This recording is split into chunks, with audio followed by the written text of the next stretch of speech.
Hello, very good evening, and welcome along to the live stream. It's 5 p.m. on this Sunday. It's been a lovely day yesterday. We had some really nice sunshine, certainly here in North Staffordshire, but I think across the country as well. But it's kind of returned more back to kind of showery weather again today. But away we go again then on another live stream. Good evening to Oscar and to Seb and to Lee Grant. Hope you are all well. And we'll have a look what's in store in a moment. But for now, let's start off with the titles.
And good evening as well to Hayley. Hope you are well, and to Amaze Taze too.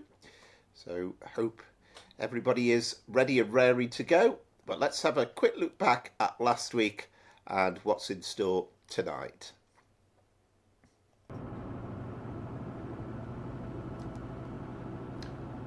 Last week in our little competition, we started off with a HST from Reading to Paddington. Dominique was out in front by 4 points from Rachel, and as is becoming the norm, some great scores all round. Then we stuck with the remaster for a semi-fast stopper. Again, some terrific scores, Dominique just outscoring Rachel. Rachel's champion's choice was an early morning Class 87 mail train from Carnforth to Carlisle, and what a treat it was too. Amaze won that by some distance. Rachel and Dom were just behind, and our final run was back on the Avanti Class 805 from Milton Keynes to Euston. Dominic won that, Bob and Rachel were only 15 points behind. So it meant a new champion for the third week running, and Amaze Taze will pick our third run today.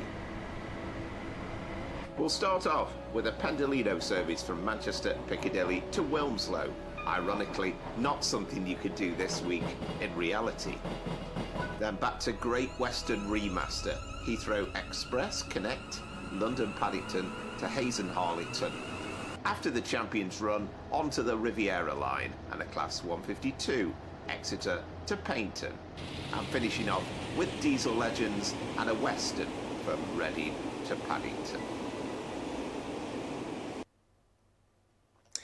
Okay, so that's what's in store. So I'll get the game loaded up. I'll say hello to one or two other people that I could see joined us as I was playing that. So let's just make sure, yeah, the game's loading in. So that's always good. And good evening to Brian. A bit under the weather this week, so running on half power. I hope you get better. I'm sure you will. Good evening to Scooby. I think it was Electric Blues last week who was not feeling the best as well. So I think he opted out on the plane, as it were. So you've got the 805 then, Oscar, have you? That's great. You enjoying it? It's nice to get your hands on something new, isn't it? And it's only been out a few weeks, so it's quite exciting to be playing that.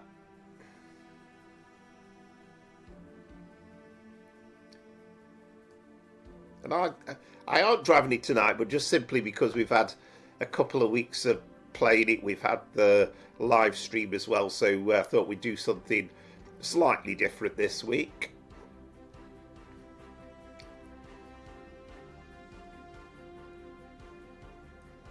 So Mace Taser's our champion, of course, from last week, so he will pick the third run. I know he's already got that all in hand, but we'll wait and see what it is.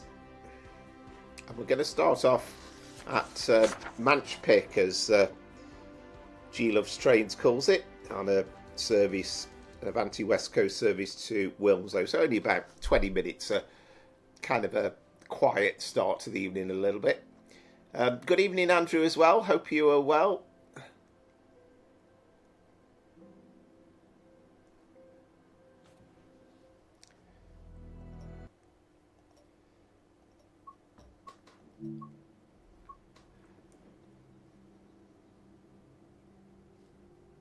Oh, good evening, Azza, as well. Missed you there in all of everything. So yeah, hope you are well too.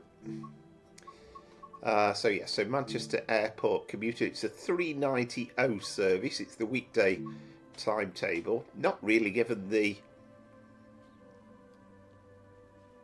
390.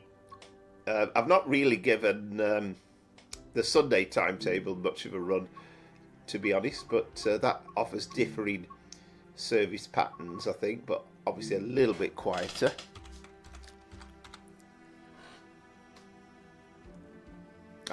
Yes, afternoon in the Bronx, Hayley. Yes. What's it like weather-wise then in the Bronx?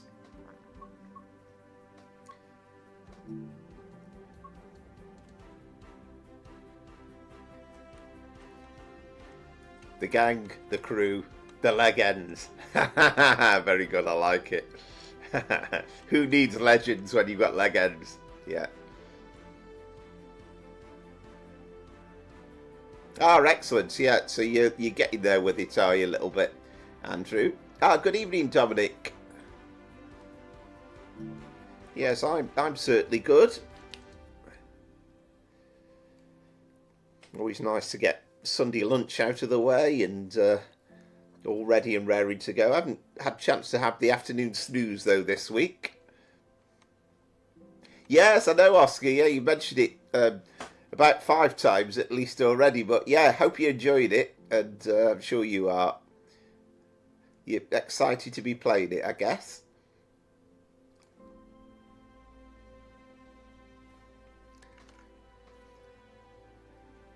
So I've got my charts ready, I've got my leaderboards ready, and we'll jot down the scores as per normal.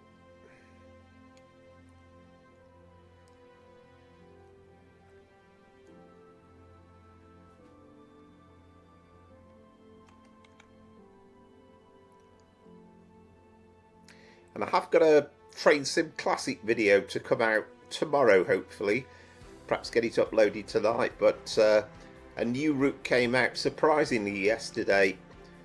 Manchester, Piccadilly and Oxford Road to Preston via Bolton, so that's something new to have a look at. Yeah, that's coming out pretty soon, isn't it? There's a lot of content actually, Hayley, for to come out in the 0 to 3 months window. I was working it out, and I think there's something like 11 to 12 things to come out in the next 3 months. So that's basically every week, pretty much. And I'll have a look at it.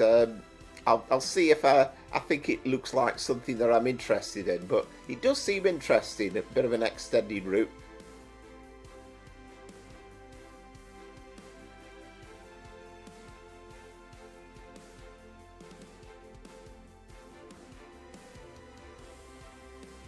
Right, okay. I always thought that the SSD drive was the was the quickest thing, but I'm never any technical expert. Does look interesting, doesn't it? Yeah.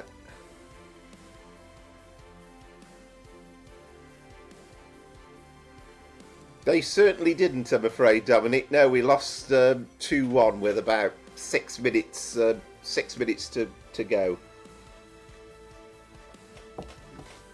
So we are well and truly out of the FA Cup at the 4th round stage. Ah, that's a good start. Let's load that up again then. I know it works as I tried it earlier on.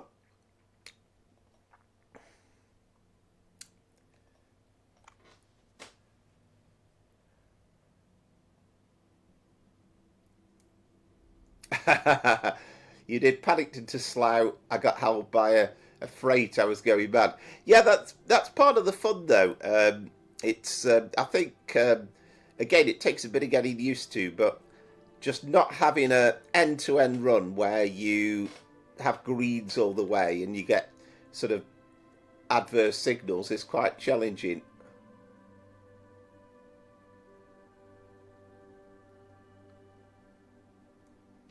Oh, okay, yeah. What's an MVME? That's a new one to me. Right, NVMe drive. Yeah, I'm great, thank you, Seb. Hope you are doing well too.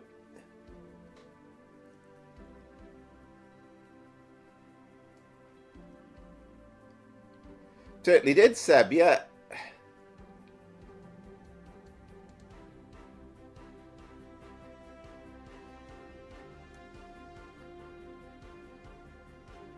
Somebody mentioned that, Scooby. They put a picture of it, but I've not actually seen it. It's not on Trainsim community website. So is that a thing? Is it out, or is it just something that somebody has been playing around with?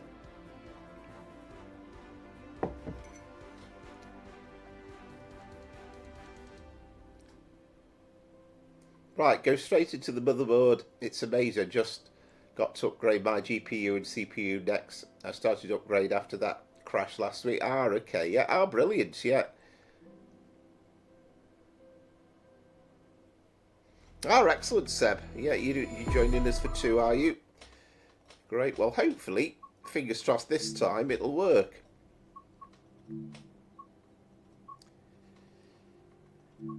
I know it worked earlier on when I tried it, that's for sure.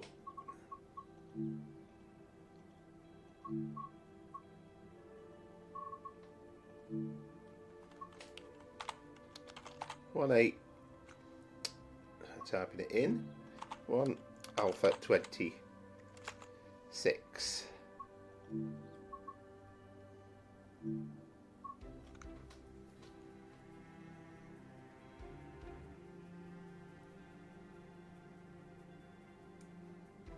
All right, excellent. So you're building it all yourself, are you, Rasa? You've been putting this stuff in. Yeah, it's the way to do it rather than spending absolute shed loads, and that's brilliant.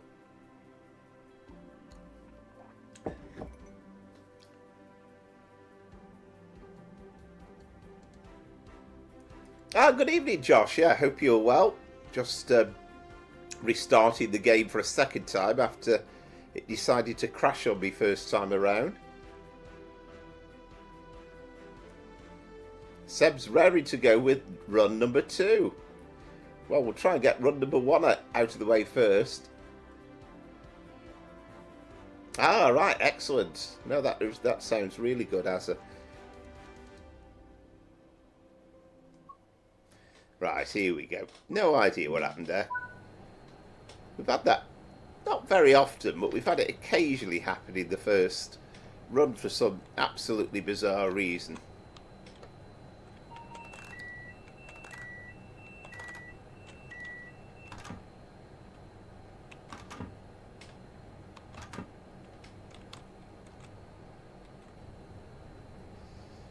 So let's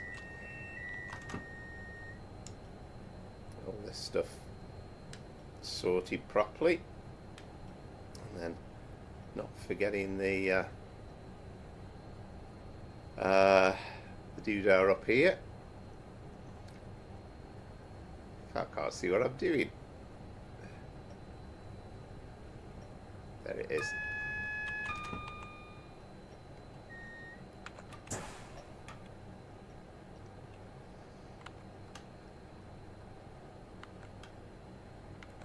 Doesn't seem to matter what control you put for the dashboard, does it? It's all looks pretty much the same.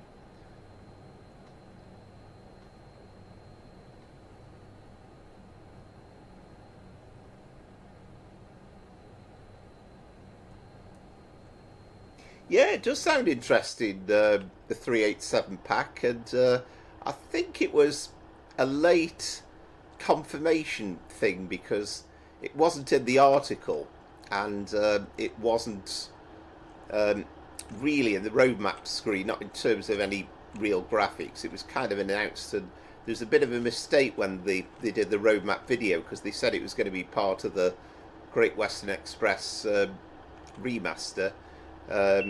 Sorry, farewell pack, and then they changed their mind and said it wasn't.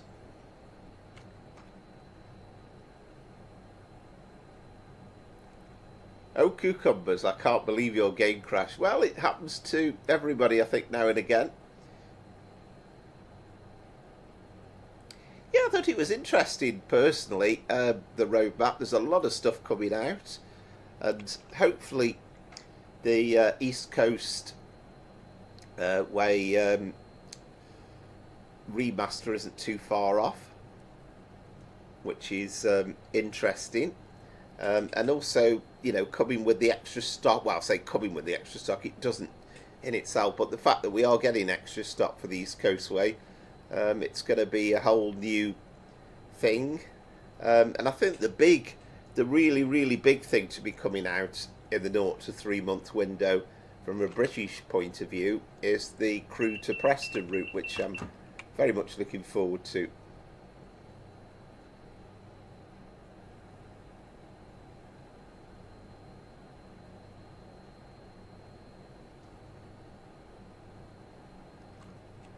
But yeah, this door. Right, let's try shutting the right doors. Ah, I thought we just shut them, haven't we? Just check.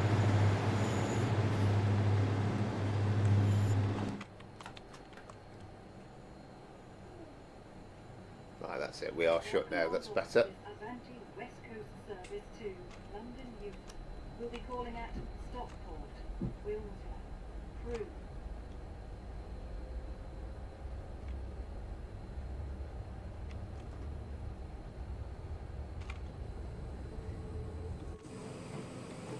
It's nice to see it slinking out of the station. It's a wonderful station, I think.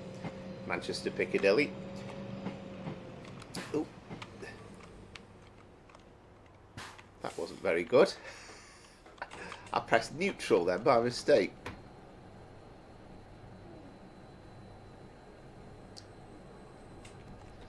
Right. Try again.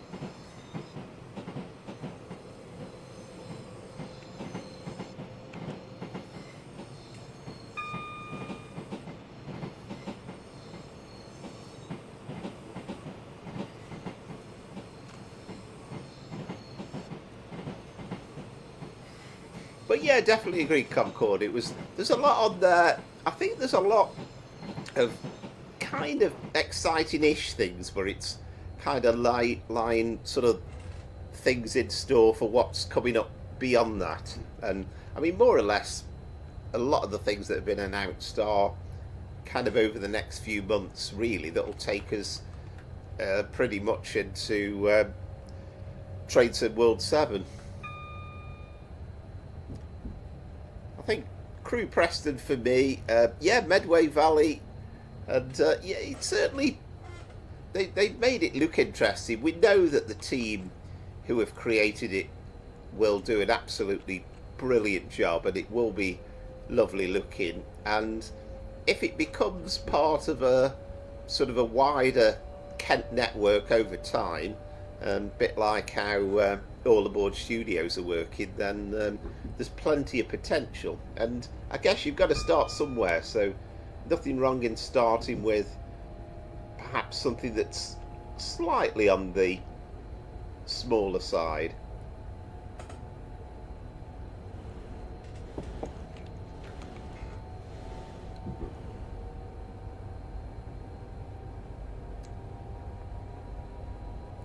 And as ever now, with every new route that comes out, they're able to take full advantage of all the layers, and we're no longer in the realms of getting DLC where you've got just one or two trains to operate on, and straight away that makes it interesting.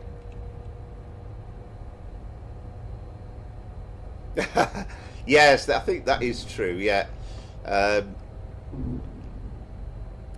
I think that is true, and it went all over my head as well. But I know they had to spend a lot of time talking about the trying to sort this blurring textures. So at least they are trying. That's the good news. I'll be honest with you, I kind of switched the road map off after a few minutes because I'd read the article. I think that's basically got all the important stuff in about what's coming up. So I wasn't massively bothered about the chat. They don't really add huge value to it.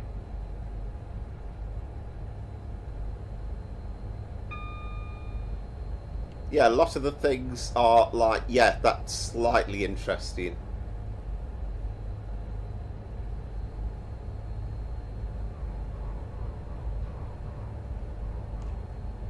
Yeah, night time's a bit of a funny thing, aren't they? It's hard to get it just right, and they're on about. I think the one thing I did hear about was the fact that they are trying to get more distant stuff going on, in terms of you can see lights in the distance, and that's obviously very often the case. You can see like a row of lights along a road in the distance, can't you? So having stuff like that in it will be interesting. I'll never be a massive nighttime driver, but it's good to do. Yeah, I think I was hoping for some news on the Mildmay line extension, to be honest, but I was a bit disappointed we didn't get anything on that. And it looks as though Trent Valley is beyond the 3 months, and we did immediately get a roadmap article, a development blog article of Just Trains as well to coincide, didn't we, with the roadmap? So I think they are starting the campaign so that it'll be released over the next few weeks. I'm sure there's a date already set in stone for that.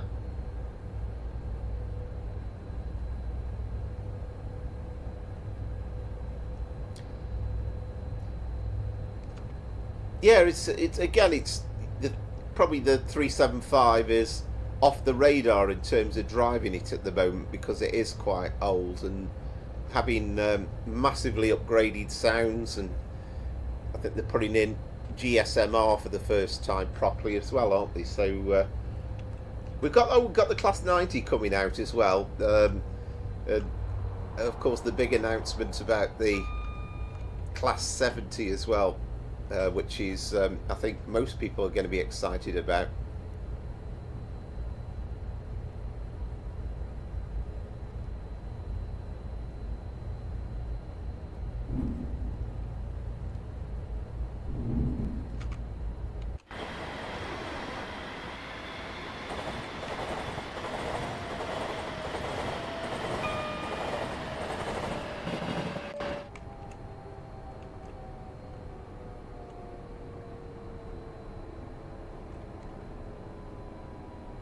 We're now approaching Stockport. When leaving here, make sure you have all your luggage and belongings with you. And please, mind the step down to the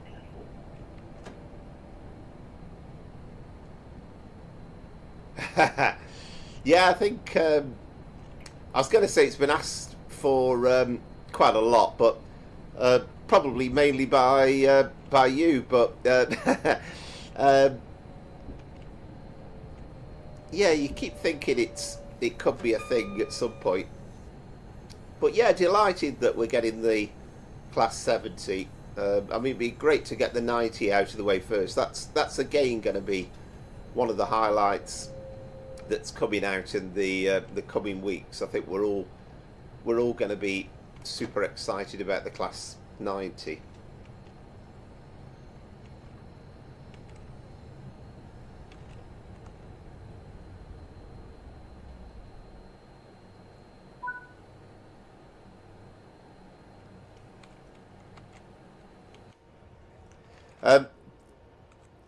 That I think very unlikely, Lee.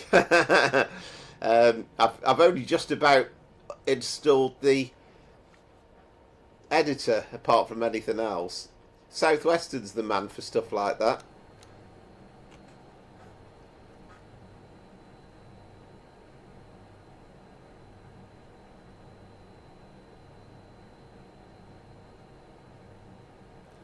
Yeah, it could be Brian.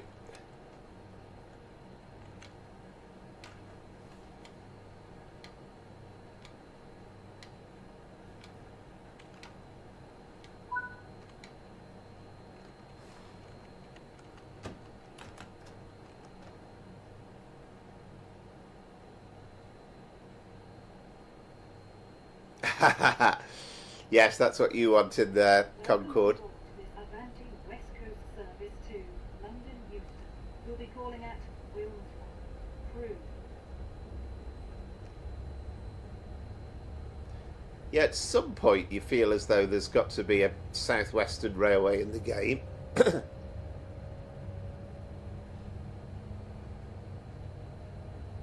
Yeah, I think provisionally they've talked about it being for the Crew Birmingham route. And it all fits in with it being all aboard studios.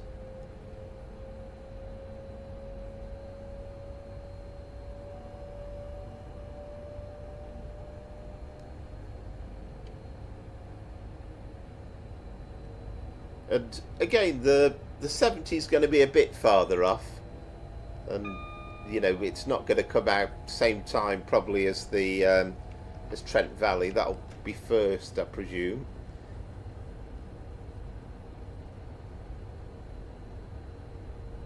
But they're a pretty busy team. They're a big team, aren't they? The All Aboard Studios. I think somebody was speculating about how many people they got on board with them. No pun intended. But they're fairly sizable, I think.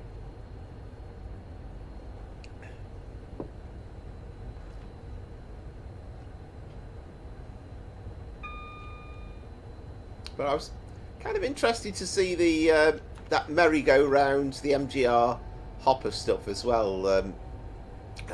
I can well remember sort of in the Stoke area you used to get MGR hopper trains going from Hemheath Colliery, which is near Stoke, to Method Power Station. Neither exists nowadays, neither the power station or the pit, but it was a very, very common sight in the 1980s. Right, and Mace Tays is first in, 4205. So with me crashing, then you're a bit ahead of me. And Brian has beaten Amaze Tays with a score of 4210. Well done, Brian. Yes, I've got Medway Valley, and there's a lot of the Kent network on Train Sim Classic, and you can go down to Dover, you can go down to Ramsgate, and then if you add in Nicholas's route as well, you're not just confined to operating from Victoria. You can go from Cannon Street, you can go from Charing Cross as well.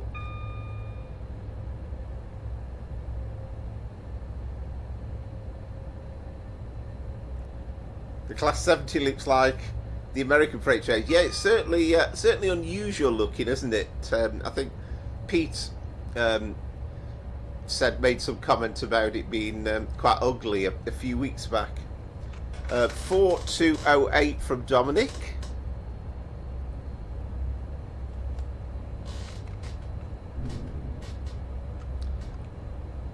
So at the moment, I think Brian's in front.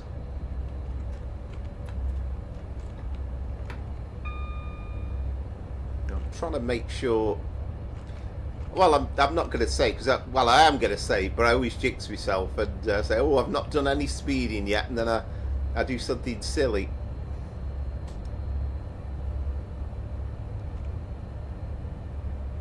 Good evening, Southwestern. I'm fine, thanks. How are you? How's the route building going?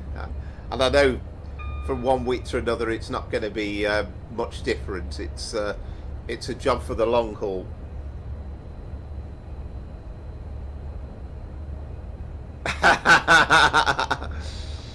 Yes, indeed. Yeah, yes, I have noticed he does put stuff up on there. But I think when you get into Western region trains from the 70s, then you've got somebody there who is very, very passionate. Oh, excellent, Rachel. Well done. 4281. Marvellous. That's a good score. I think that is in front so far. Hope I haven't left the braking a bit too late here. I think. When leaving here, make sure you have all your luggage and belongings with you. Yes, indeed. Slip that one in surreptitiously, I think is the word. Yeah, hope you're keeping well.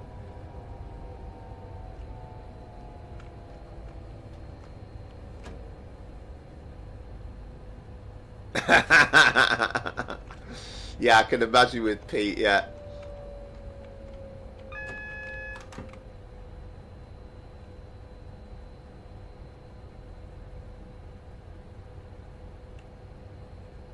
So I pretty much lasted simply on having to restart the game a second time.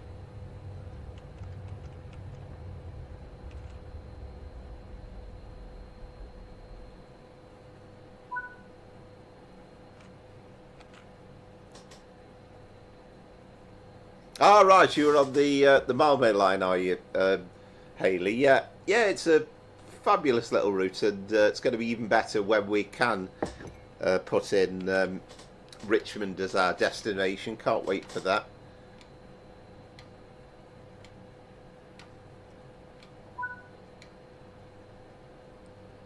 So that's me completed. 4269. Oh wow! Well, that wasn't too bad from me either.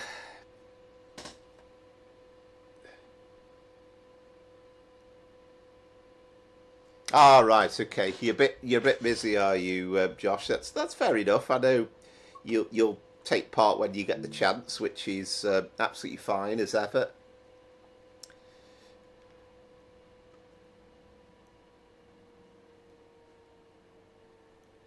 Yeah, I think he likes getting stuck into to an argument, does Pete? Oh, speak of the devil, here he is. We were just talking about you.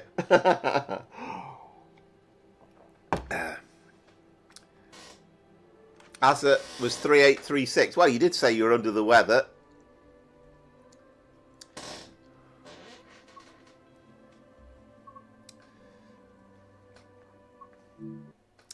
So let's get the scoreboard up. I did have an issue with the thing initially where it wasn't appearing at all, and it's a weird thing sometimes. It seems to suddenly decide it doesn't want to know, but I've got it working. Right, where do we want? Add scores. So put them in. So Amaze Days was 4205. Azet was 3836.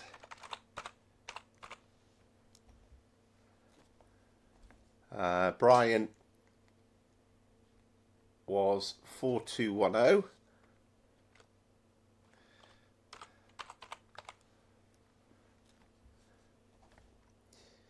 Dominic was 4208.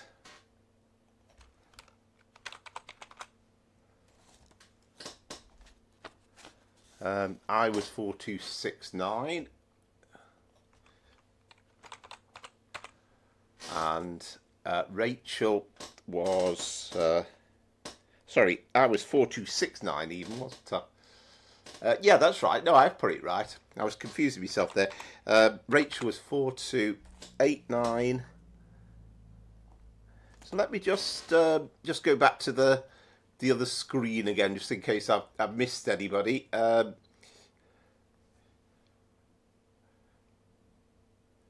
I thought your ears were burning. Yeah, we were talking about you were getting quite passionate about the Western on the road map stream.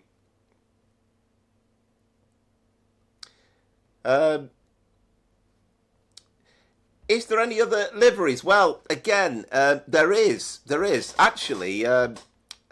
Because you're not operating on the PC, you can still get them, I think, for Creators Club on the console. But yeah, there's loads for the Pendolino. You can get the Virgin Trains liveries, and there's Virgin Flowing Silk as well.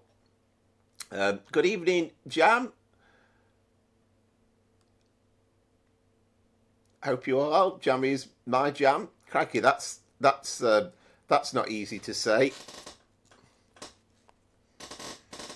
I can't read my own writing, Rachel. Let's try again.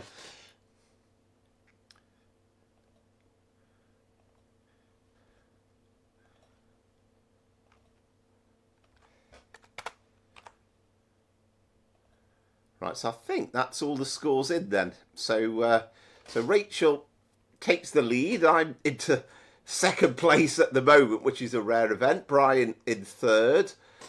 Dominic pushed back into fourth place. Amaze Tays fifth. Azza in sixth. But as he said, he is a little bit under the weather.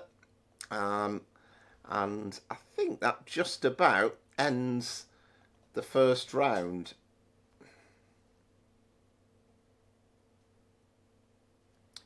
I don't know, Seb. You haven't given us a score, have you?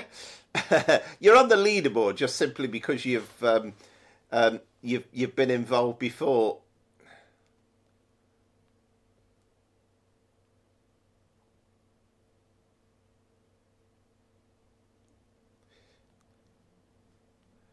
You had roast turkey dinner today, Lee. Merry Christmas to you. Okay, I'll get the game loaded up again and we'll prepare for our next run, which is 2 Tango 32. So this is Paddington to Hayes and Harlington and the Class 350. It should be on there. It's on there for me anyway. I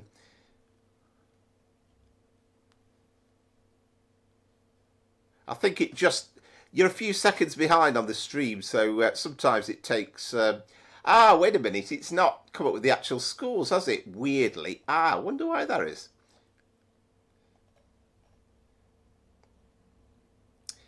Oh, that's annoying. That's going to annoy me now. What's up with it now? Let's try... Refresh. There we go, yeah. It needed refreshing. There we are. Right, Seb was 2782. Right, there you go. Yeah, that's what it is.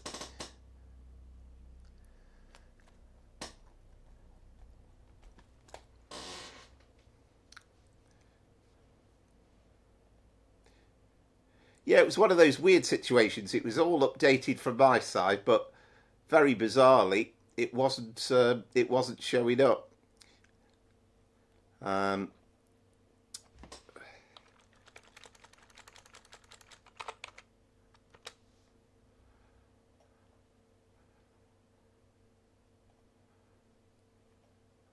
Right, now then, I need to kind of go back to round one then, Seb, to put yours in. So 2782. So I hope this works. Sometimes you get these weird things where it starts adding different columns in. Yeah, that's kind of what it's done. Don't know why that is. Doesn't like me going back to change things once I've done the scores. I don't know why.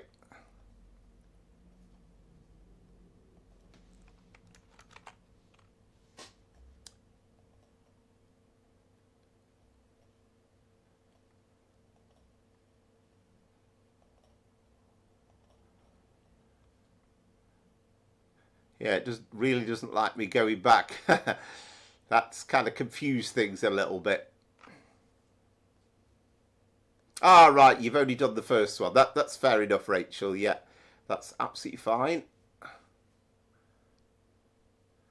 Oh, well, what were you talking about with your 278, 273? Oh, I see. 2 Tango 32. Ah, right, I've got you. Right, I see. Sorry, I misread that.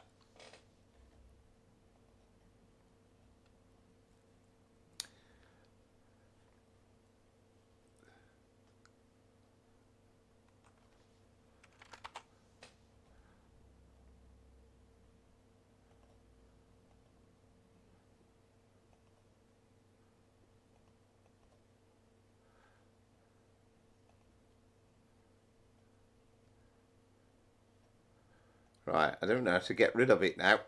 Oh, wait a minute. Yeah, let me go back in, I think.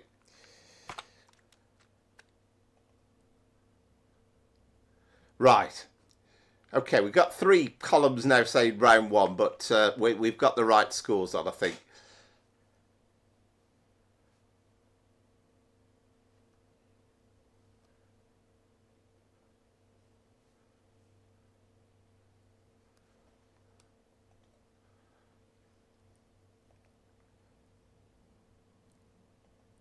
Okay, so let's get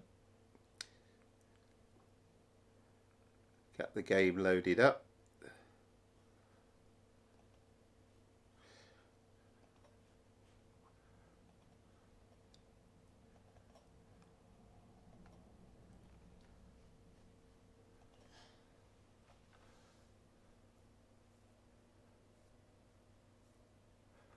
Ah, good evening, Craig. Sorry, I'd not seen you there.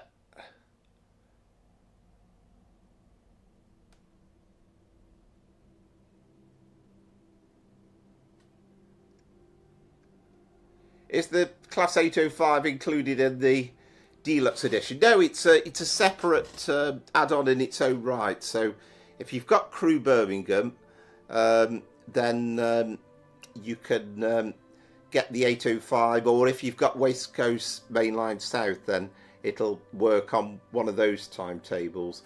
The 802 though does come with the Riviera line.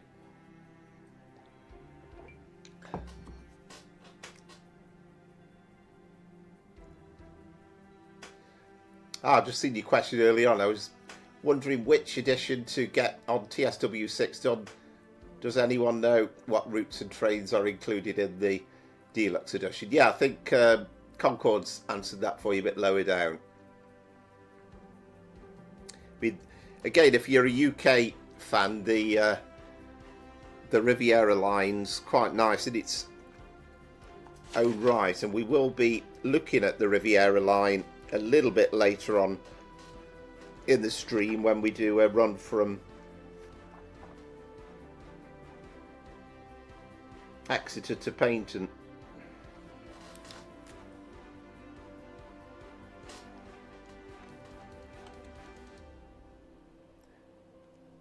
Yeah, I just glanced across at the screen, Seb, and I thought I saw 2732, but you were talking about 2 Tango 32 as being the next service that we are driving, which is absolutely correct.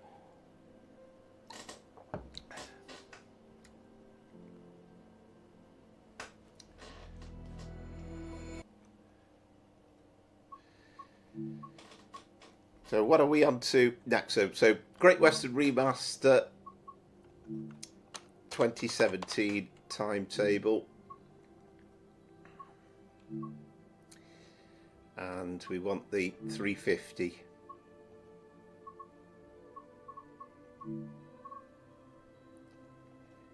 Always seem to do it in sunny conditions. It's kind of, I've tried to imagine that that's what the world's really like. It's sunny all the time.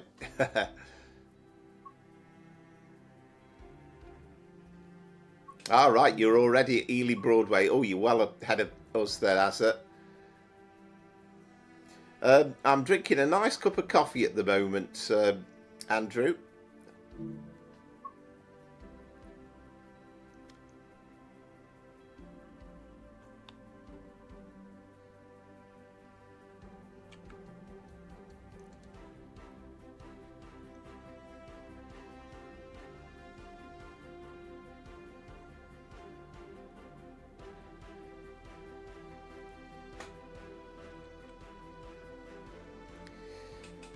So, I think somebody was asking a bit earlier, it was Scooby, I think, but somebody did put a post up on the Discord channel, or a photo of the showing a reskin of a 360, but I'm not aware that that's actually a mod that's available, or even whether it was just a little bit of trickery with the photo or something. But if anybody knows it is available somewhere, then let me know.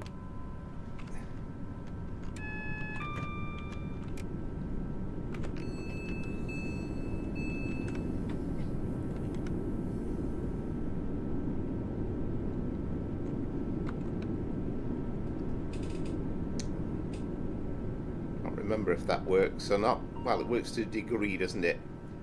It might. Well, it lights up. That's as good as it gets, I think, with that.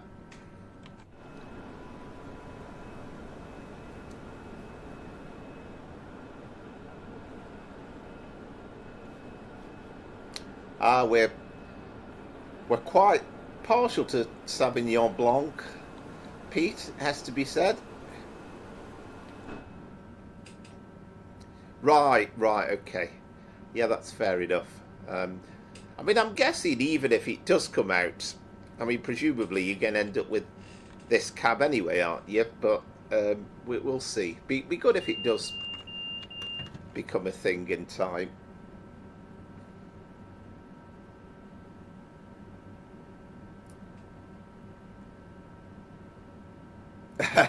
Yes, indeed. And I think that's the thing about the weather, but it feels as though we shouldn't be having a drought alert in the summer, that's for sure, at the moment with all the rain we've had.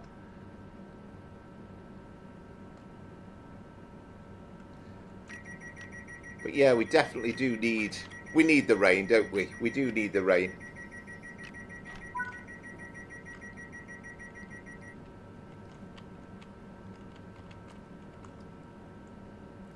Yeah, it really does. It does look. It's made an incredible difference, and with the new timetable as well, it is fantastic. And having the Hammersmith and Circle Line trains coming out is just nothing short of incredible. Just so busy.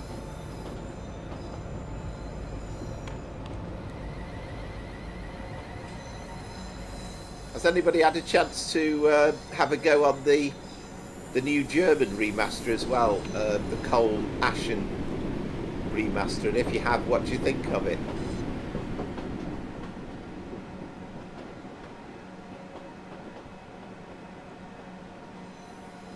Yeah, it does. It was always a bit on the dull side before.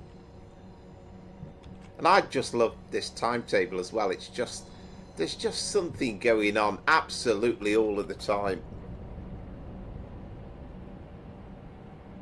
Wow, there you go. Well, that's praise indeed. You've even driven the 66 and some bobcarts as well. So that has to be mean that it's great.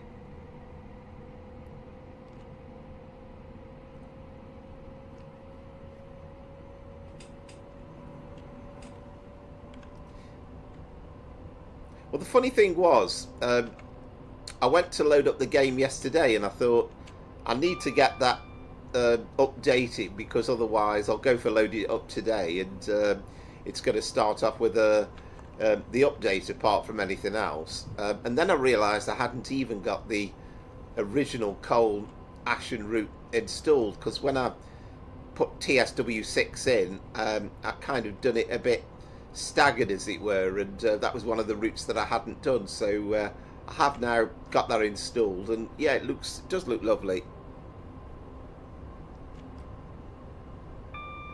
All right, that's weird, Brian. Now that's a strange one, isn't it? Because this is the 350 from West Coast Main Line South as well. So that's a very strange one.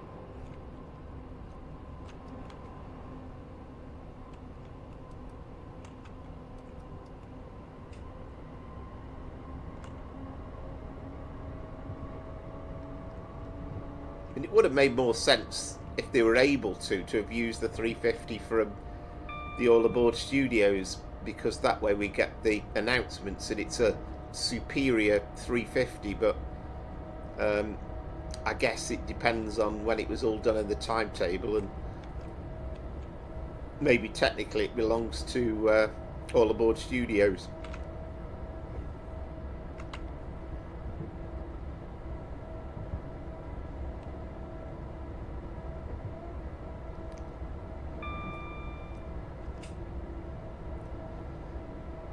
We ought to perhaps do at some point sort of a non-UK, not necessarily a Sunday, because I think the Sunday we're more or less guaranteed to be doing UK stuff, but maybe a live stream at some point, not on a Sunday for a couple of hours, but perhaps doing all the German stuff.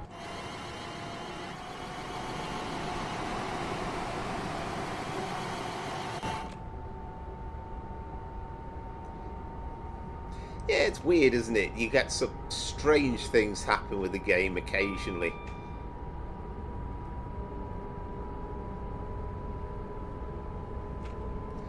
Good evening, Anton. Hello. You can indeed, yeah. And I mean, I'm a few seconds behind, so you might have just seen it whiz past.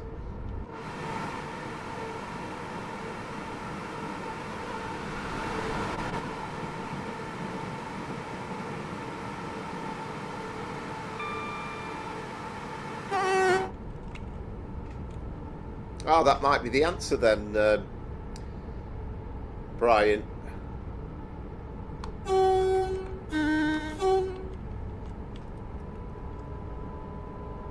Yeah, you do get some strange things happening with the mods, don't you? And I think Scooby was talking about the Malmö line, which for some reason with this remaster you now get the 165, 166 on the Malmö line now as an option to drive, oddly.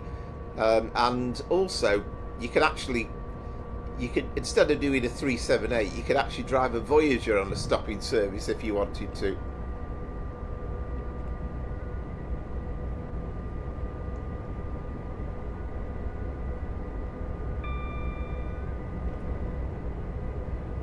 Should that not be Heathrow air power? Oh, I see what you mean. Heathrow, I see what you mean. Heathrow air power. Yeah, got you.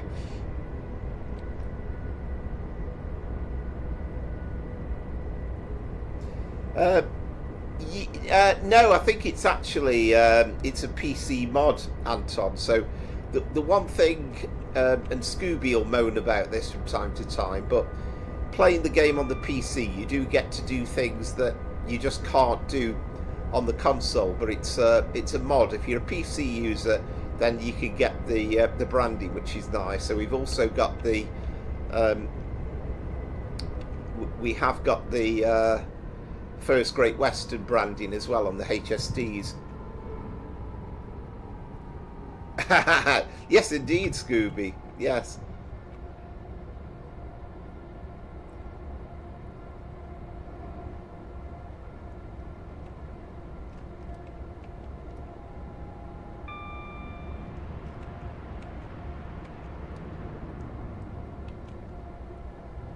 That's why I generally do try and pick things out a little bit and get the hang of it before starting the runs on Sunday, because you do get weird, wonderful things happening on occasions.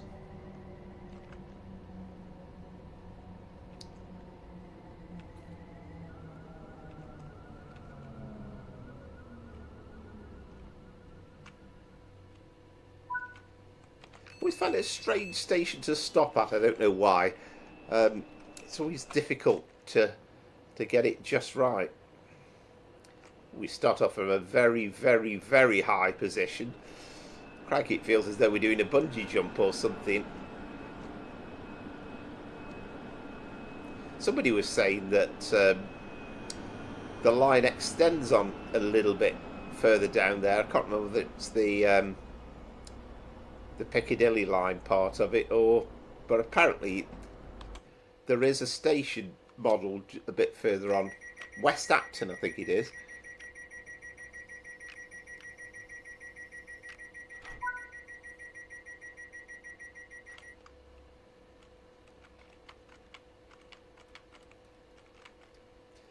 And the strange thing is, I mean, I would imagine in most cases that the people who create these mods, you've got absolutely no idea why it has an impact on another timetable.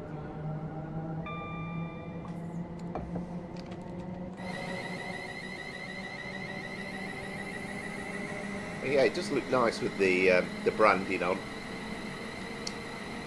If you can ignore the fact that it's to 350 and not a 360.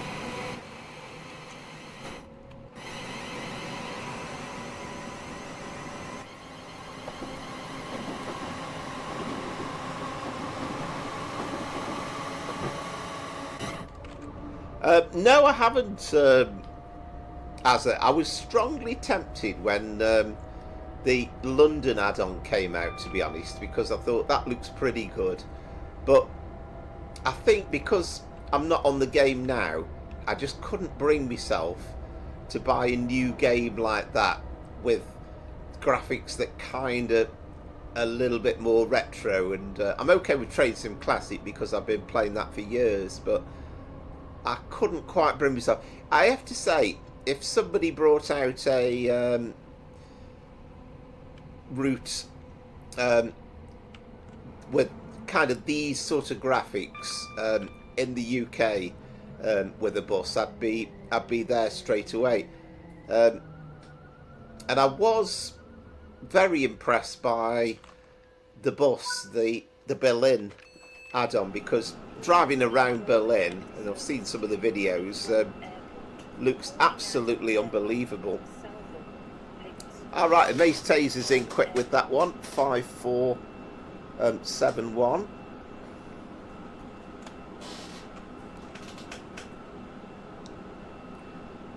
Yes, indeed, shortly arriving at West Ealing.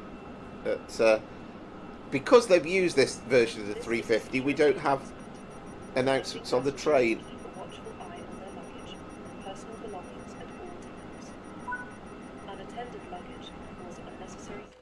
But we do get announcements at the stations.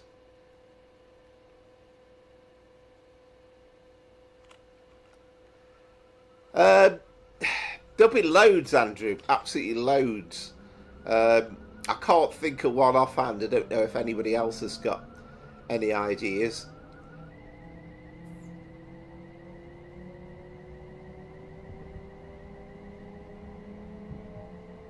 Yeah, it's one of them things. I think if you're very hardcore towards it, then the thing that makes me laugh is you'll get a passenger coming on paying in cash, and you've got to kind of sort out your change and all that sort of nonsense. Good evening, Andrew. Hope you're well. How did you enjoy your Valentine's Day trip out?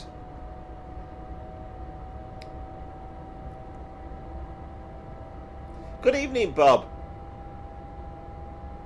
Yes, I mean, I think I'm with you there. I think everybody absolutely loves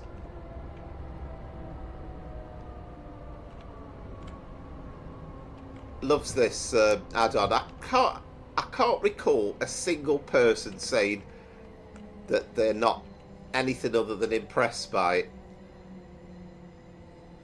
Might possibly have sent a few standing passengers flying to the floor there with a little bit of harsh braking.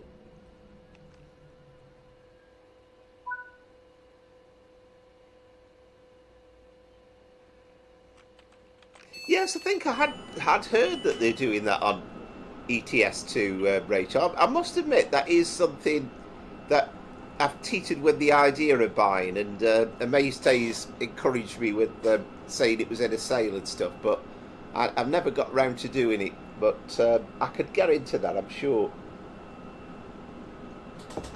If you see something that doesn't look right, speak to staff or text British Transport Police on 61016.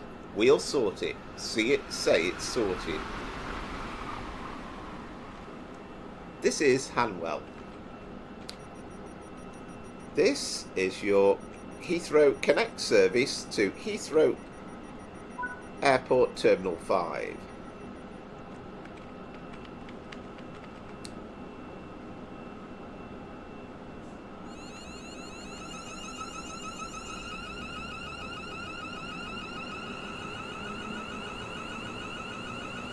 Yeah, I've got that, Bob. Again, I've not tried it. Would be nice to do some non-UK stuff from time to time. Yeah, I think I've seen some of the Lincolnshire stuff, and it does look half decent. So I love things that look realistic. And you know, going around the streets, I've always said one day, I mean, if you got something that was really realistic London-wise, it'd be quite good to hop into the train at one of the major London stations and then take a bus to in the sim to another location.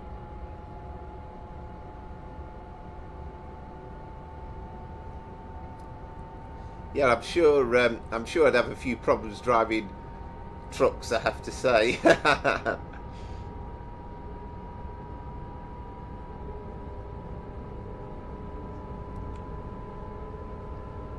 It's one of those lines I'm not even sure I've driven. I'm sad to say, and there's definitely lines that I've got in the game that I've never even touched. Some things that have come out as kind of defaults, you know, with a particular iteration of Train Sim World. So it's a shame, really.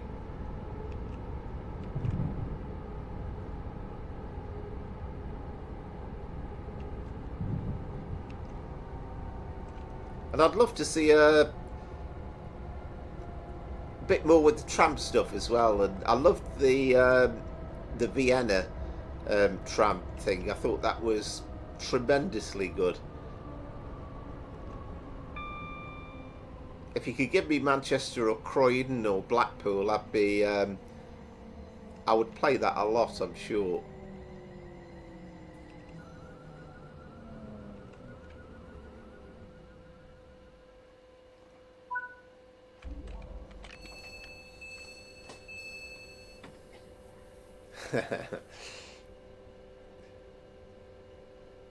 Yeah, Bernina Line, yeah. Spent a day chasing trains there a few years ago in an Italian convertible. We'll be travelling on it next year. It's a masterpiece. Yeah, fantastic, yeah.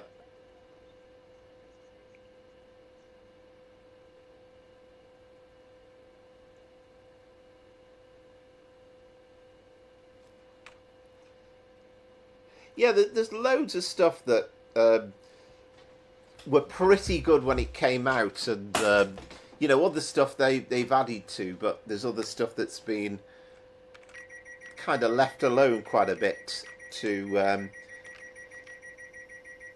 you know, to pack up, as it were.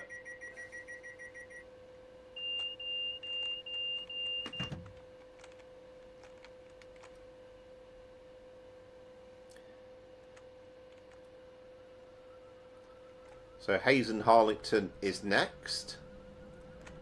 And sadly, due to engineering works, we won't be able to complete our journey into Heathrow.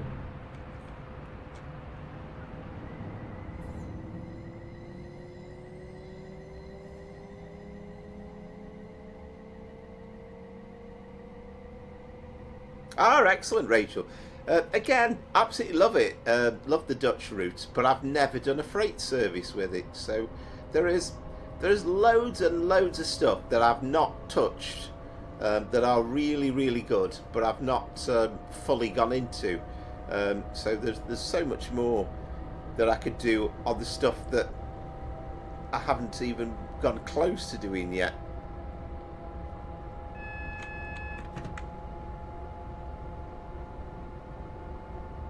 Ah, right, I've missed your line above it, Andrew. Is that where you went yesterday, or are you talking about here on the stream? Oh, good evening, King K. Hope you're well.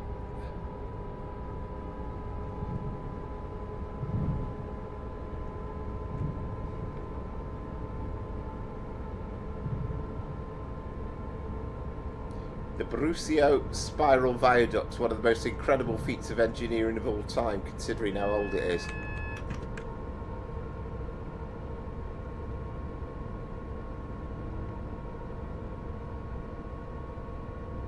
Right, so you were driving the 802, are you, King? Yeah, the Flying Cucumber.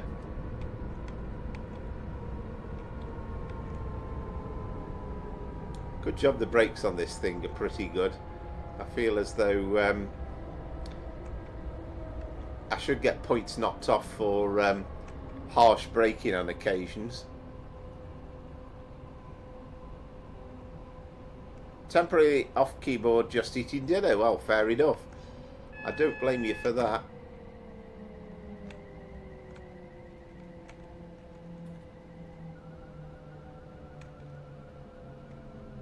Coming into platform 3.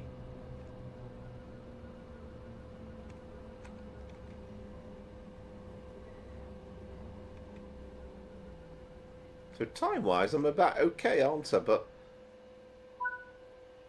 the big problem for me has been the harsh braking.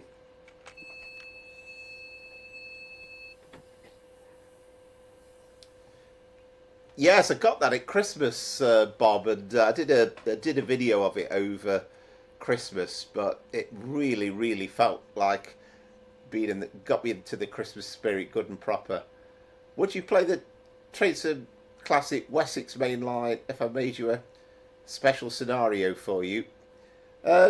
Yes, I mean I might not. I wouldn't do it probably in the live stream because we're pretty much only Trade Sim world, but I certainly would do it as a recorded. Ah, excellent, yeah.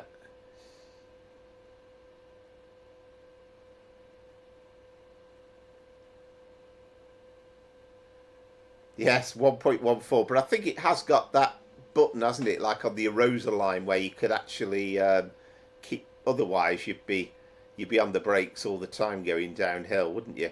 So I'm 5489.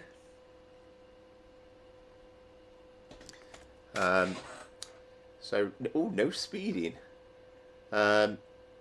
Accuracy bonus. Hard impact. Well, I would have said I should have got some points knocked off for that personally. So yeah, that's pretty reasonable for me. So let's just see if we can get off in time.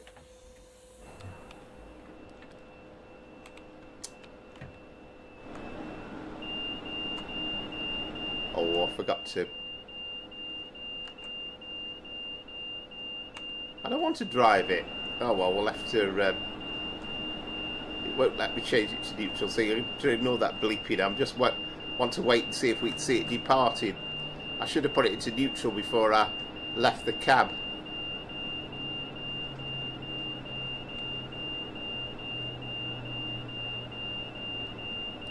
Anyway, that's not going to work, is it? But we finished the scenario, which is good. All right, so the championship, champion's choice is a Class 66, 6 Alpha 60, 1433, Merehead Quarry to Colnbrook aggregate. So that sounds excellent. So I'll make a note of that. Let's put that above the score for that 6 Alpha 60. We probably won't be tonight, Anton. I've done the 484 before.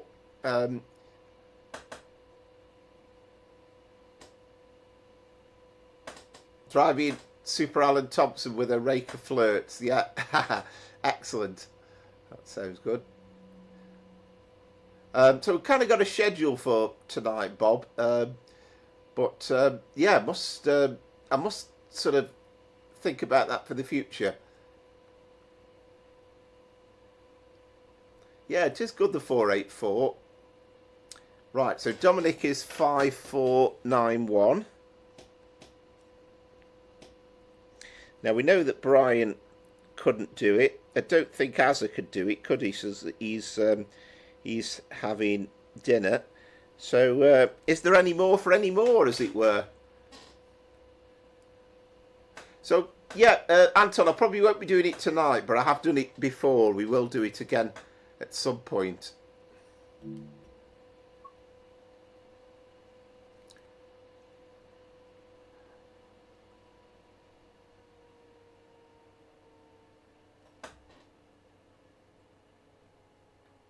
All right, Seb is coming in as well. So let me just start updating the scoreboard in preparation anyway. Where are we now? So let's put the leaderboard up. Hopefully it'll tidy itself up again in a minute.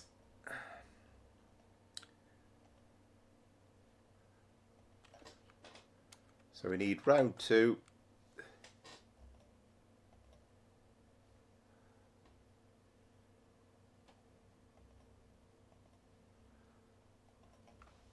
So Amaze Taze was 5471.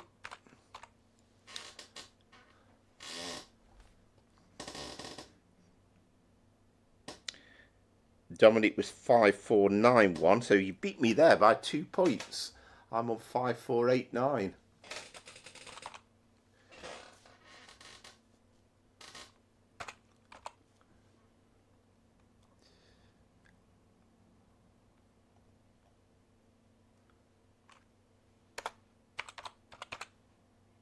And Brian had issues with getting that particular one up.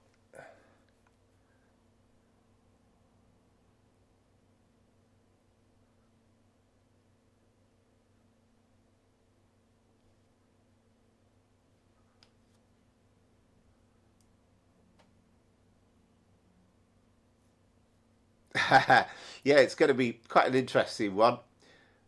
You'll join in after the current run towards Toronto, which I will finish in about 20 minutes.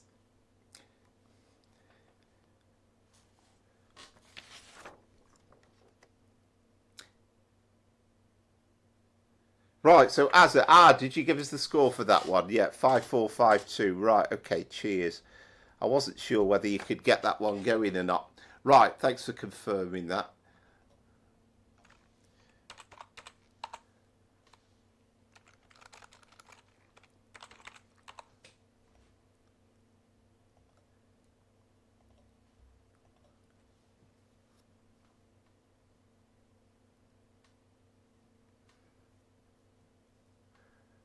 So whereabouts are you, Seb? Are you nearly at the end point of your run? Thank you, by the way, as ever, everybody, for taking part, and all a bit of fun, but it's always interesting to do.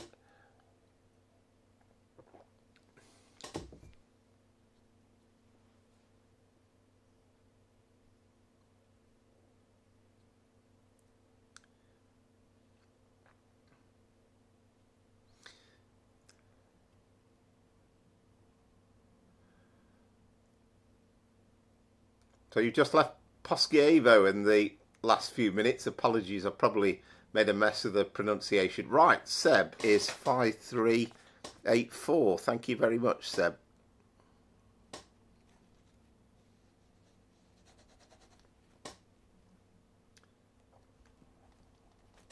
So some good scores all round, I think I have to say. Let me just put those two into the scoreboard. So 5384, and as we've already got, haven't we, as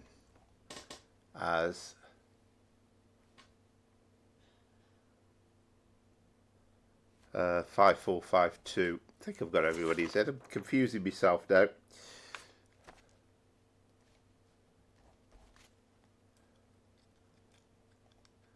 There we go. So that completes round 2. If I can get rid of those pesky little 2 additional round 1s, because that's slightly irritating. But in terms of that particular run, then Dominic won that one, and I'm heading the leaderboard at the moment after 2 runs, that's not happened too often.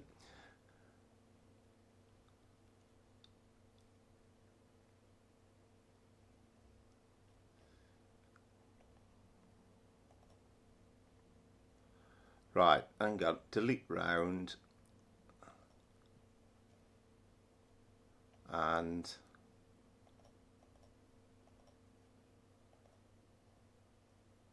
that's better, yeah. So at the moment, I'm in front. Dominic is second, Amaze Taze is third, and Azza is in fourth. And yeah, good score. That was pretty close, to be honest, wasn't it? 5384 was the fifth score from Seb, but not much in it at all. Less than well, they are just about 100 points, isn't it? Right, so I'll close down the game and I'll start up again. Back in a sec.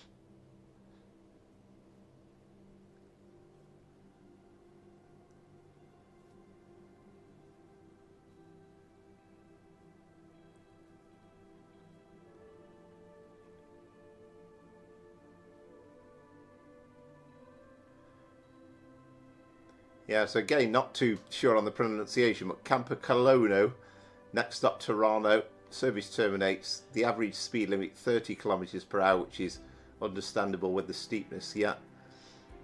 Yeah, it certainly is Southwestern, yeah. Steward's inquiry needed, yes indeed, yeah, you're right.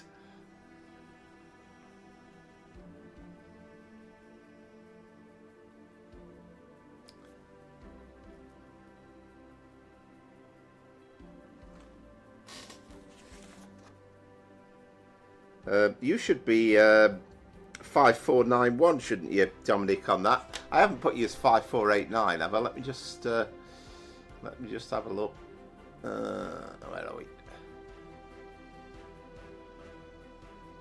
No, I've got you right. I'm to 5491, I think. You worried me then.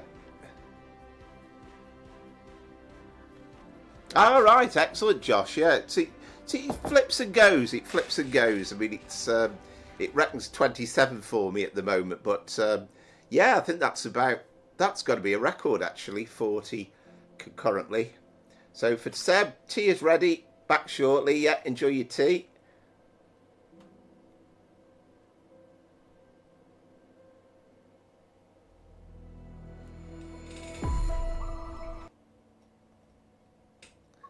Yeah, I'm sure I have got Bernina Line.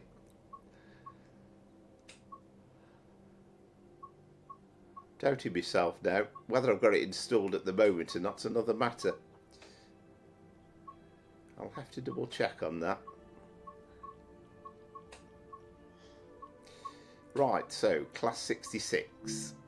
I knew it was going to be a 66.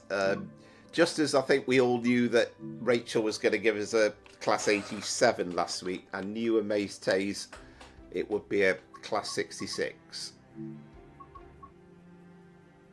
going to do it with the Colas one, I think.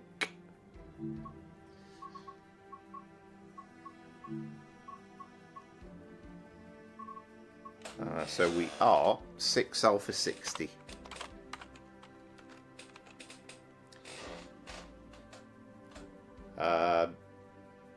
Right, okay. Right, so it's the first one anyway. It's 45 minutes, wasn't it? So, yeah. Me ahead, Quarry to Colnbrook Aggregates, Part 1. And, of course, it's loaded.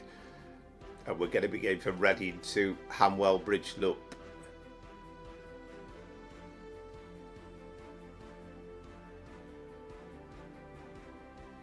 Oh, right, 5491. 5493 was it? I had wrote you down as 5491.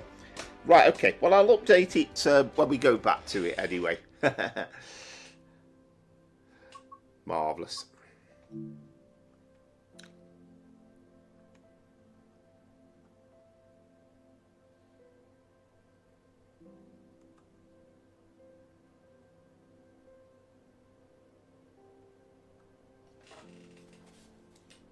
Right, 4,259 tonnes. Crikey. It's going to be a heavy one. And also I've got to work out, convert the yards into feet as well. So 682 yards is, let's have a quick check on that.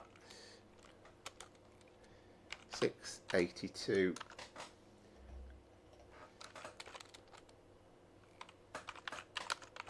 yards in feet is 2,046 feet. Okay.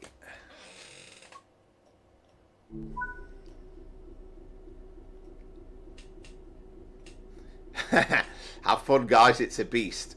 Yeah, we will.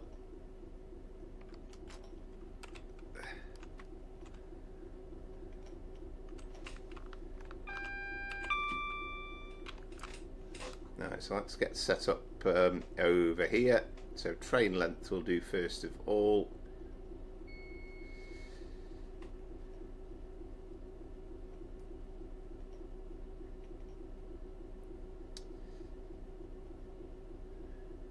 So what did I just say? 2046. 2 0 4 6. So press our switch button with train length, which is there.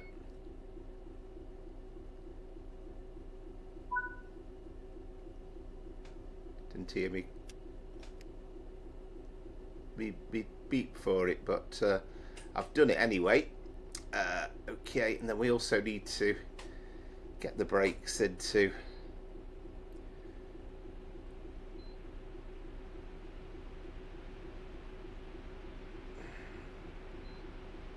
freight.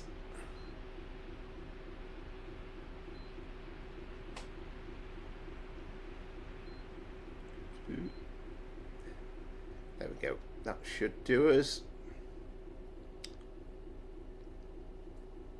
Here we are, passenger and goods. Get some headlights on. Day running. That's that lit up. And as usual, it takes about a year to get the brakes off.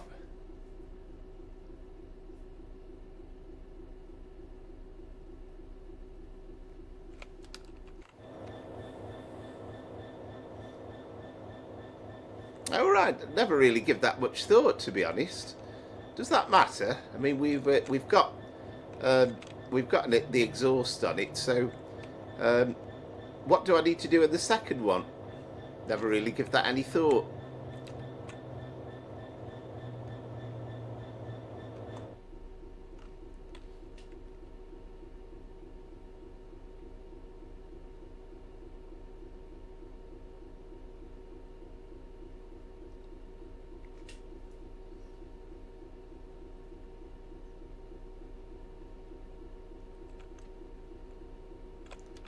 I think I'm going to leave that.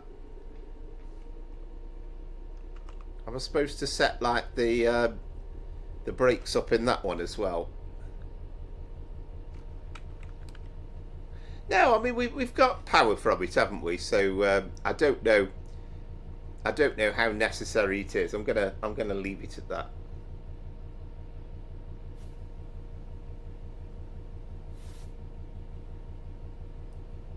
Oh, okay, right. Well, I'm too late. That's kind of a concept I need to learn, I think.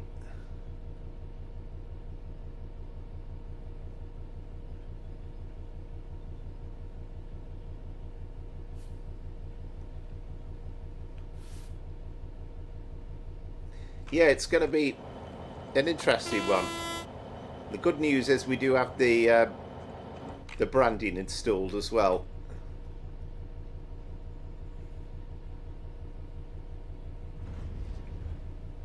It's kind of nice to start in the sidings as well, and we probably don't often get a view of Reading Station from this angle really coming in, do we?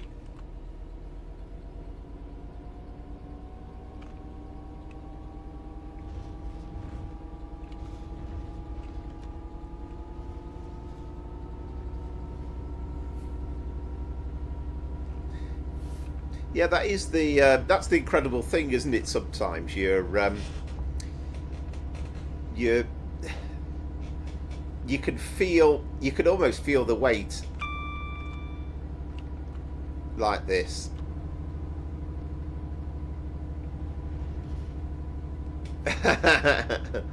Yeah, well, that's kind of what I'm hoping as well, to be honest with you, Brian.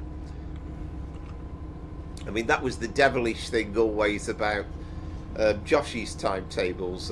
Absolutely brilliant, but you're sort of halfway through the run and you start getting adverse signals, and it's kind of like, there is a train in front of us at Milton Keynes that you've got to be aware of.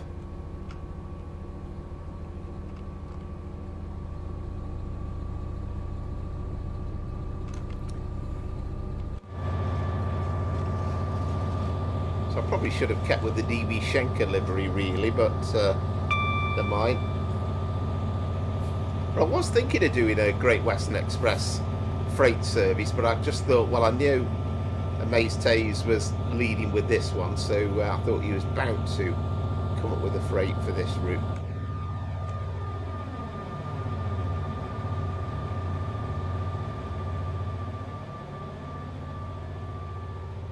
Yeah, it's a really good question, Rachel. I certainly was. Look at the length on that thing. I was just not aware that that was a thing that was necessary.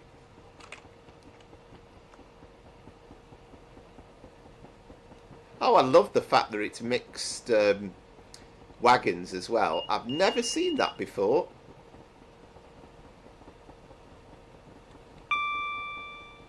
Look at the size of this thing.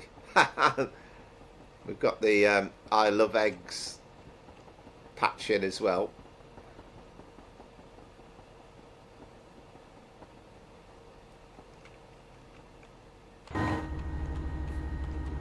Yeah, I have to say, between you, we've had some really interesting Champions Choice runs. We had, I think Dominic picked the West Cornwall local with a pacer for the first run, and then we had Midland Main Line, didn't we, with the HST, and last week that lovely ride through the Lake District in the early morning sunlight with the Class 87, going through from Carnforth to Carlisle, and you know, we've got some lovely lighting with there as well. And then this is another masterpiece, officially called the Jumbo Train. Yeah, wow, this is a first for me, driving 40 wagons, but yeah, well picked out.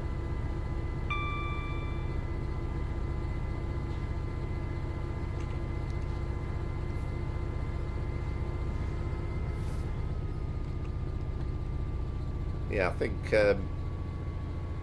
we're definitely struggling up this slope a bit. We might get to 60 miles an hour by the end of the run.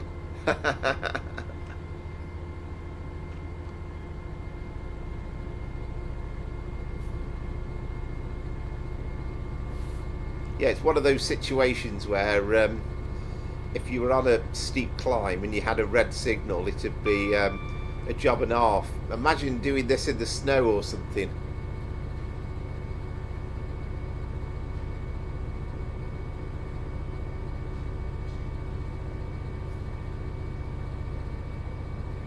Ah, right, yeah, it's fantastic. I mean, I had a bit of a mare with it once on the first time I tried it was on the live stream, and I've never been able to repeat it since, because I've driven it since and I couldn't not work out why I couldn't get it started. But I drove it again then on a recording video, and it was dead easy, but it's a lovely train to drive actually.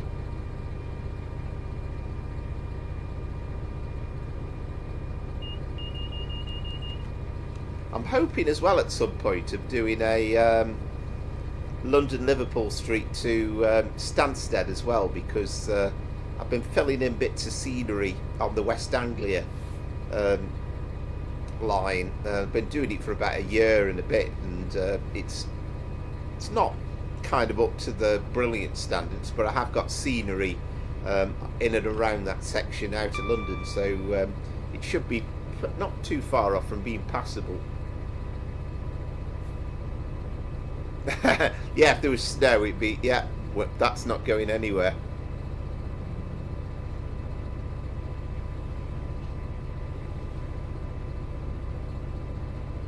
Yeah, very good point of Maze Taze. That's the thing, isn't it? If you can start getting adverse signals, do all you can to avoid grinding to a halt and judging the signals as best you can. I haven't had rice pudding in ages, Lee. But I'm hoping we're going to get green all the way, although it's still going to be testing when we get to the end point and going into the yard.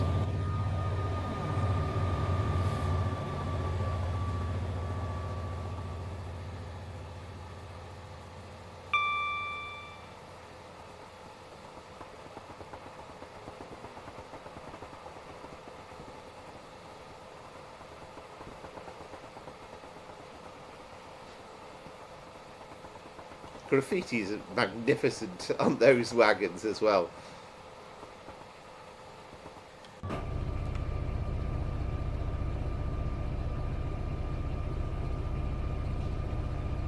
And it kind of gives you a good view from the cab as well with the 66, and you can really get to see how good this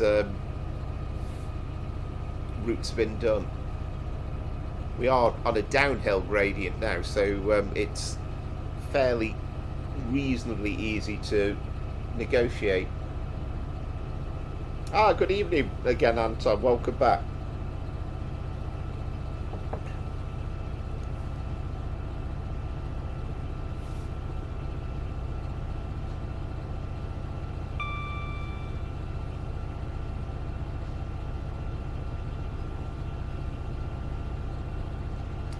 Right, not for some time yet, Anton. No, we'll be going on till it should be just after 9 o'clock. We do the 4 hours on the Sunday evening.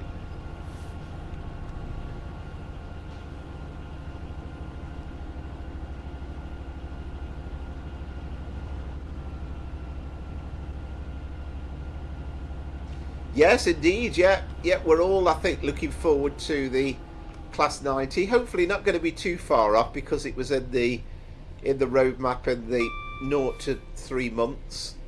So that's going to be a great one to drive. And to begin with, it's going to be used on freight services. And then I think we're hoping that in time we'll be able to use it on passenger services as well. And there'll be another version of it in time.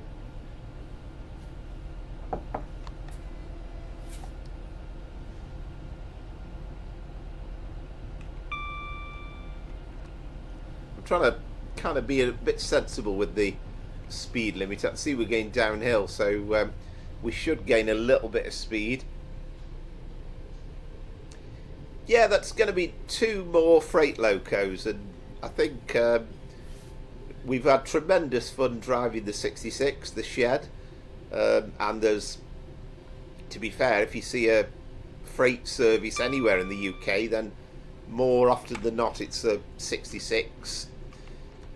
But it'll be good to have that variety, and be good driving an electric freight service as well as being able to do the old school 86 and 87s. So that'll be nice. And the 70, that's not going to be in the next 3 months, I don't think. But that was outside of that window. But that's going to be good in time as well.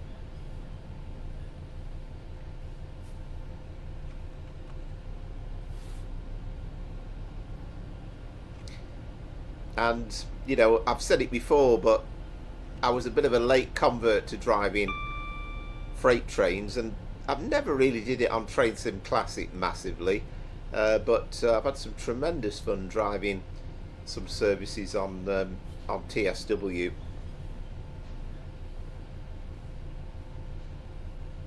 Oh, excellent! Yeah, how do you find the signalling with the German stuff? Have you got the proper hand with PZB and LZB and all that stuff? I can cope with CIFA. I find the rest of it pretty confusing. But again, your kind of train driving knowledge, then maybe it's give you something else to think about. All right, you're off, Bob. Excellent.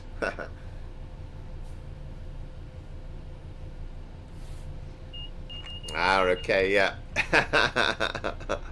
Yes, you did give us a little hint about that, didn't you? That might be a thing for TSW6 maybe.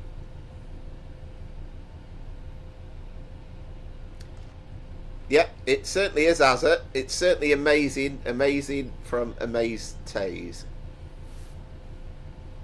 Amazing is the word. I kind of did wonder that, to be honest, Amaze Taze, but I know you dropped that hint a few weeks back because you said something along the lines of I know what's coming and I'm going to be happy.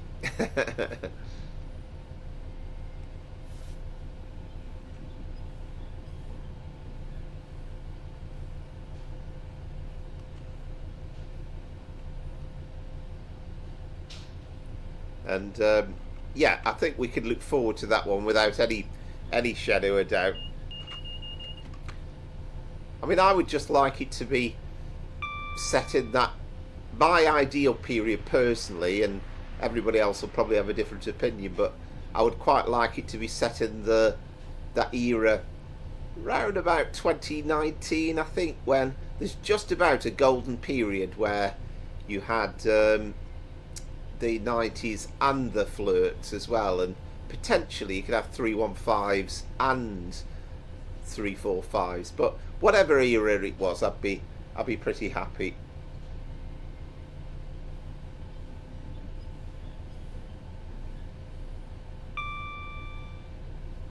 Ah, excellent, Pete. Yeah, that'll be great. I'll say I've only done it the once. I had an Interrail ticket, and that was 20 odd years ago, but absolutely tremendous value.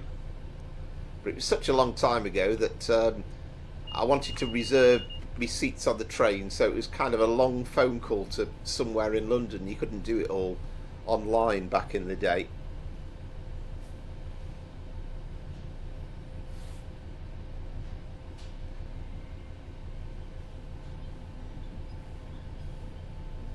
Yeah, I'm still getting there with it, to be honest.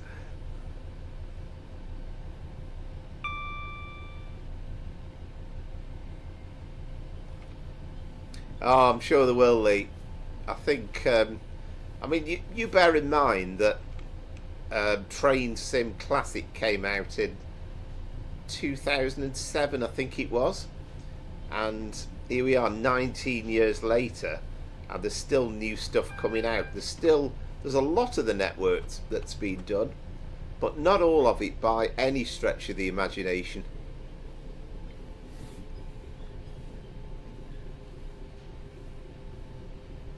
Yeah, you kind of think that in some distant point in the future, we're going to get the UK as one route, and you know, in time, computers will be able to manage that. It won't be a question of it being separate routes, and then that way you can do any combination of any service possible.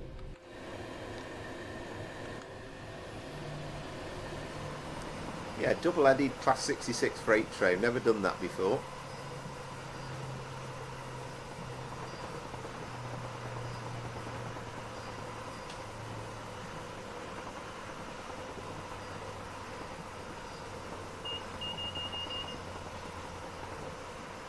Ah, excellent, Pete. Yeah.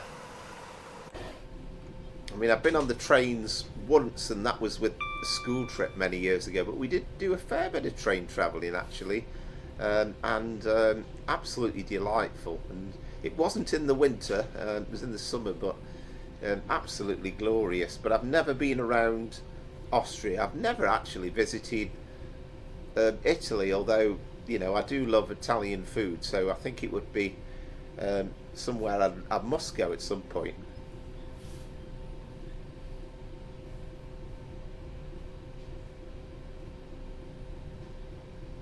Yeah, it's interesting. I think all these different signalling systems, and again, it's okay if you're used to them and you're driving them week in, week out, day in, day out. You know them like the back of your hand, but you can kind of learn things, but then you forget them if you come back to them a while later.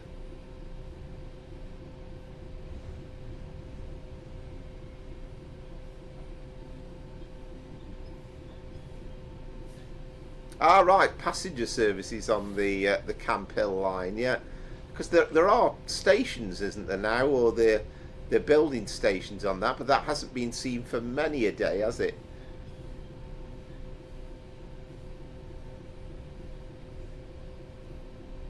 Correct, Bob. Yeah, it was actually in 2007. It was called Rail Simulator. So it was made. Oh, there's the military line um, train as well, going the other way. It was Rail Simulator originally, made by a firm called Kuju, who also made the original Microsoft Train Simulator. And then there were a couple of aborted attempts at Microsoft Train Simulator 2, which was announced by Microsoft officially and then got shelved. And then in the end, Kuju decided to press ahead with their rail simulator, but then they kind of abandoned it as well. They built that, and then what is now Dovetail Games put a group together and bought out the rights for it. And I think one of the first things they introduced was West Coast Main Line North, so we had like Carlisle to Glasgow, or just seen a HSD power car racing by on its own.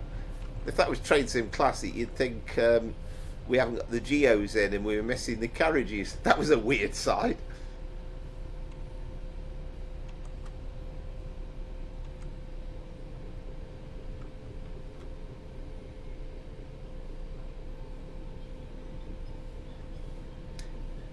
Pineapple Road. Wow, that sounds a beautiful place. You're going to tell me it's not, but you can't possibly have an ugly place called Pineapple Road. King's Heath and Moseley, of course, I've heard of, but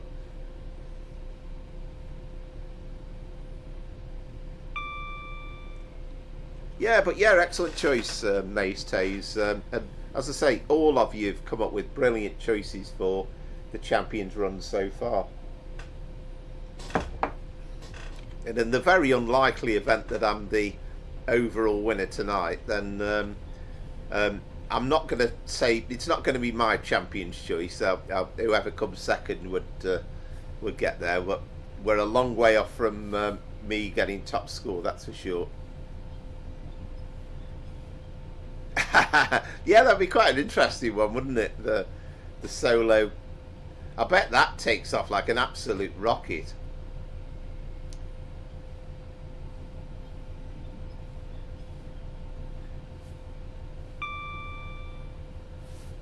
Wow, and Switzerland's got a reputation for being expensive, hasn't it?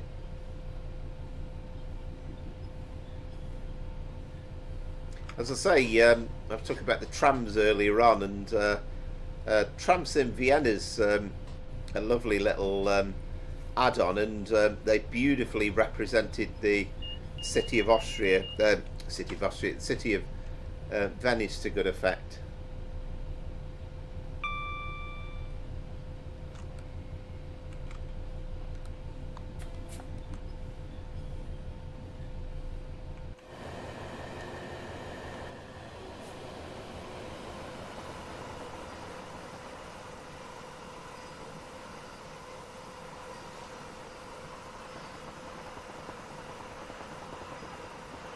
what's going to be really tested, because at some points we are going to have to use the brakes on this thing, so it's going to be trying avoiding coming to a halt too early, or for that matter hurtling past the red signal and getting a spad. Yeah, that I can imagine. Have you ever driven a solo power car, Rachel? A Big Mac in Norway is the equivalent of a 3-course dinner and wine in Britain. Oh, crikey.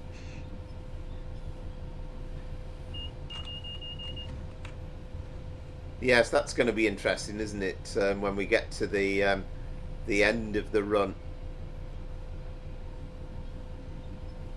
Yeah, that I can imagine.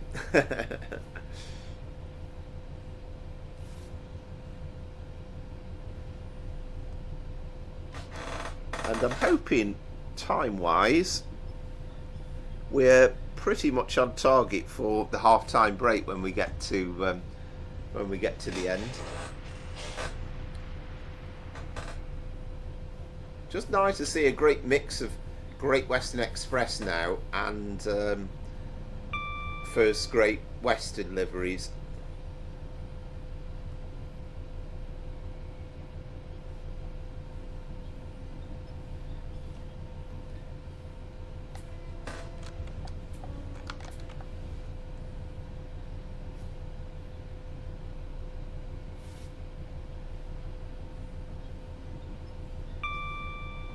Stop or spad at the end of the run. Yes, indeed. Yeah. Yeah, so hopefully if we get green all the way, then we will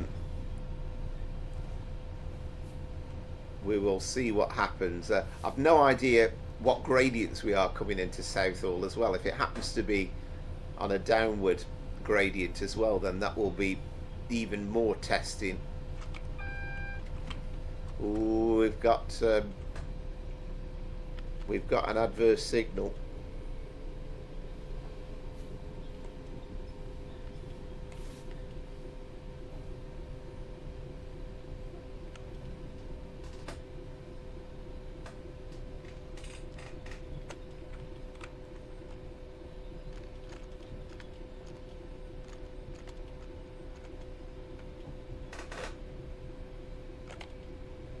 Well, we're getting a test on this because we are slowing down, but I felt for a long time as though I'm driving a train with no brakes on.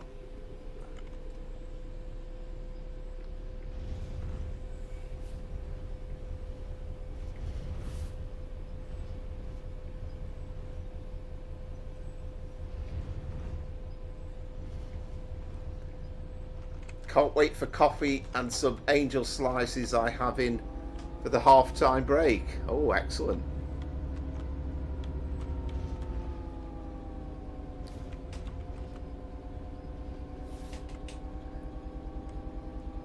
Yeah, I'm going to go steady for this signal.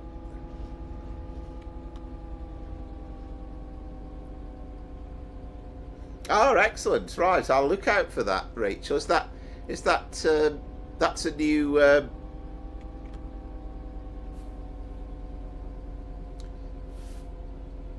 is that a newly pretty new on the Creators Club, is it? So yeah, I must download that.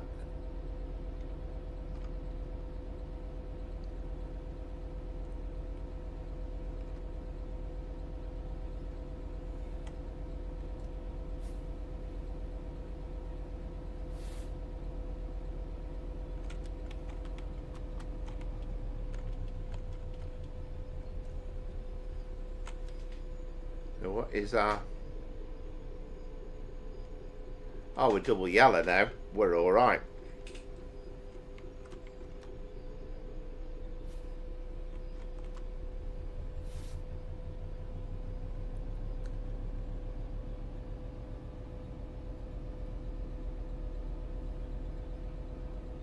Hot cross buns. Ah, right. Coffee and hot cross buns. Ooh, you can't go wrong with that. Making me all hungry now. I know Dan, my brother, he's a great hot cross bun fan, and as far as he's concerned, not just for Easter, he generally has them all the year round when he can get them.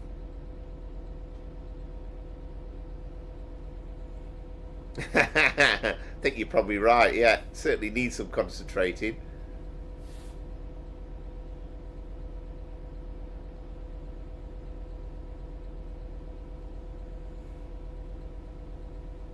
Oh, I see what you mean. So you mean it wasn't your creation? You mean I see what you mean. You've got it from Creators Club, right? Okay. Right. So double yellow is pretty simple. Just think of traffic lights. So you get double yellow, then a yellow, and then a red, and it's as simple as that.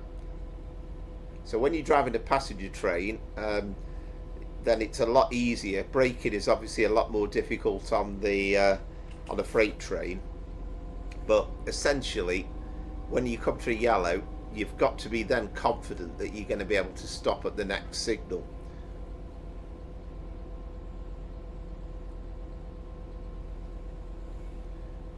Please no chippy chat. Pancake Day, Chinese Day on Tuesday the 17th. Is it really? Right, I didn't know it was that this week.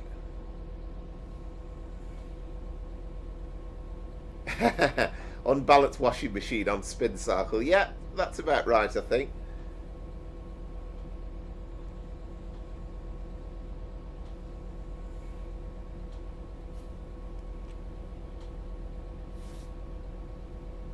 But it's kind of that advance warning, because you bear in mind, Andrew, you're driving, say you're driving a train at 125 mile an hour, then the fact that you've got a red in 2 signals time potentially means that you could have to stop. So trains take an awful long time to stop, and even if you're driving a Pendolino, which has pretty good brakes, then you're going to need probably 1.2 miles or so, perhaps a bit more, to be sure of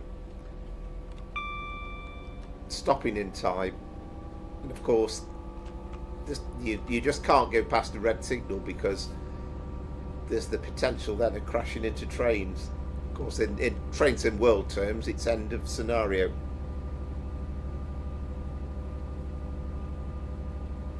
And that's the skill, Andrew. So if you get like a succession of double yellows, and what you're trying to do, as Rachel will tell you, is if you're keeping to the same speed, you know there's a train in front of you, but you're trying to maintain the speed so as you don't hopefully then come up with a red.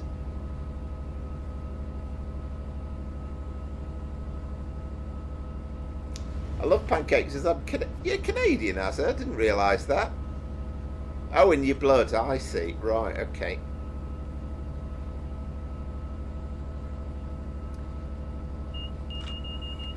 Tea biscuit.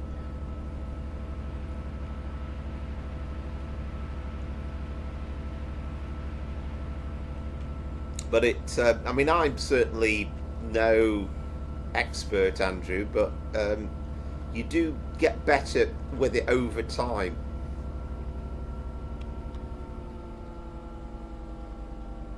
Yeah, I think some people were a bit critical of the 350 brakes, but again, it's hard to know unless you've driven a real one what the difference is. But I guess it's very much designed for that.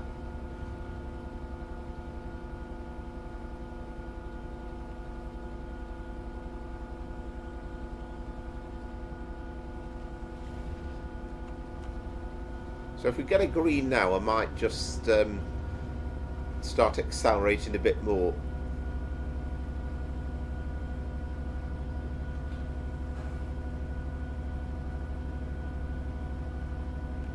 Oh no, yeah, we're still cautionary aspects.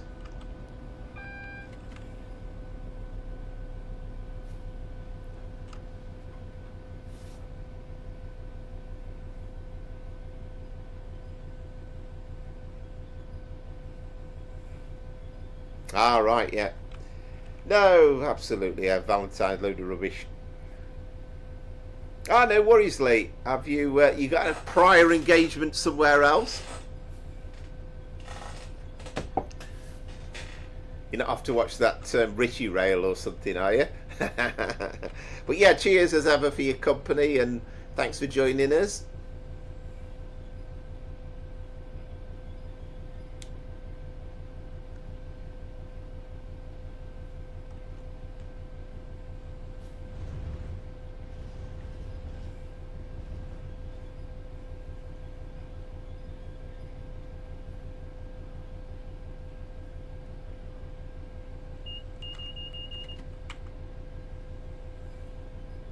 Yeah, that's and 40's pretty fast, really, isn't it? Coming in, so that's and again, that's something that you, a more experienced person like yourself, you'd be more knowledgeable on. But it's, you've got a timetable to meet, so no point in dawdling in at about 50 mile an hour from 1,000 yards away. Yes, indeed. Oh, we must. I must see about getting the stuff in actually, because it's a few years since we've had pancakes. Actually, we've definitely got the lemons in. That I do know. We don't have to worry about that Jif lemon malarkey. We've definitely got lemons in, but yeah, I'll have to see if we've got some stuff in to make some pancakes.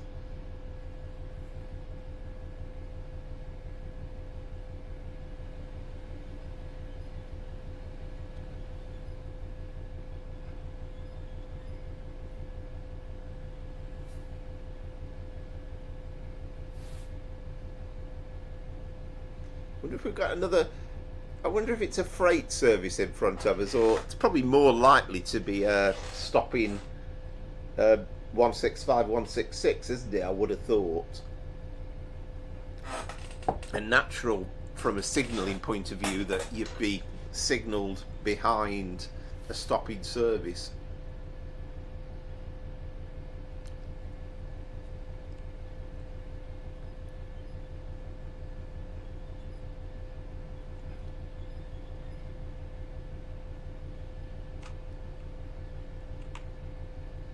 Right, 40 mile an hour was how I was taught to hit the platform as a young driver, yeah. And I guess, you know, in sort of wet conditions, in icy conditions, it'd be a different matter. But yeah, dry conditions, and even the old school EMUs that you'd have been driving, I guess, were pretty hot on the brakes.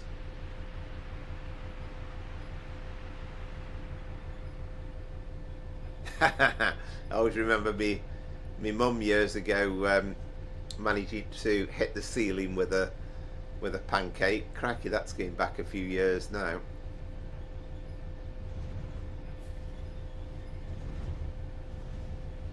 I think we always make a point though when we do pancakes is we don't have absolutely loads of them, and we still kind of have something to eat in addition. It's a bit like a sort of a supplement to the main meal.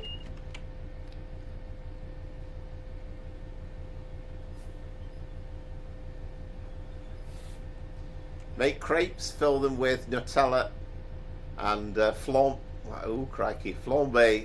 in Cointreau. Let them cool a little, then top them with a little creme fraiche.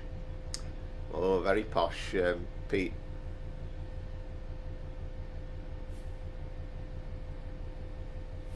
Yeah, I remember watching a real driver on a driver simulator, and they kind of said to her, right, this is, I don't know if it was leaves on the line or it was wet or whatever, or icy, and they said, right, you just forget about the conditions for a moment, and we'll pretend it's a sunny day and brake for it as though it's a sunny day. And of course, needless to say, she sped past the platform at, you know, a mile out or something.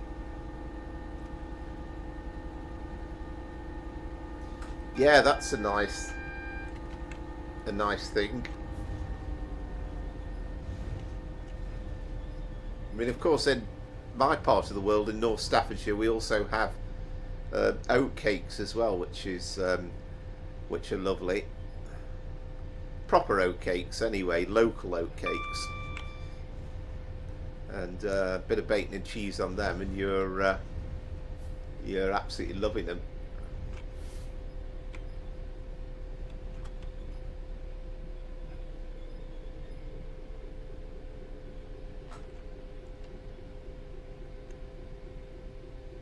That's confused the hell out of me because I've got two signals then. I've got a green on one side and a red on the other. So I'm still not sure what I'm supposed to be doing. No, it's still green, isn't it? We're okay.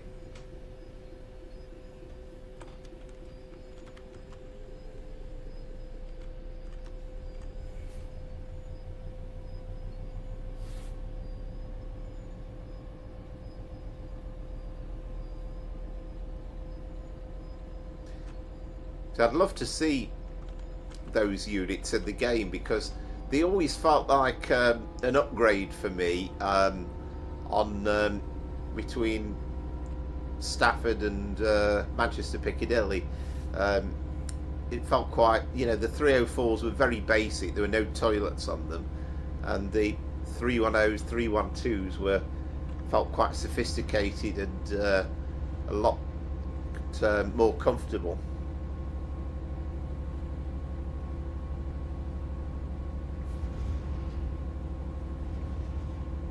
Oh, crikey, Dominic, yeah.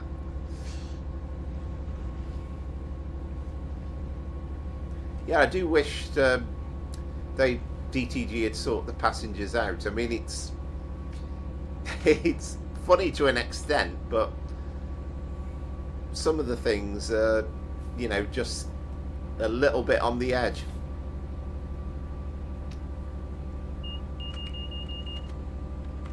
About time they sorted the passengers out. It seems as though it's kind of so way down the priority list though.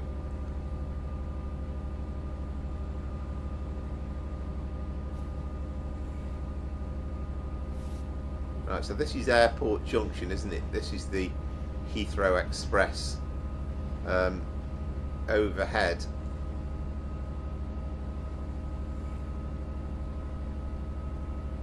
Or at least the flyover to take us on the up lines towards Paddington.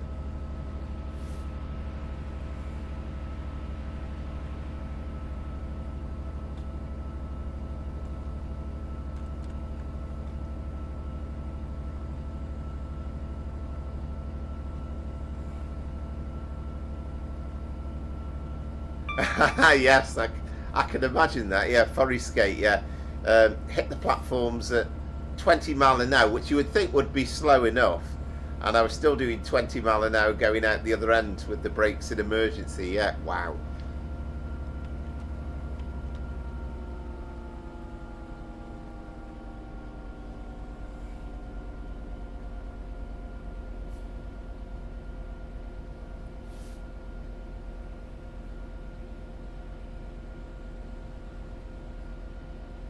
So we are 3.4 miles away from the end of the run, so we are getting there gradually.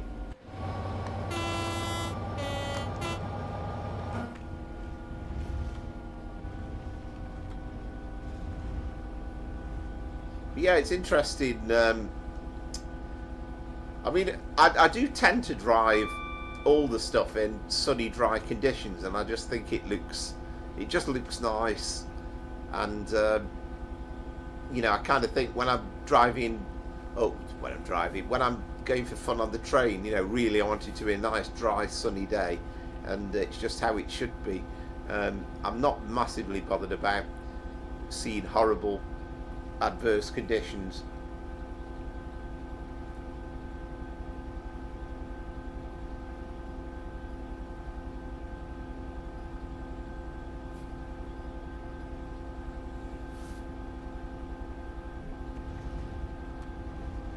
Yeah, I mean it's horrible, isn't it? Really, I mean it's you can't really contemplate the state of mind, but um, the problem is it's not just the person that's doing it; it has a lifelong impact on the driver as well, who's never ever going to forget the experience.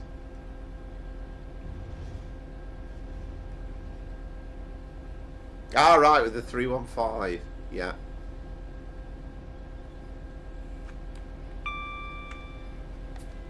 I mean, you would assume again, going back to if DTG or whoever is going to do the Great Eastern Main Line, you would kind of expect a 315 would come in quite easily because we've already got the 314, so it's not a huge stretch of imagination to imagine a 315.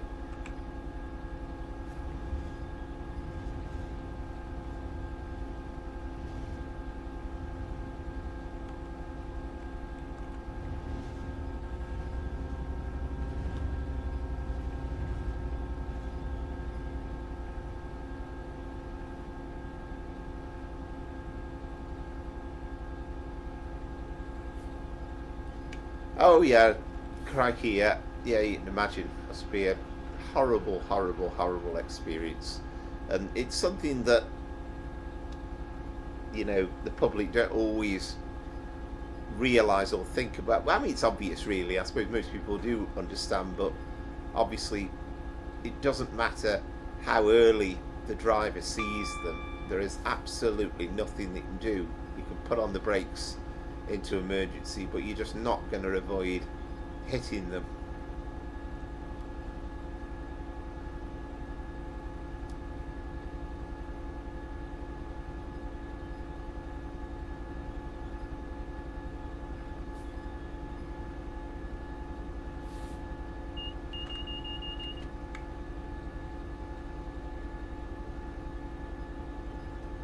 So we're 2 miles away. It's been a lovely, lovely ride.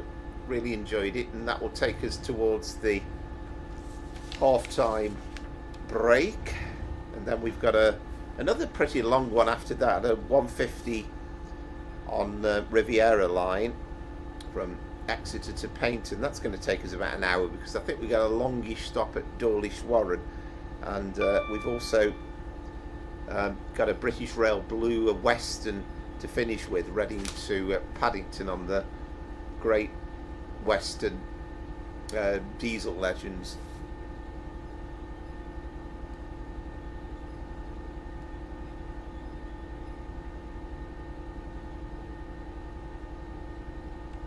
So this is Southall, the famous gas tower.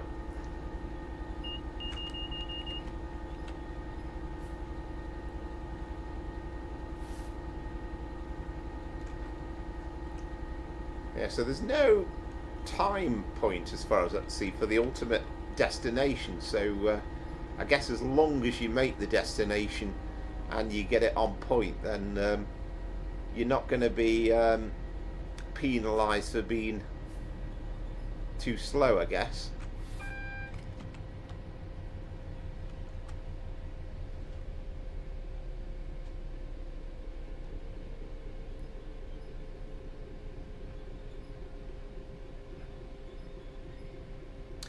Yeah, absolutely, Andrew. Yeah, it's horrible, horrible, horrible thought, isn't it? And I don't know what the chances of a driver experiencing it in his or her career.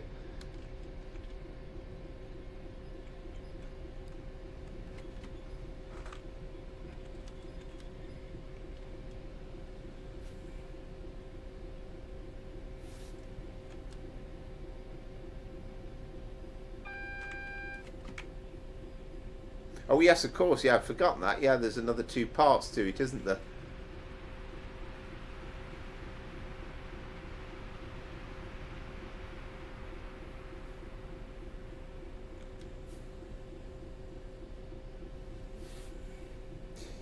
Yeah, absolutely. Yeah, it's that is very true.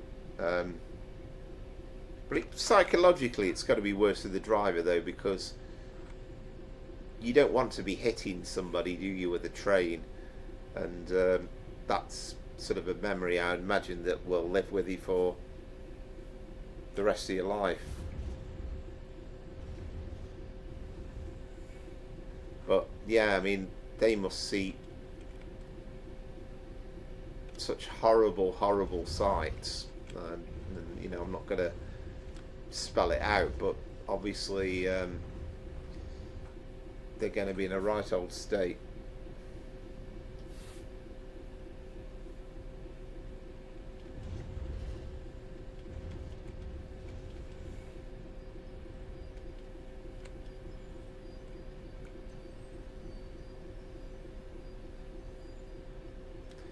Oh, we are going downhill too, just to add insult to injury, coming into the very end as well.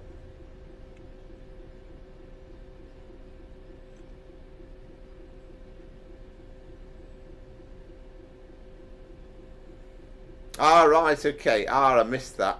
Right, it did happen to you once, did it? Oh, that's awful. I mean, I don't know. Again, I presume nowadays that the counselling, the support that you get is probably a lot more advanced than it would have been back in your day when you were a driver. So Brian has got his score in at 7755.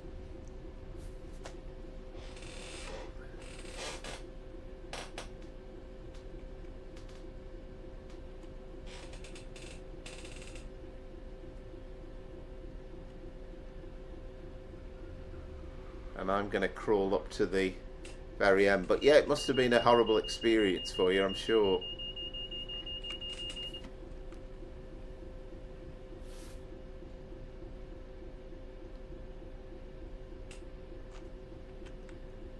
And that is the one good thing. With this thing, it is only a game, and much as we all enjoy it, it's stuff like that that doesn't happen, thankfully.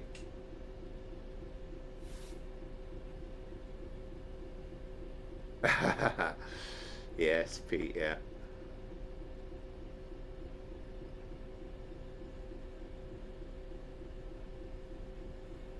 All right, Andy. Right, first time contribution from you, I think. So 7755. Well done. Well played.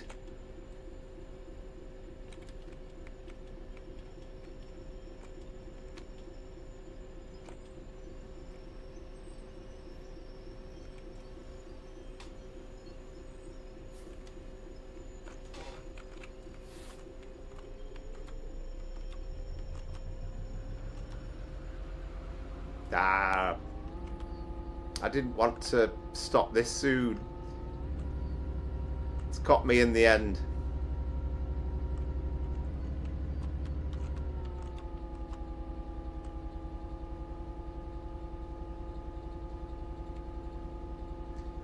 Right, I'll jot down the other scores in a minute. Let's just try and get to the right point.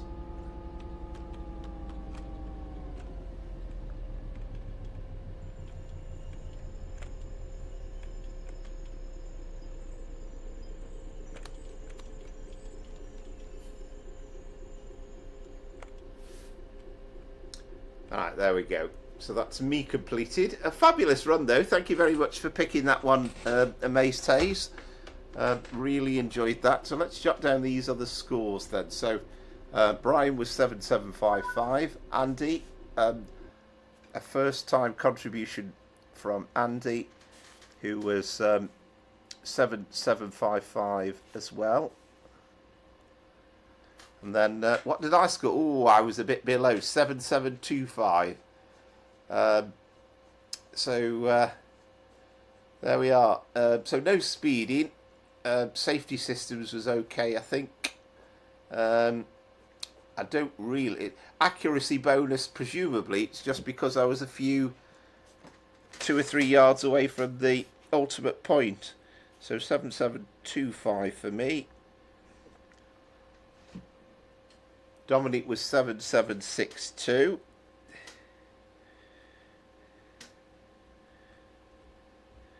Which was a brilliant score again. Well done. Amaze Taze was 7767.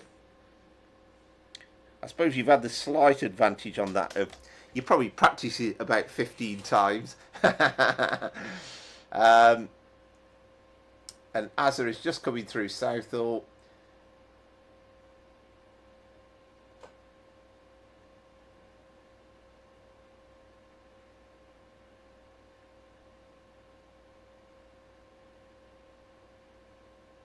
Ah, right, okay, you're struggling with the editor tonight, Josh. Right, so let's quit the game then for the minute. I can see Pete asked Rachel about, yeah, but it's kind of interesting as well. Right,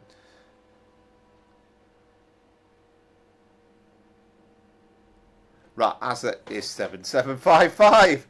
Seems to be a bit of a consistent score, that one.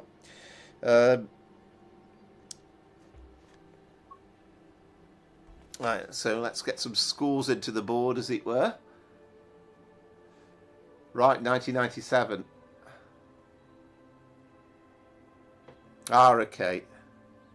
Yeah. I mean, I suppose ultimately, and you know, it's easy for me to say, but it wasn't your fault, and I guess the person wanted to do it, so it's. But yeah, glad you managed to recover from it, as it were. But must have been a horrible experience. Right, let's get scores in for round 3 then.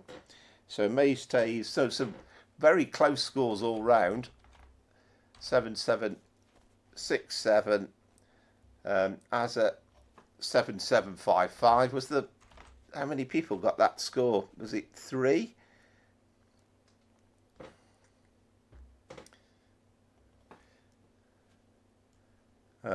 Brian was 7755. And I'll alter your score for the second round as well, Dominic. Dominic was 7762. I was 7725, which I was fairly pleased with, to be honest, but not as good as some of the others. And then Andy we need to add in as well. Right, where are we? I tell you what, let's, as Electric Blues isn't in there, we'll put you in as Electric Blues for the minute, and then we'll rename you in a second.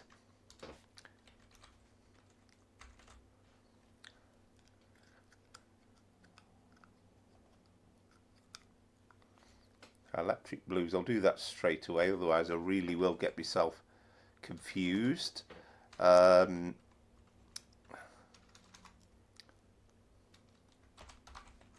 That's Andy.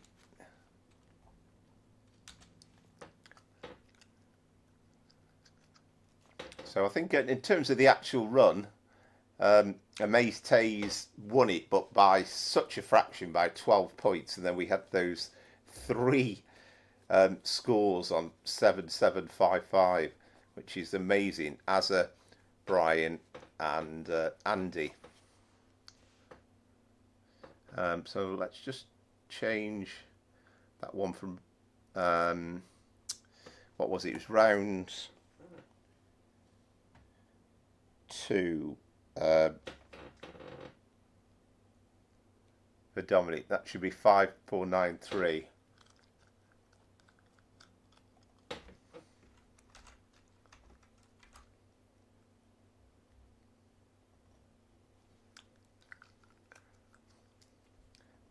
I'm actually showing the scoreboard. I'm not. Right, okay.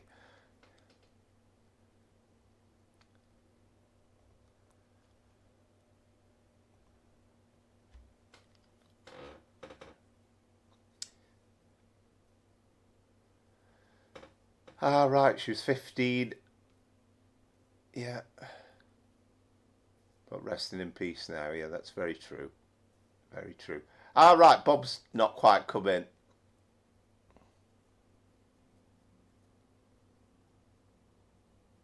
Yeah, absolutely. So close. So we've got Bob's score to add in as well. But thank you very much, everybody, for contributing. So at the moment, I'm still just about holding the lead, but I'm sure that'll all change when we do a stopper with the 150.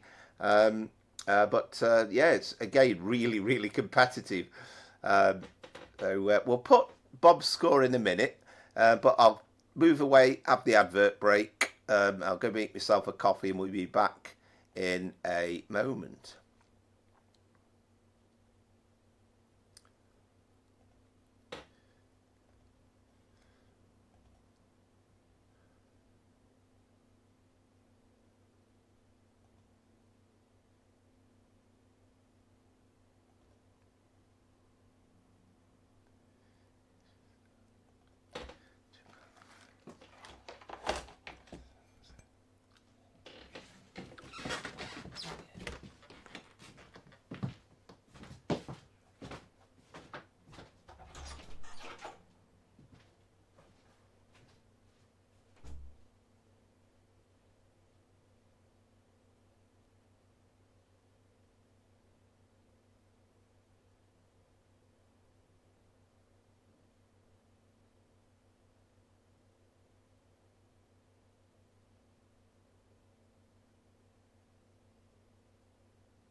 Right, where are we now?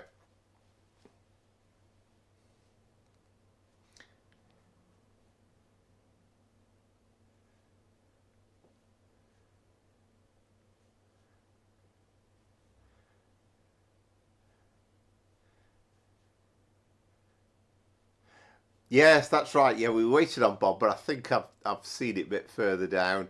Um, yeah. Yes, yes, still in front, Josh. It won't last. It will not last, I tell you. Um, yeah, and as Pete says, yeah, different people handle in different ways. Mate of mine in the 80s was told to have a couple of days off, a few pints, then get back to work. Yeah, I mean, that's, again, I suppose, how it might have been back in the day, and different regions would look at things completely differently. Oh, shame, Bob. That was always the difficulty, and it was again. It's not easy to stop at all with that load on the back, and I forget how many tons we said it was at the start. But good evening, Kane. No, we've still got a load to do yet.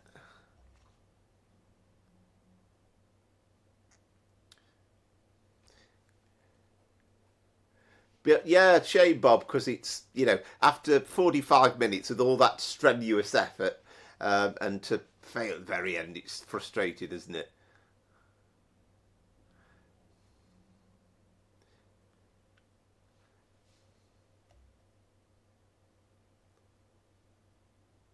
Yeah, I suppose there's always a chance, yeah.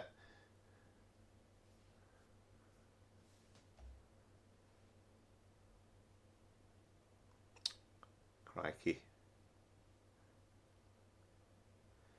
Right, okay, let's crack on then. Let's get the game loaded up again. So, I mean, the next run's about an hour, and then we've got about half an hour after that. So we're going to be a little bit beyond the 9 o'clock curfew, as it were. So we're on to the 150 now on Riviera Line.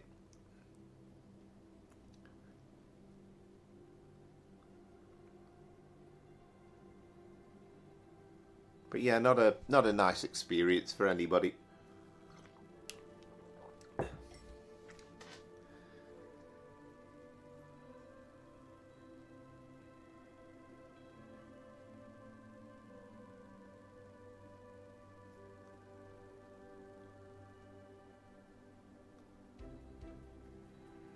No, fair enough, Rachel. That's absolutely fine. And like you say, sometimes you've had the chance to just have a breather on driving different countries and driving other stuff. So that's great. Yeah, it's absolutely fine, and I'm sure that'll be the case.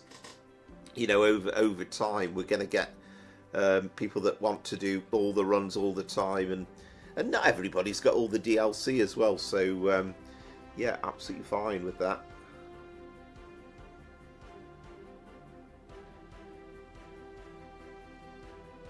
Ah, excellent, Dominic. Yeah, that's a good idea.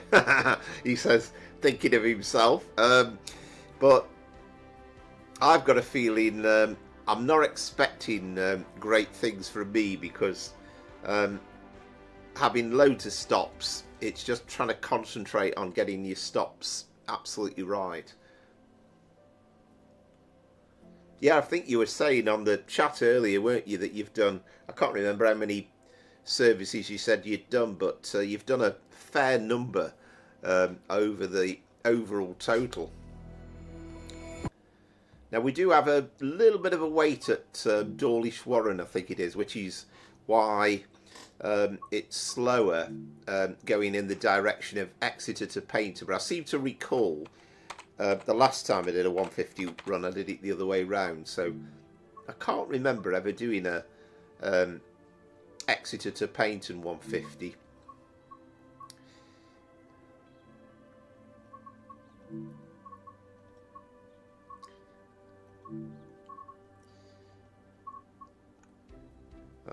Right, so what did I say it was now? 2 Tango 17, wasn't it? So this is Exmouth to Paignton.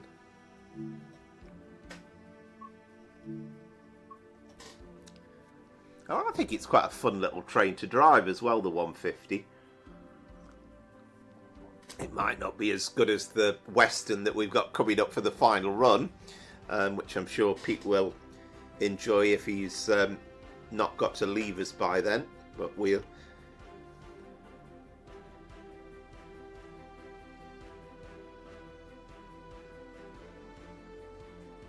Yeah, absolutely. Yeah, no, that's good. It's good. And there's some great other content as well. And, you know, we've even got other countries coming soon as well. We've got the Czech Republic, we've got Portugal, Japan coming up as well. So it is supposed to be Train Sim World.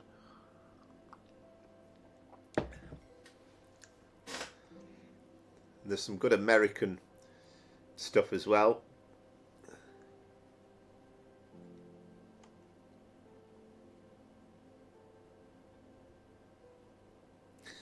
Of course, that's the shot there of the Metro Rivals thing. Presumably that's not too far off as well. I've got no plans on getting that. I'd perhaps be semi-interested if there was an option within the game of just driving it normally and just driving a normal service. But if every run that you do is just basically, you know, some stupid speeding kind of motor racing type contest, then I'm not interested. Not with a train.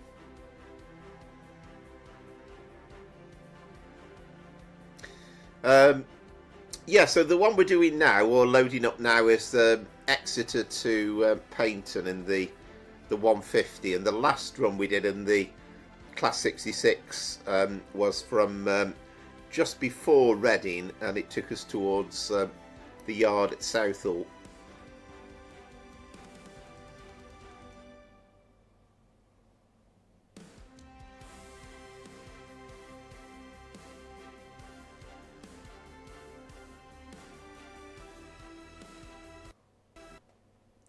Oh, another crash.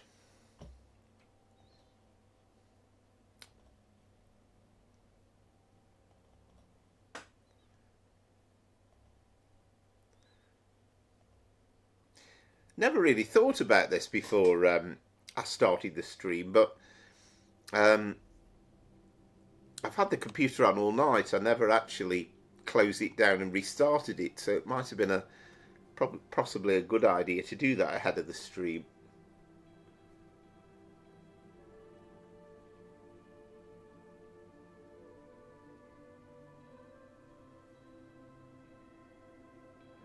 Right, Western Pilgrim. Yeah, we'll have to do that at some point.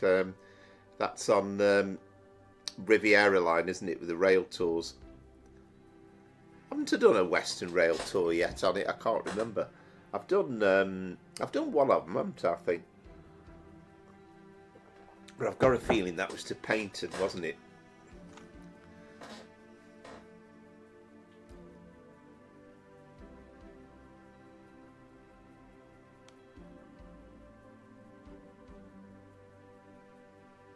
Right, yeah, sorry, Acid. Do you mean, are you on about the Riviera Line at Exeter, or just generally?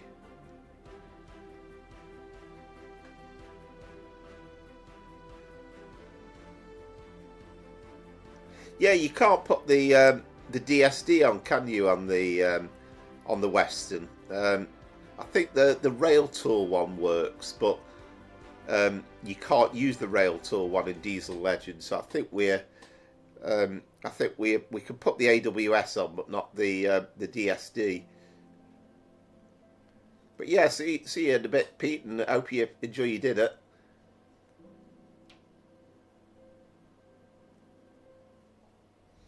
Yeah, it's definitely worth trying, and you know, I only do them very, very occasionally. We ought to do, like I say, maybe not at the weekend, but perhaps we could do perhaps a couple of hours on another country at some point.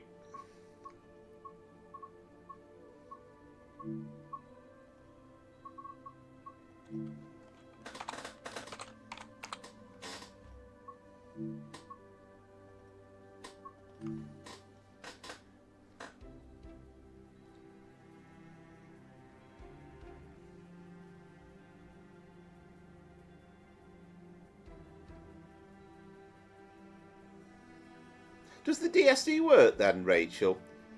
Right, okay. I'll put it on then if it definitely works. I got this feeling that you never actually, you didn't hear the sound of it going off, and then your brakes kept coming on. Yeah, there's some. I mean, Germany really has probably had more contest than. Here we go. I don't know what this is about. Germany's probably had more content than any other country, the UK included. Okay, fair enough, Rachel, yeah.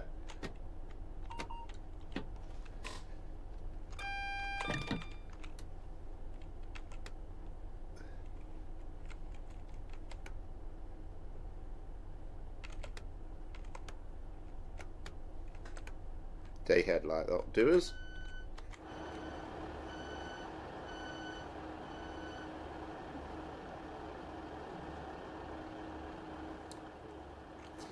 And it still looks a nicely loaded train. At least the passengers work a little bit better on this route.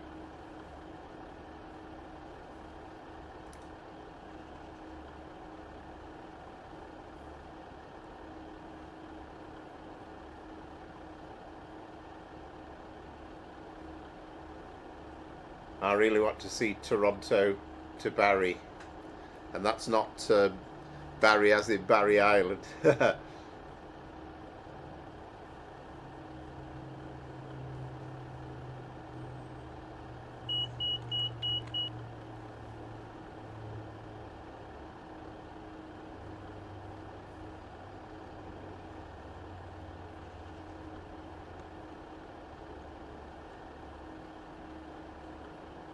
Yeah, they're AFB, I do understand.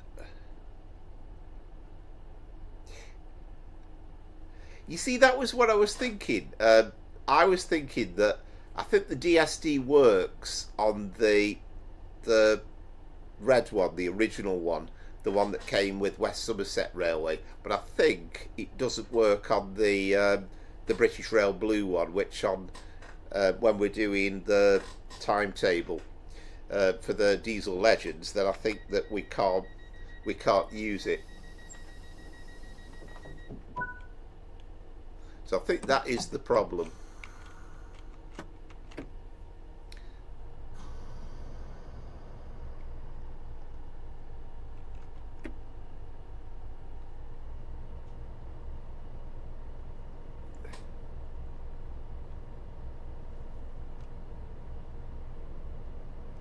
The thing that confuses me with the German system, apart from getting the hang of PZB, is what to look out for when you come into those LZB zones. And I understand LZB is even easier than PZB, but it's kind of like, I don't know when I'm in a LZB area.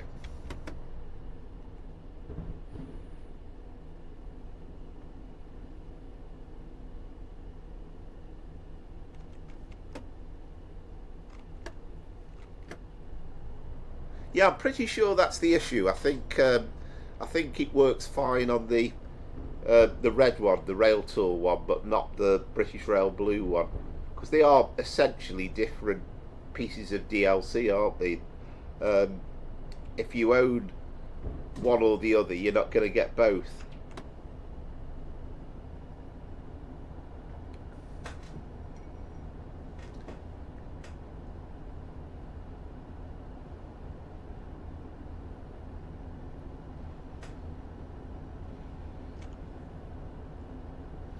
All right, okay. we've got a difference of opinions there. Is that what it is? The lights on the dashboard, right? Okay.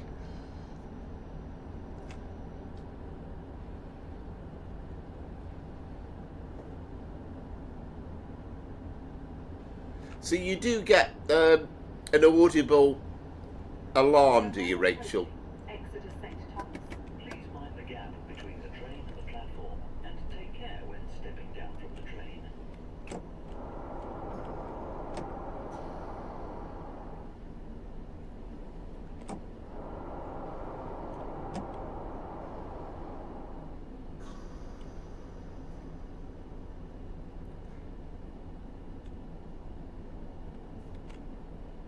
Oh, okay, yeah, right. Well, that sounds pretty conclusive then. And if you get an audible alarm for the DSD, then I'm absolutely fine with that. Maybe it was a fault that did exist but has now been corrected.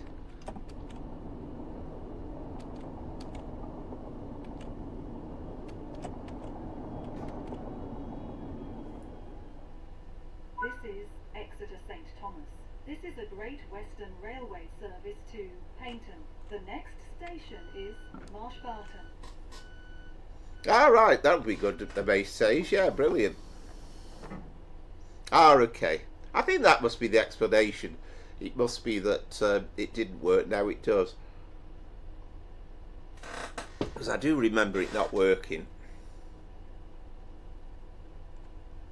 Ah, right, there's the answer then. It's been fixed on the PC, but not on the Xbox.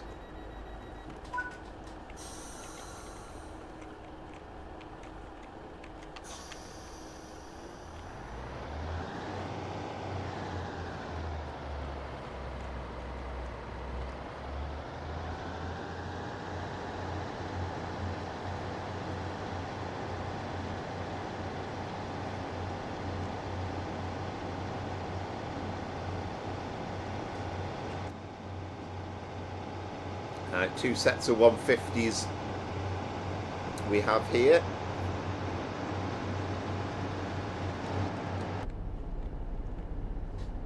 Oh, well, you might have gave me some points there because I was thinking it wouldn't work. So cheers for that, Rachel. Appreciated. Right, yeah, gotcha. Yeah,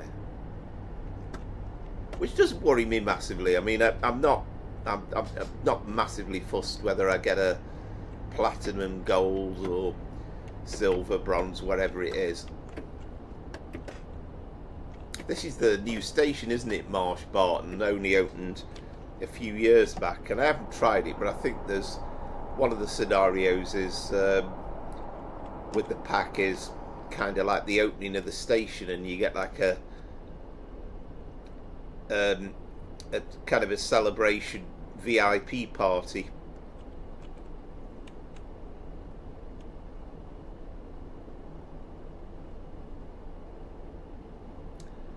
Ah, well, there you go, Pete. Approaching Marsh Barton. Please mind the gap between the train and the platform, and take care when stepping down from the train.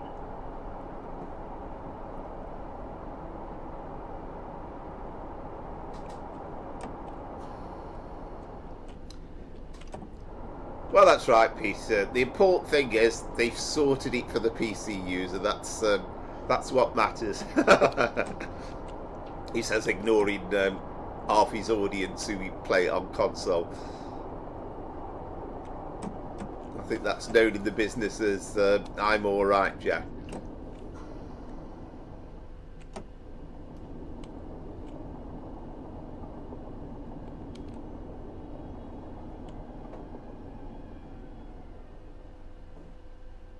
This is Marsh Barton. This is a Great Western Railway service to Paignton.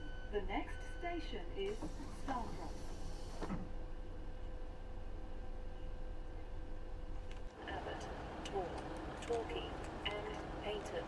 The train at platform 1 is the 12:37 Great Western Railway service to Paignton, calling at Dawlish Warren, Dawlish, Tinman, Newton Abbott, Torquay, and Paignton. Will passengers intending to travel on the service please join the train now, as it is ready to leave. Platform 1 for the 12:37 Great Western Railway service to Paignton, which is ready to leave.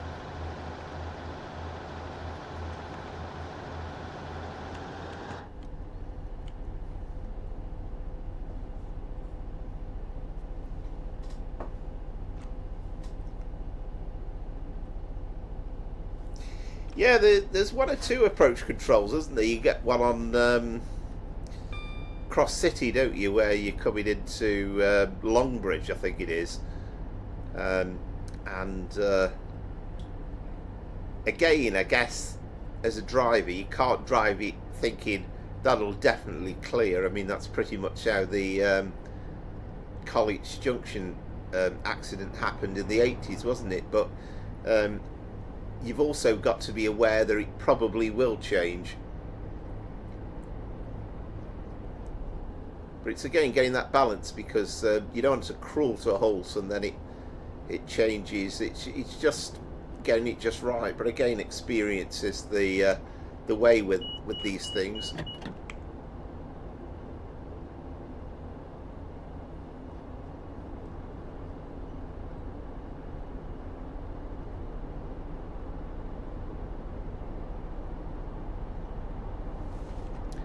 I do quite like the cab on this somehow. You know, obviously it's a standard cab, fairly pretty much from British Rail Brel as it was in the 80s. I love that sticker there, WSP. I got my instrument lights on here. Nope.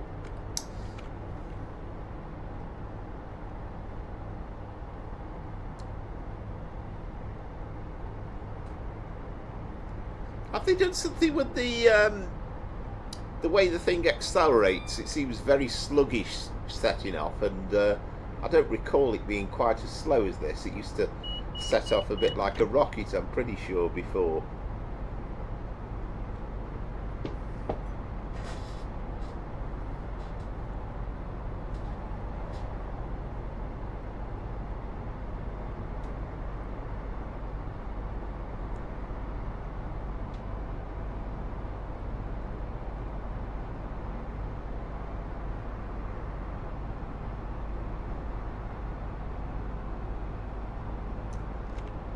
Yeah, I guess so, Azzy.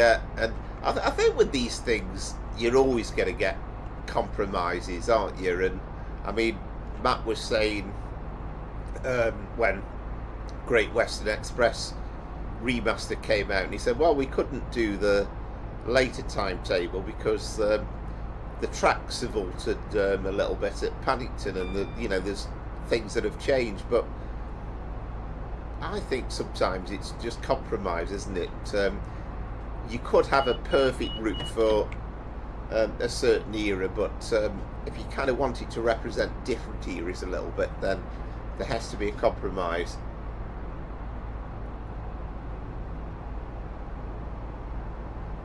Yeah, I think they kind of didn't really build it, did they, the Dutch route, with freight in mind. And even the Vetron is kind of from the German route, isn't it?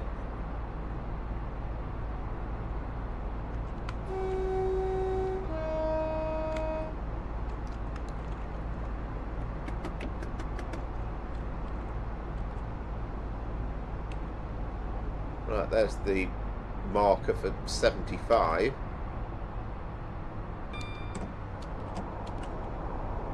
I love that sound that you get on the brakes on a Sprinter.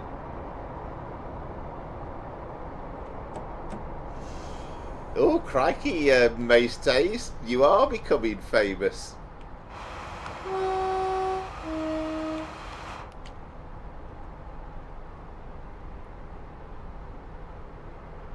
I know you've chatted to him an awful lot, haven't you, over the last couple of years? I mean, I know you won't be able to tell us if you see any, but this is probably... You might get some sneak peeks of a certain route that you might be looking forward to.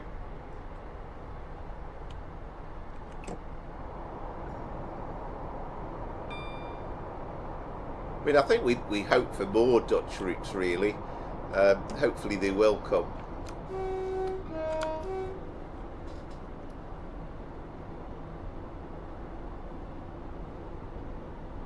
Yeah, that'd be something nice, wouldn't it? Yeah, I'm the same, and when I drive an 86 or an 87, I love the sound of the brakes, because modern trains, you don't have that sound. It's excellent. You really feel that the I think, as Rachel was talking about with disc brakes, but you really feel the sound of it coming into effect. We are now approaching Starbucks. Please mind the gap between the train and the platform, and take care when stepping down from the train.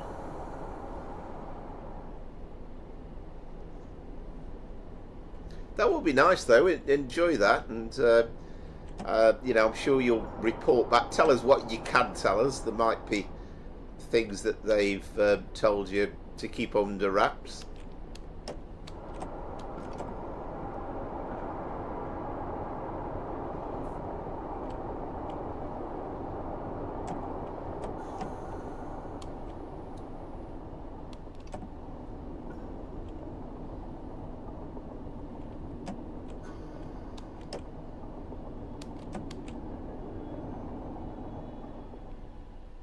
This is Starcross. This is a Great Western Railway service to Paignton. The next station is Dawlish Warren.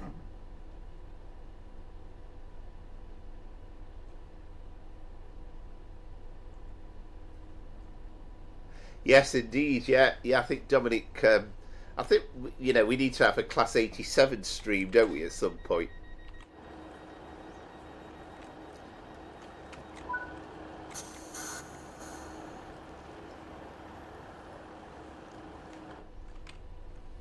There's a lot of talk about this line in the papers, wasn't there, over the last couple of weeks about, again, how...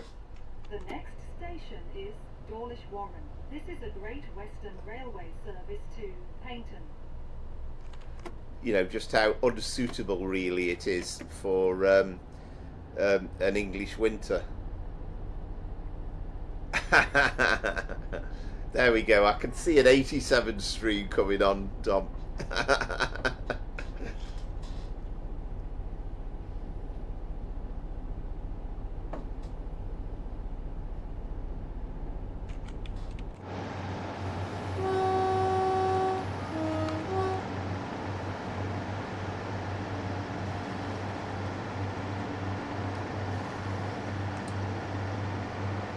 I just love this bit though, just going alongside the sea, and okay, we haven't unfortunately got the waves crashing up the side of the walls, but it still looks pretty decent. And you can see the attempts at the waves as well, which is pretty good.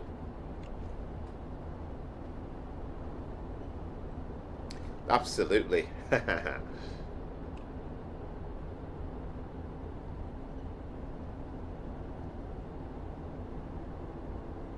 But in all seriousness, I would like to kind of do something that's, you know, that's a bit more themed. And I think when new stuff's coming out, it's good to show stuff that's new, that's up to date. But there's plenty of lulls in between.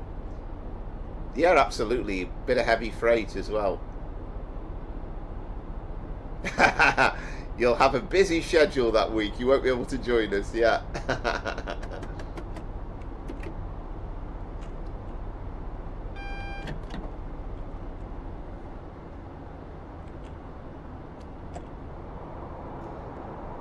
I think I'm not far off wrong in saying when you're driving something like a 150 that the double yellows at 75 mile an hour you're not going to be too worried about, and you only really need to brake in when you come towards the single yellows.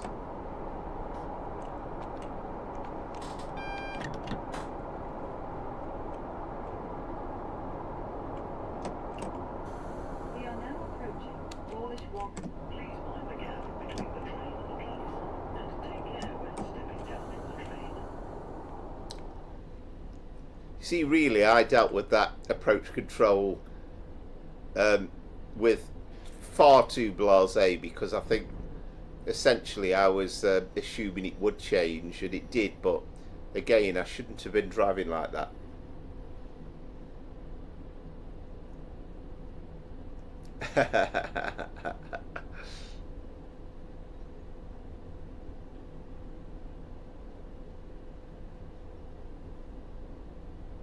So I think here we have a little bit of a wait before we get moving, so we'll probably get some stuff coming through whilst we have that wait.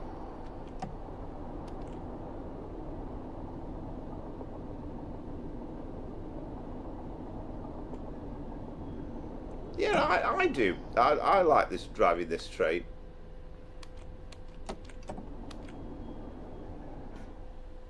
This is Dawlish Warren. This is a Great Western Railway service to Paignton. The next station is Dawlish.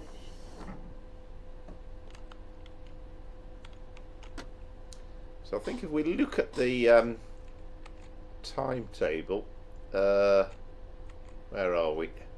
Oh no, I'm wrong. I was thinking there was a long wait here. It's not this service then, is it? No, we're okay.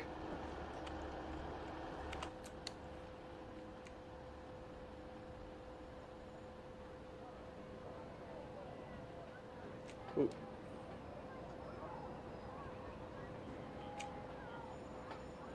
That's riding about without any people on it. That's a waste of time. You got anybody on this thing? It's February, it's pretty closed, and then the racetrack just needs a little bit more life.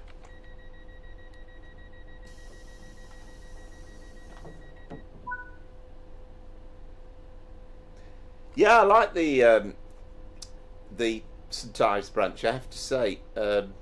It's pretty good. The next station is Dawlish. This is a Great Western Railway service to Paignton.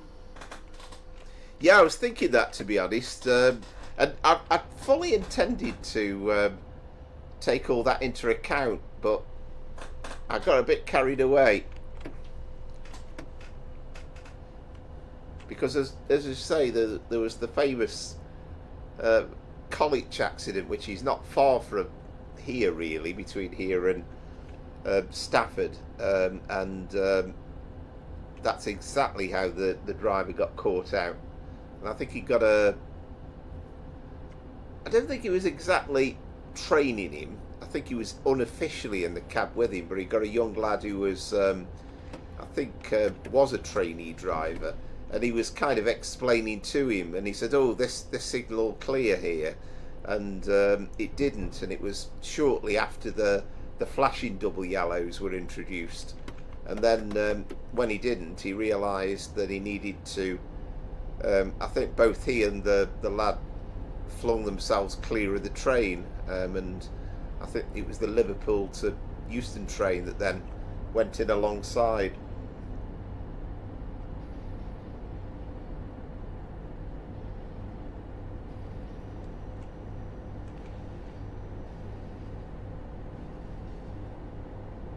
But I think I've got the Cornwall modded timetable, modern one. But yeah, it's a lovely sort of like roller coaster experience driving between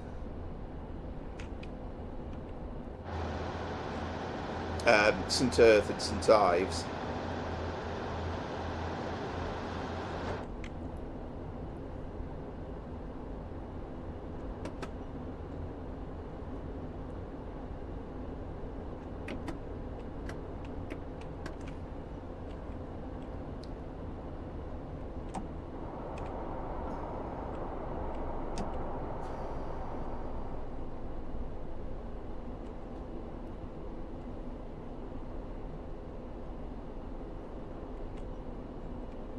We are now approaching Dawlish. Please mind the gap between the train and the platform, and take care when stepping down from the train. And this is what just brings the game to life, as far as I'm concerned. And you know, you have regular things keep happening all the time with stuff like that. I mean, I'm enjoying that Goblin Line updated timetable as well, and I think the next thing will be he's going to throw in some freight. But again, it's turned Barking from being a an absolute dead end station to being really busy, and you've got the choice of driving either the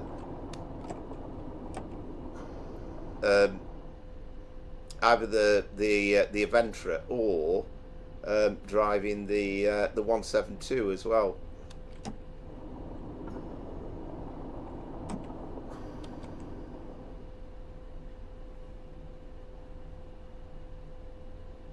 Yeah, that seems to be a Just Trains thing. They pretty much nailed that. This is Dawlish. This is a Great Western Railway service to Paignton. The next station is Tinmouth. At Tinmouth, Newton Abbot, Torquay, and Paignton.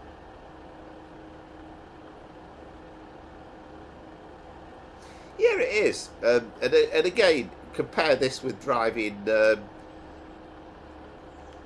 either the Goblin line or the North London line. This is quite chilled out.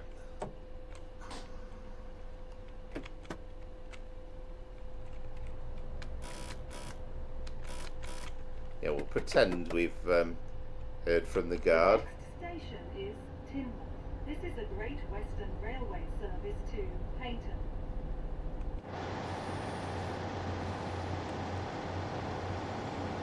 This is magnificent as well. I've forgotten to again. There's a mod that's put some more people in and around here. I think, but I forgot to install that.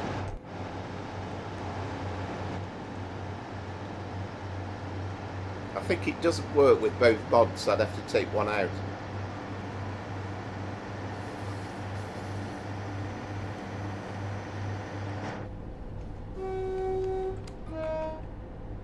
Yeah, do you mean driving the 150? Dutch route timetable doesn't work on. Ah, okay, yeah.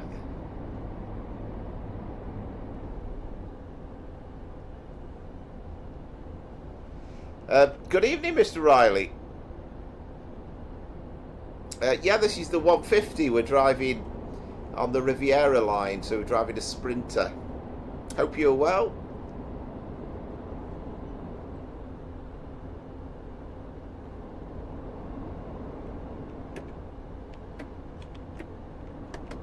Yeah, it's a shame how some things don't work or transition well between the different games.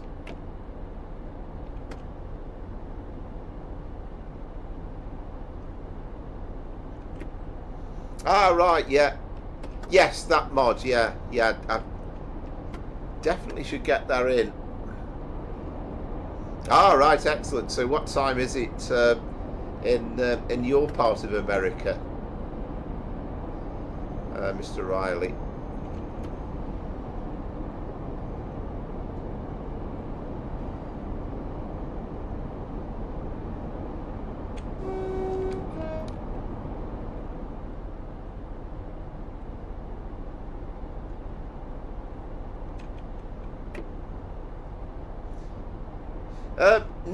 No, it's the same speed limit that applies to the line generally. So yeah, stations, you can get trains.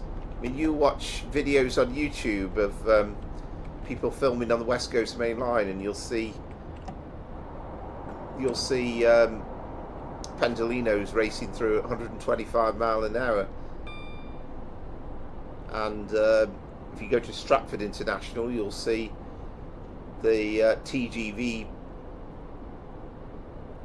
well, say the TGV, but the Eurostar trains anyway, going through even faster.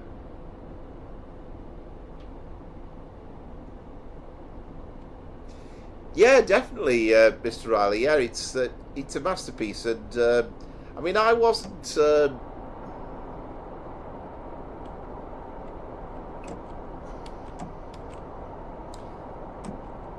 It wasn't top of the tree for routes. Please mind the gap between the train and the platform, and take care when stepping down from the train. As the premier route, I wasn't sure whether I was absolutely going to love it when TSW6 came out, but the reality is I do, and the fact that they've not just added in the branch to Paignton, but we've got the line to Plymouth, and that's got some climbs as well. Then there's kind of something for everybody in that. And kind of the icing on the cake was to add in the, well, they didn't add it in included, but to have the Voyager as well.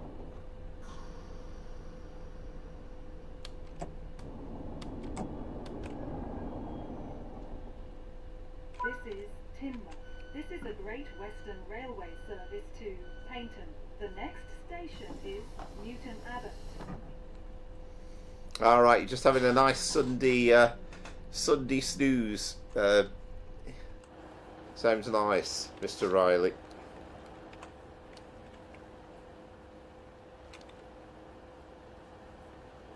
Again, you can see going out over onto the dockyard and the boats and everything. Just lovely.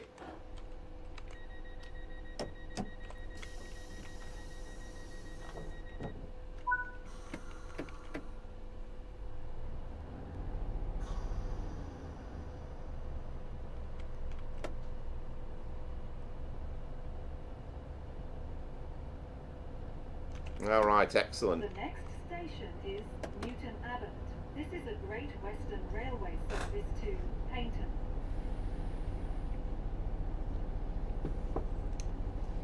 Oh, we got a 802 coming through.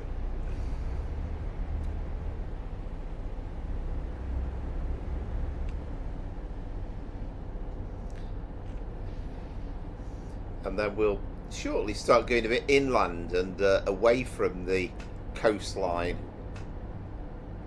Oh, excellent.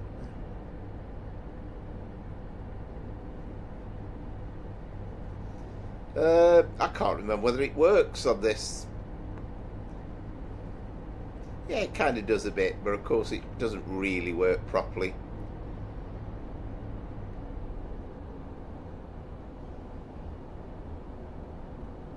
That's about all we get with it.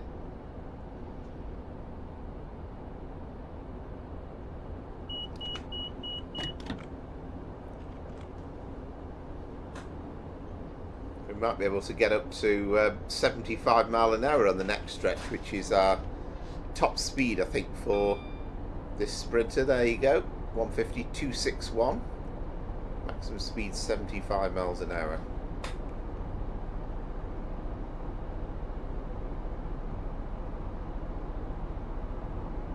How's your water going tonight, Scooby? Or are you missing? Do you feel as though you're missing out?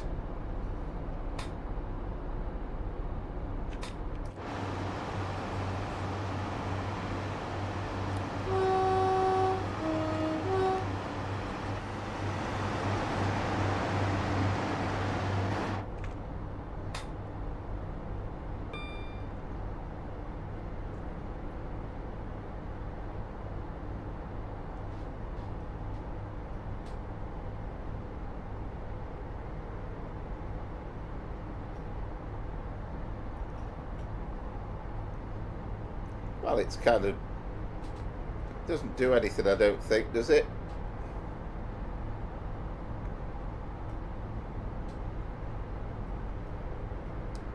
You don't want to contact signal it. Oh, we can confirm. Yeah. All right. Okay. Well, fair enough.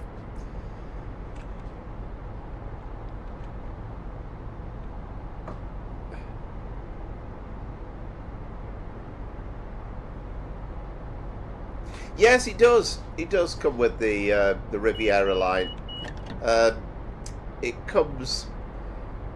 You get the 150, and you get the 802 as well, that's great fun to drive. The one thing you don't get is the Voyager, that you have to buy that separately.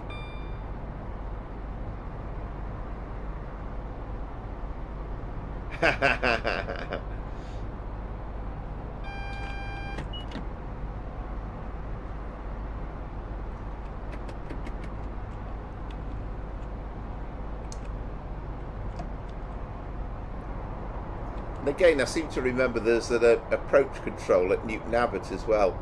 So again, must be wary about that.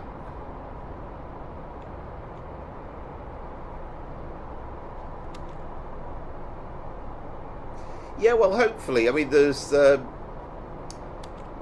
sales on pretty much all the time.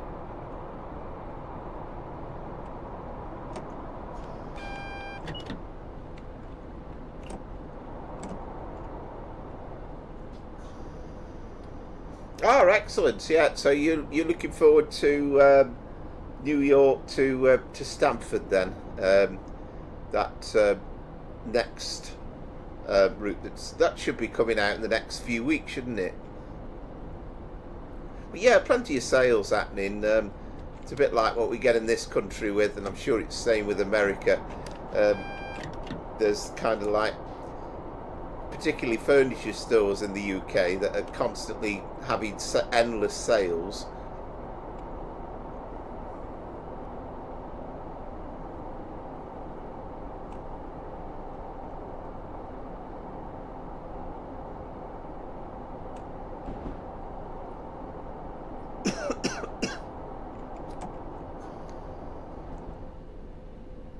Yeah, the NEC was the first. I mean, We are now approaching Newton Abbot.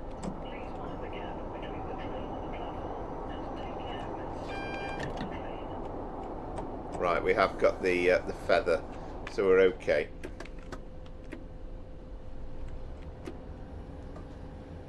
I remember the NEC. I can't remember where it used to end to, but there was a big chunk of it built with Microsoft Train Simulator, but I'm going back nearly, not quite 30 years, but I think it was the year 2000 when Microsoft Train Simulator came out, and it was the first ever train I ever drove on a simulator, the Exeter Express, and that was kind of the exciting thing when it first came out.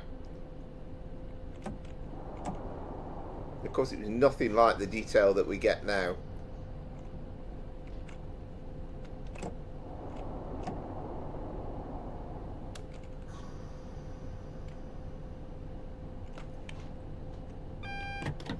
I always remember when they did the preview stream of this route, and Matt was saying he'd been told that Newton Abbot was going to be dead busy, and they kind of picked a time when there was nothing going on. This is Newton Abbot.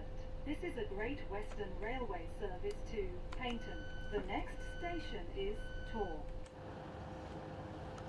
Yeah, what was it? It was New York to, I can't remember, was it Washington? Or Philadelphia rings a bell. I seem to remember Baltimore was in it, but again, I'm kind of really stretching my brain to remember that.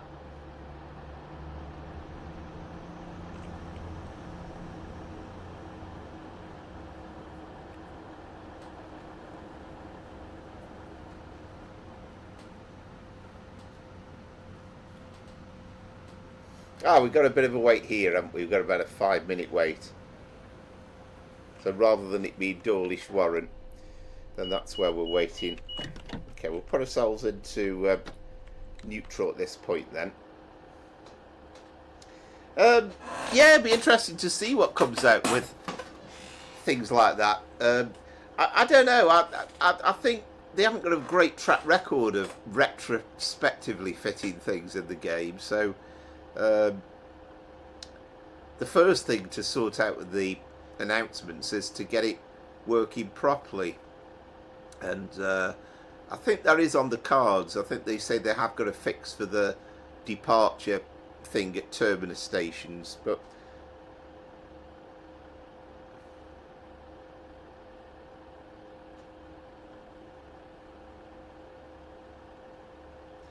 yeah, no idea. Probably not as a... Yeah. Well, I don't think we're going to go remaster of the Microsoft Train Simulator one, Mr. Riley. That's what's going to depart before us.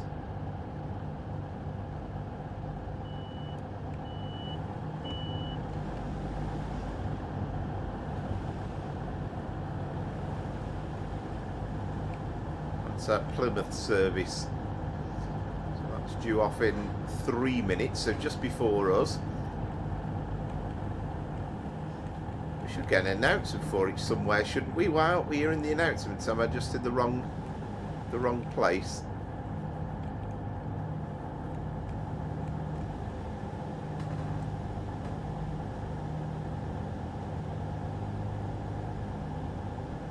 Yeah, definitely. It's little things like that. You get like weird situations, don't you? With the I think both Birmingham New Street and Exeter, where it comes in, it says out of service, and then they have to. It then alters to show the correct destination.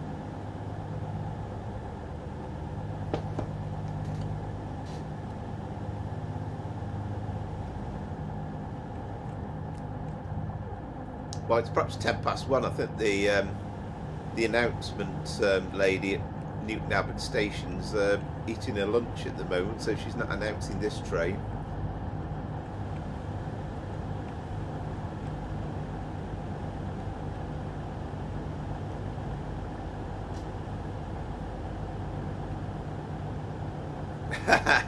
Yeah, it will do. Yeah, but of course it was just amazing at the time when it first came out, because it was the first time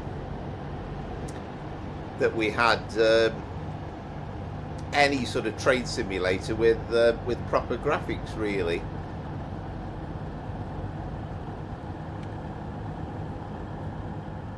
Yeah, she's definitely having a tea break, the announcement lady at Newton Abbot.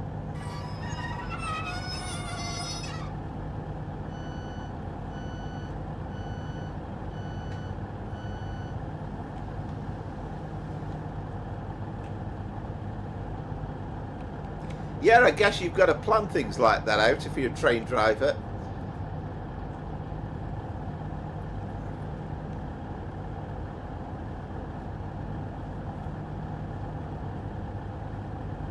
Yeah, no, you're right, Rachel. Yeah, there's loads of stuff that they could do. And, I mean, sometimes we never really find out what's going on in these lull periods with dovetail games, but I guess that the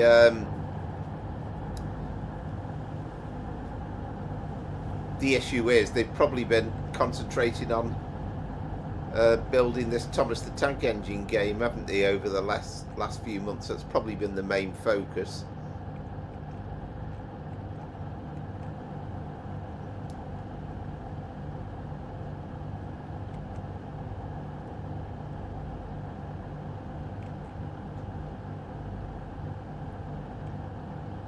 We can't go before that one goes.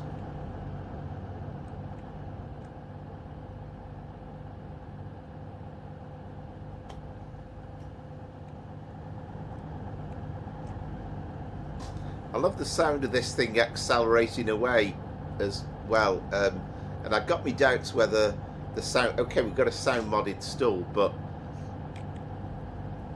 even the originals were pretty good.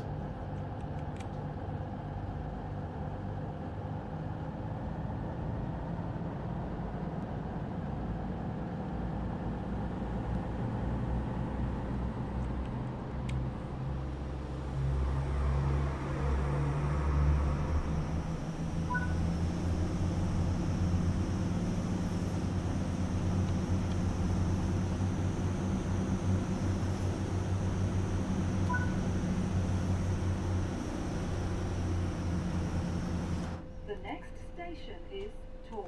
This is a Great Western Railway service to Paignton. Oh yeah.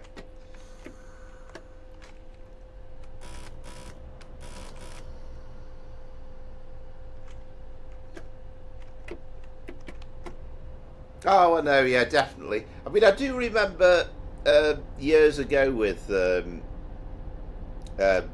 think it was long before they were called dovetail games, but I remember one of the early routes that they developed was the Woodhead route for Train Sim Classic, and there was a bloke called, I think his name was Derek Siddle from memory, and he kept posting regular pictures of stuff that they just built, and it was kind of like a little development program. But I don't know whether they just got fed up of being asked, when is it out, when is it out, when is it out, when is it out, when is it out, you know, sort of, are we nearly there yet?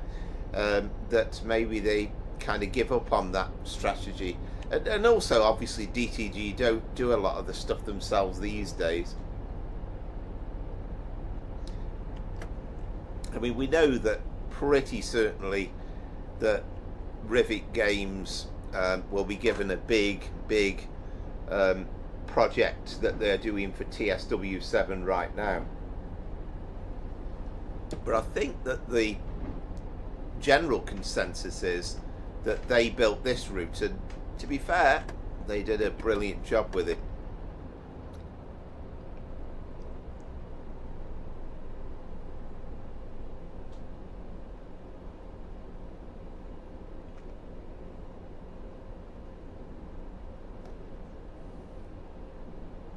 Oh, I'm the same, Mr. Riley, don't get me wrong, but I'm trying to be reasonably accurate to try and get a decent score,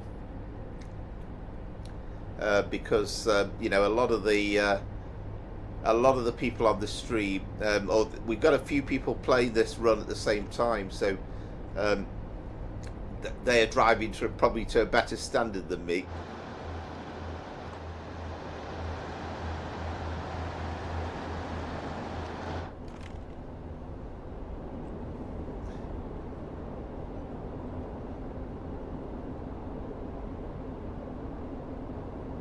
Yes, absolutely, and it was just the fact that Rivet had got this, because the reputation of the community went downhill massively, and it was kind of like, oh, we don't want to be Rivet Game, we don't want to be Rivet Games. So I think they found a way round it of letting them build stuff, and then it's never actually confirmed, and then when they do a manual or however they announce the credits to it, it's kind of like confirmed that they were one of the people involved with it. They never really totally tell us.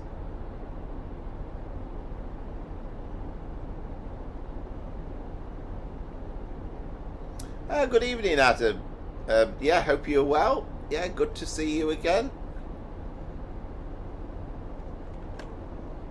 But I think they have been improving. And this is a case in point, and you know, I think most people would agree that they upped their standard, and maybe it's just the fact they were given more time to get this right.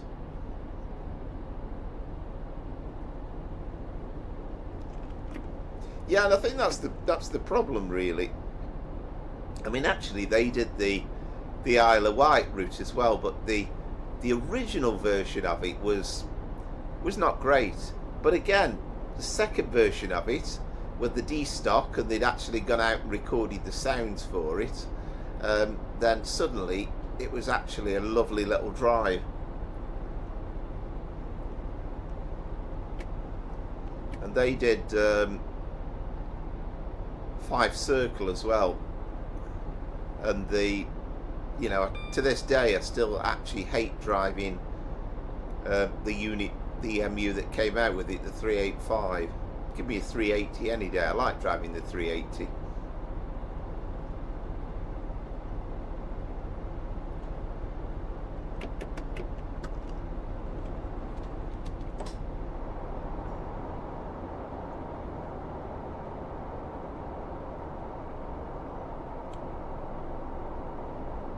Yeah, there's bits of it that are absolutely lovely, I think, with the Rosa line, but you know, it's kind of not on a par with the Bernina line, you know, is a good example, really.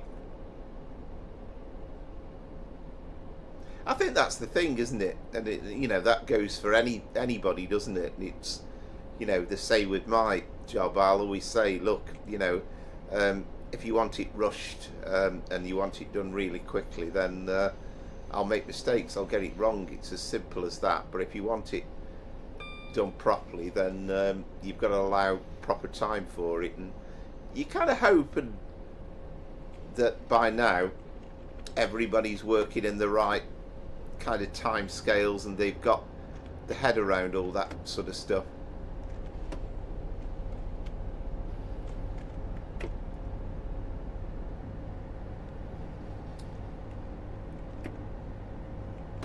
I think, I mean, All Aboard Studios, good example of that. They've got a big team behind them, or quite a few people anyway, and I think they've made it quite clear they've got plans over the next couple of years, so they're going to be developing for some time to come.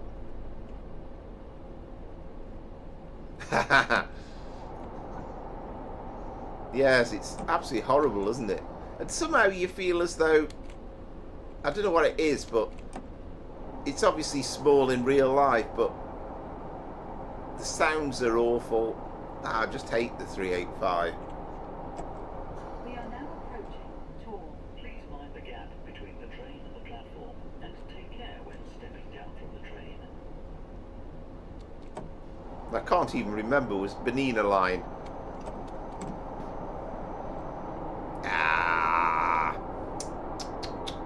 Doing so well with these speed limits.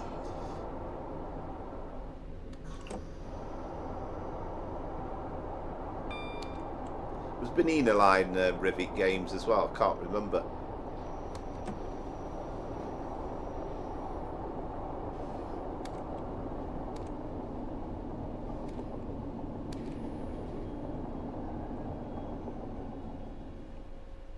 This is Tor. This is a Great Western Railway service to Paignton. The next station is Torquay.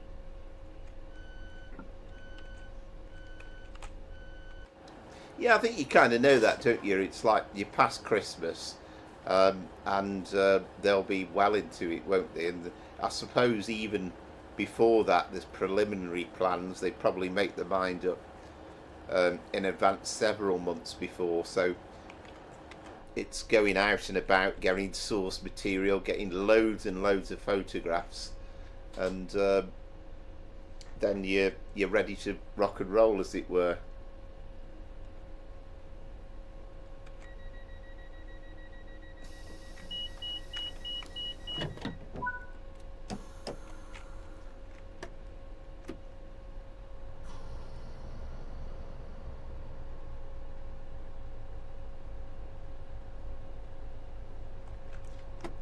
Yeah, it's certainly. The next station is Torquay. This is a Great Western Railway service to Paignton. All right, cheers, amazing. Yeah, definitely, Adam. At some point, that's something worth doing. Probably won't be one of the Sunday streams, but yeah, there's absolutely no reason why we couldn't do a stream at some other point. Perhaps not so long, maybe not 4 hours, but a couple of hours where, you know, we knock together a couple of scenarios.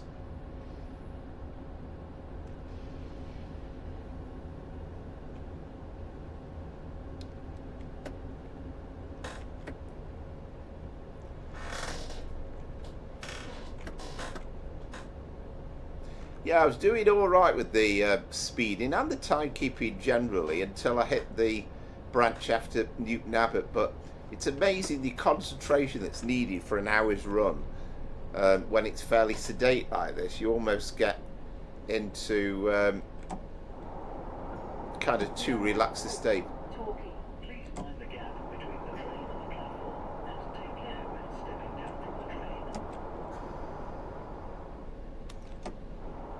I was reading a bit more of my book earlier on that I had for Christmas, John Cleese's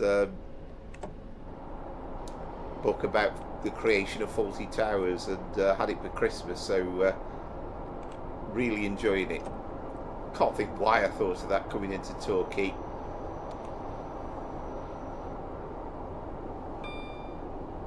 Yeah, it'd have to be an existing scenario, Adam. I mean, in theory I could do simple scenarios, but again, it's just time, really. This is Torquay. This is a Great Western Railway service to Paignton. The next station is Paignton. Right, I thought it was Hippo. Yeah, I was just saying I wasn't 100% sure from memory. I know what you mean, Rachel. It's a time waster, but then stuff comes out for it that I think, wow, we haven't got it anywhere else, and that case in points happened with that route at Christmas time with the Leeds Northwest, which I thought was lovely, and then again with yesterday, somebody filling the gap in between Manchester and Preston via Bolton, which I've been waiting for years for that to happen.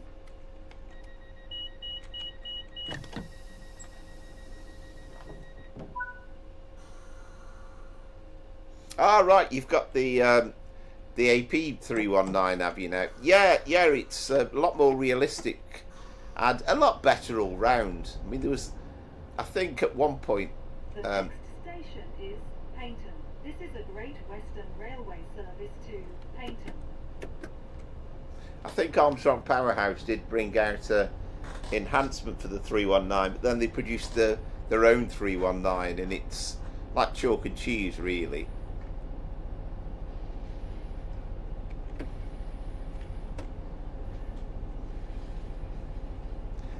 I mean, I can't remember the exact timeline, but I've got a suspicion that they brought out Bernina Line, and then after that they brought out 5 Circle. But again, that goes back to what Amazed Taze was saying about not having the time. And I mean, I've quite got an affection for the 5 Circle line. I think it's pretty good, but clearly it was a bit rushed when they released it.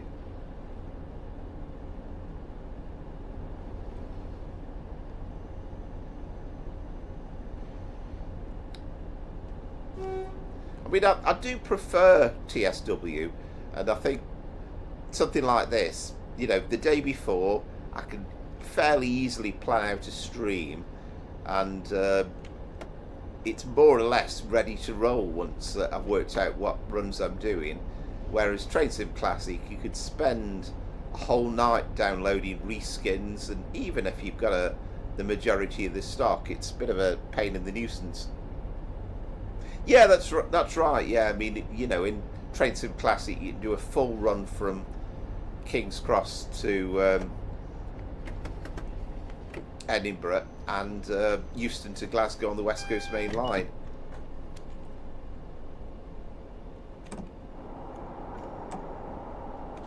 Now we'll try and keep our eye on the fact that we are going downhill, and also that was a single yellow too, so that it's possible we might get held outside of Paignton station itself.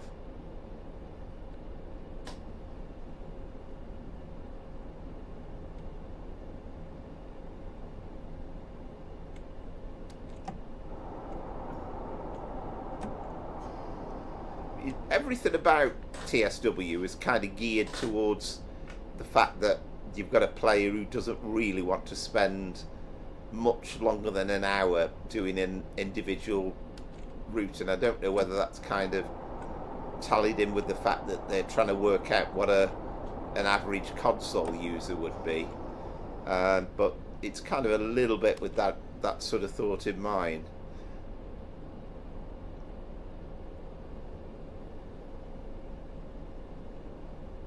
But you don't get 24-hour timetables in Train Sim Classic, and with all the stock that's available, it just gets better and better. And at times, and again, I've made these same points a million times, but it's photorealistic and it's wonderful. Please mind the gap between the train and the platform, and take care when stepping down from the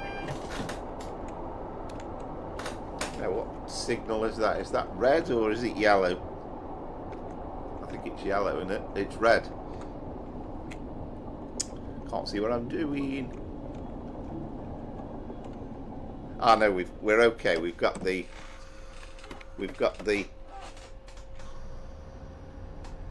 That was approach control as well. Do you know? I don't recall ever being routed into platform 2, but then again, I don't think I've ever done this. I think if this was a Voyager or an 802, we'd go straight into platform 1 go down to the sidings and then come the other way.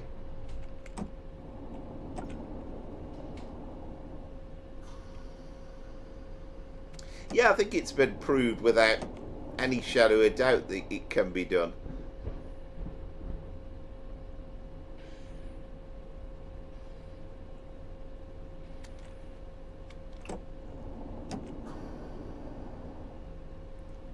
Don't know whether we'll get a steam train waiting in the platforms on the Dartmouth Railway or not.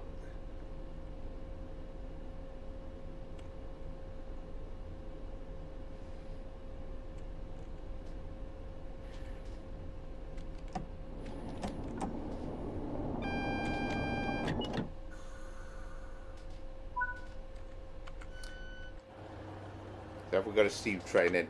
Yeah, I'm very much looking forward. Oh, we have. I'm very much looking forward to doing end-to-end stuff. I have to say, Crewe to Euston in a 350, and also the Pendolino runs as well. Right, I'll make a note of these scores in a sec.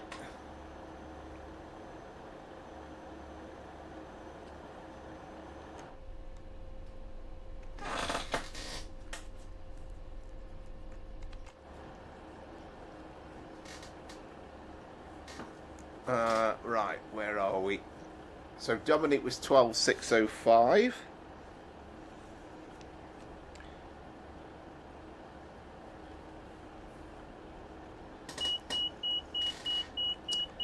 I'll be quiet. Actually, I tell you what, let's knock that into neutral.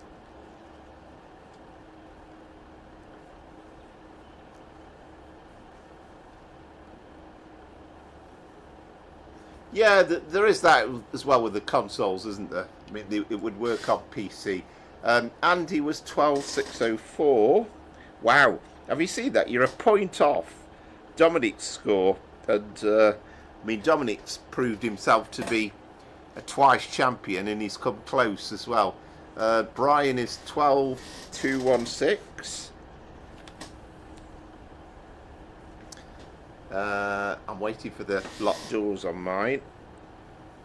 12.216. I don't know if I've missed anybody else's.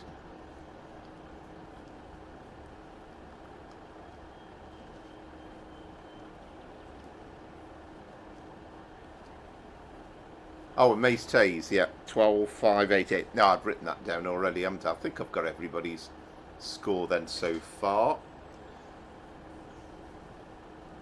Asa is 12.396.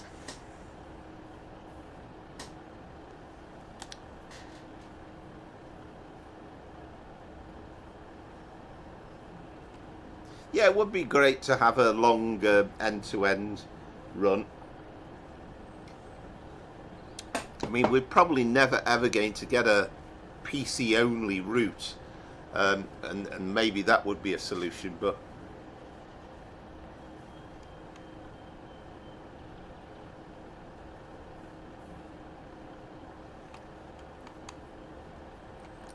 oh, is that what it is? Oh, it's perhaps wait a minute. Oh,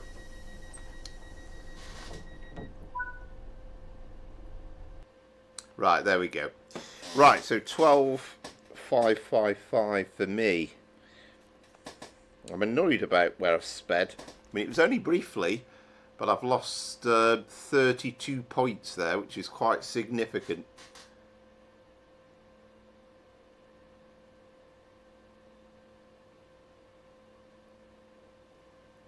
Yeah, that's an excellent score, Andy, and I hope you're enjoying it, by the way. Thank you very much, as always, everybody taking the time to participate in these runs. It just adds to the interest, and I know we all enjoy it on the streams, and it's very interesting to see these scores coming in.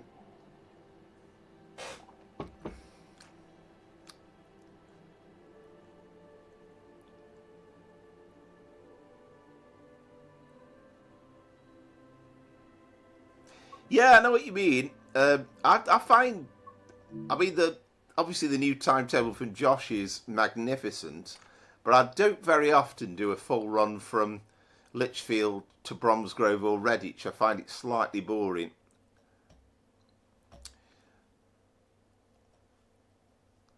So let's get the scores back in again, and I'll start putting in a little bit of magic with this. So what do I need to do? I need to add scores. So this is round 4.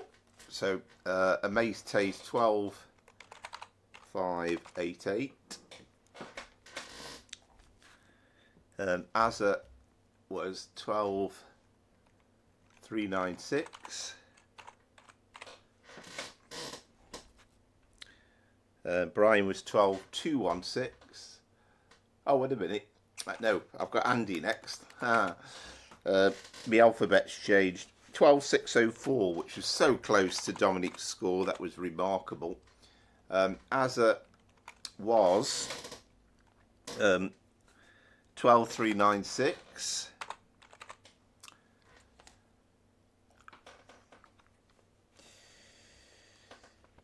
Brian was 12, 2, 1, 6. I'll have a look at a set, whether I missed anybody, whether any other scores have come in. Dominic was 12, 6, 0, 5. That's remarkable to win by a single point. So I was 12, 5, 5, 5. So that might be knocked me out of the lead, I think, overall. And Andy, we've got in the 12, 6, 0, 4. So was there any other late, what do they call it on, or they used to call it on Grandstand, any late results?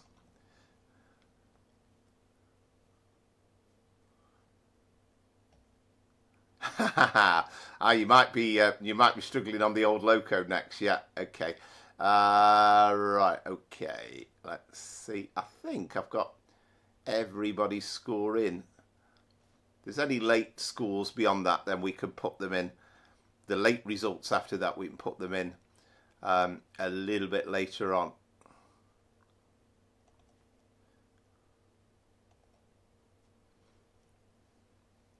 Yeah, so Dominic with the best score there, but he won that by a single point from Andy. And of course, Andy's total is kind of reflecting the fact that he wasn't able to participate in rounds 1 and 2. So Dominic takes the lead then over me, and he's got quite a substantial lead then, 50 points going into the final run. Amaze Tays is in 3rd as a 4th, and Brian in 5th, but again he didn't do the second round, and I believe Azza can't take part in the last run either because he doesn't have Diesel Legends. But well played, Dom, and good evening to Yaroslav as well. Hope you're doing well. Yeah, really good fun, Azza, as ever. Really enjoyed it, and thanks for taking part. So we'll load up the game for the final run.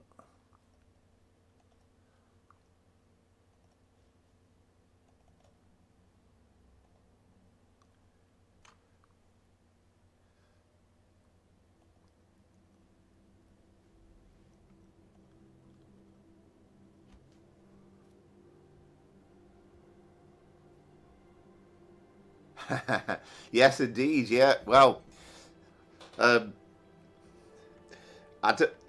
be quite happy with it. I think I haven't done second place, so I'd be quite happy to finish up with second place because that's the best I've done so far.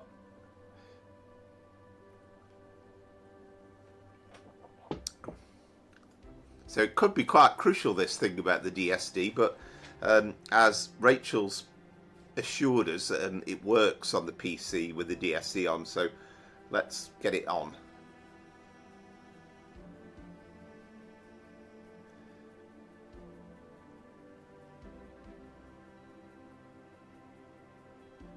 Ah, right, excellent, Yaroslav. Yeah, yes. Well, I say I have. Is a few bits and pieces that I haven't got round to installing yet, but I do own them. Yeah, completely agree, and that's exactly what I thought, because I loaded up the game at Reading earlier on for this run, and in comparison to 2017 Timetable, it's incredibly quiet, and it needs somebody with a little bit of magic to bring in a modern timetable for it.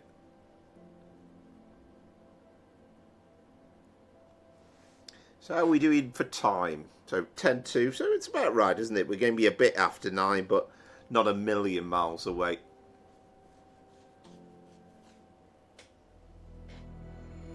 All right, excellent, Adam. And again, if you've got some of the other add-ons, you can kind of do.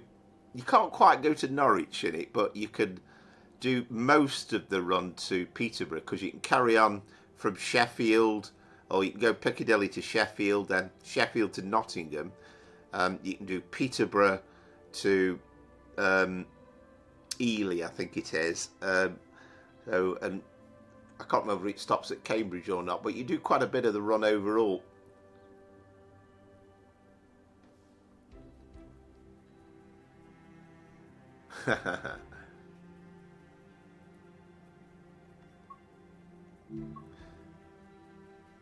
It does get expensive, yeah.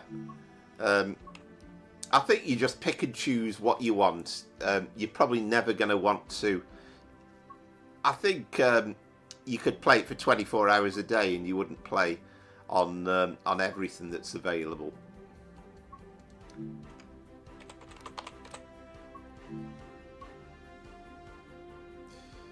Diesel Legends of the Great Western. So class 52.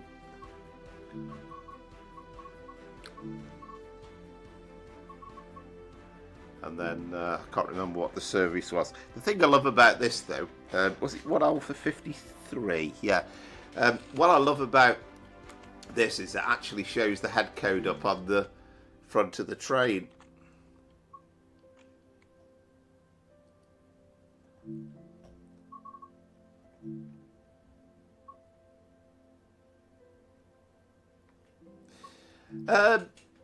I do. I'm not brilliant at steam routes, Andrew. I have driven them, and they're quite interesting.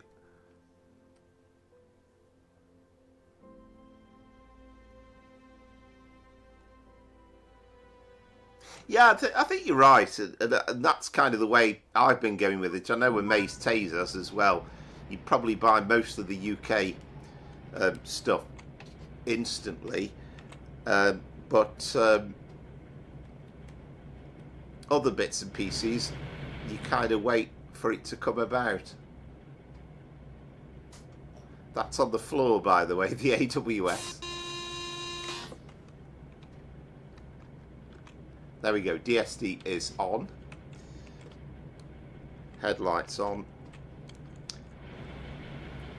So yeah, I mean, it's just a shame to see Reading Station totally empty, and that is the one thing that lets this down now. There you go, you see, that's how they used to do it back in the day. You used to have the head code on the front of the train.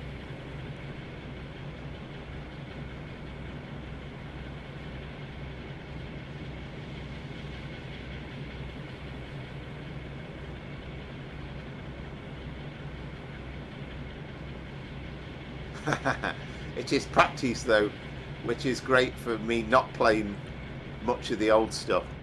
Yeah, you've been practicing on all the other stuff. Yeah, I get it.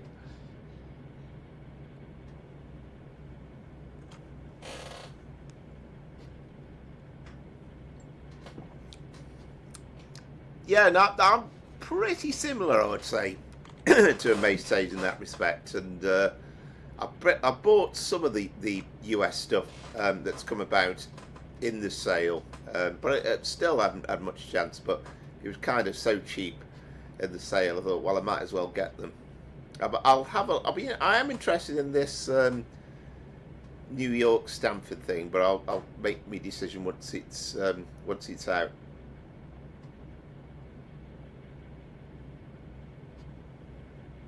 Yeah, I think you have shown consistently, Dominic, a high level of scoring, and that's week in, week out.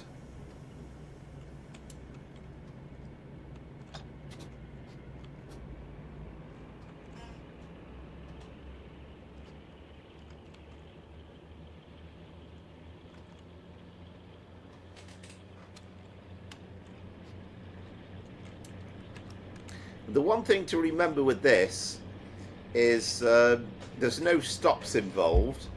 The one thing I don't know is whether the timetable is generous or not in terms of getting us into Paddington. So that's going to be the crucial factor. And other than that, it's kind of not speeding, but I don't think we're going to have much issue with when we get to the upper speed limits. I can't even remember what the top speed is in this thing. Is it 90? Or 95, something like that.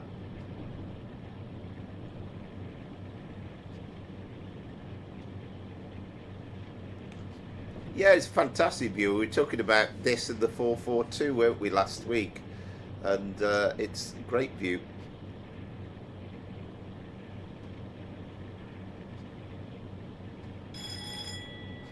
Yeah, it's a fantastic day out in its own right, Adam, actually. Plane spotting.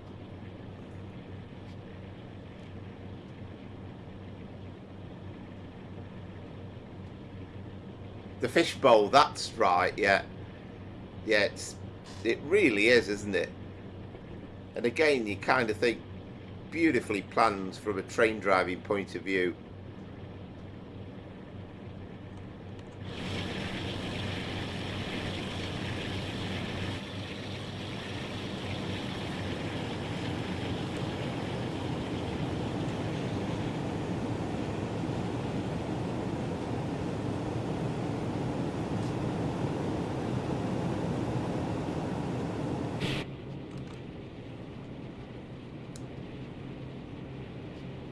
Yeah, I've been to airports from time to time to do a bit of plane spotting, but yeah, well, I mean, that proves without any shadow of doubt anyway, we are getting the DSD reminders, aren't we? So there we go, definitely fixed for the PC.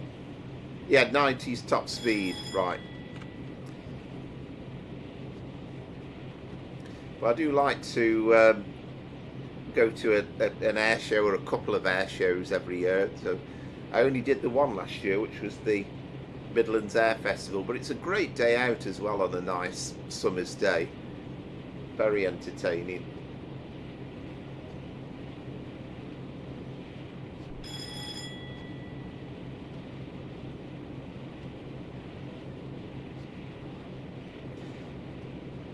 But a great view to take in the new route and the new surroundings as well.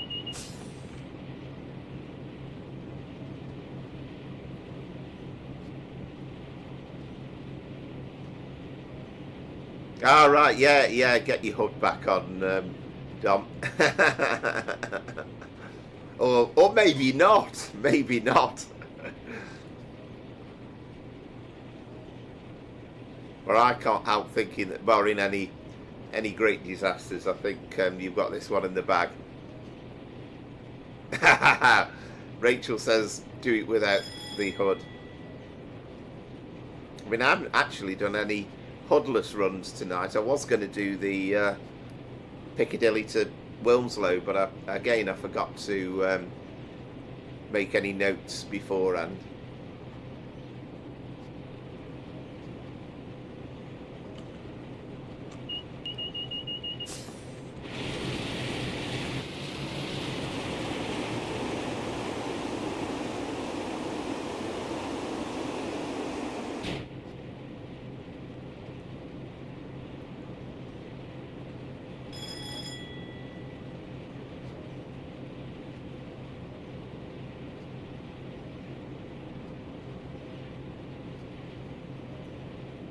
Yeah, well, that's the thing, isn't it?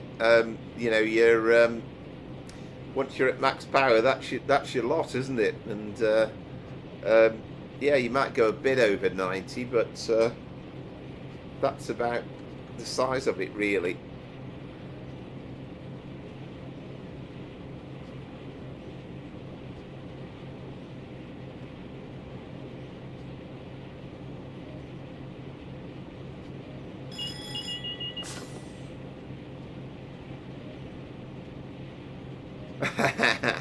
Entirely up to you. I mean, I'm biased anyway answering this particular situation, because I'm not going to say turn it off, because you know I've got no intentions of turning it off.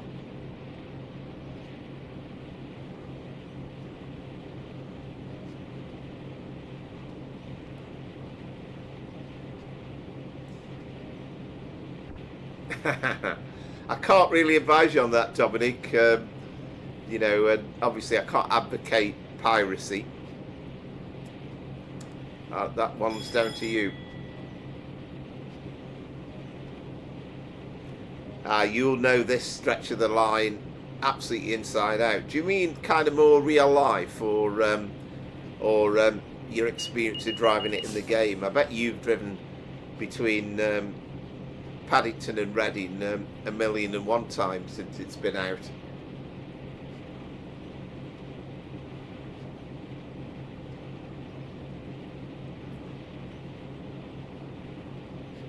Now, the one thing I think to be completely and utterly careful of, and usually I make these statements and then do exactly the opposite, but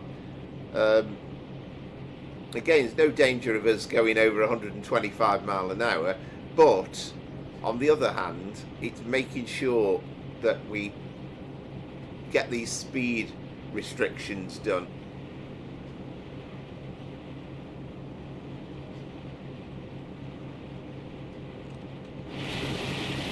At the moment, there's no hint of them.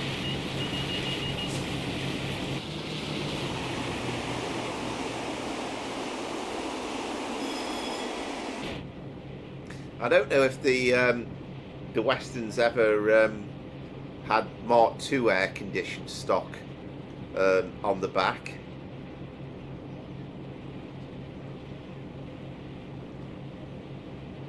Hello Concord, yeah, welcome back. Yeah, absolutely, and of course that's through the very real reason of having helped, I guess, with driving them in real life. But I mean, having said that, I guess there are differences in the speed limits back to when you were driving them.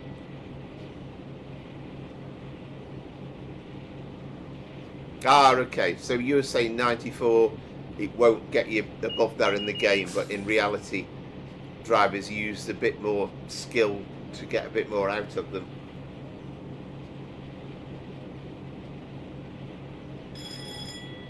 All right, Western Champion, is that in a rail tour near you?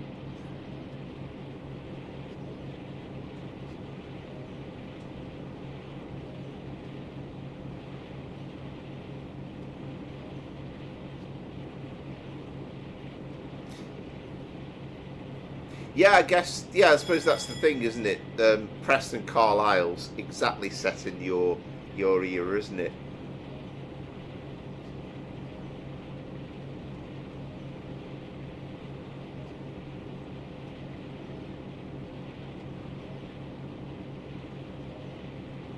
Right. Right, wow, so you've been close to it then.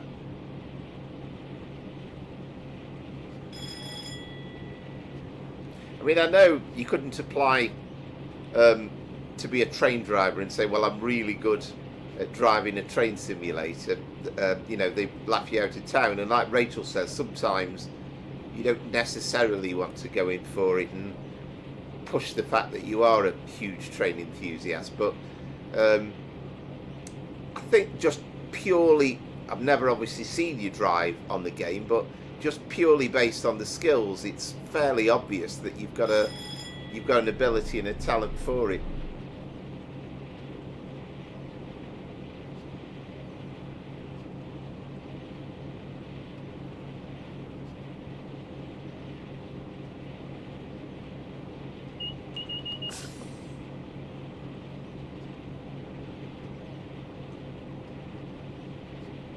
I mean, it's good that we get the HUD display, and that takes you and guides you and helps you massively. But it'd be good to, do all these routes HUDless eventually. But it's such a huge list to get through.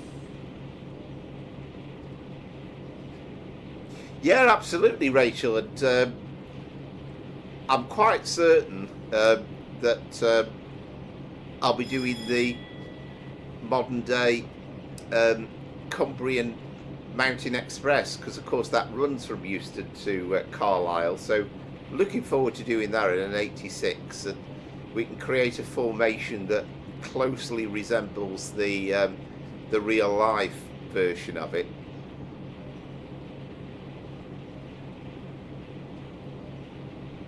Casio watches, number of seconds. Yes,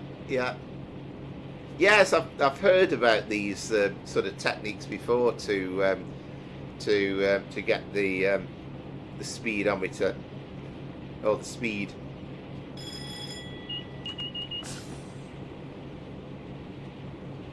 Especially if it was running late.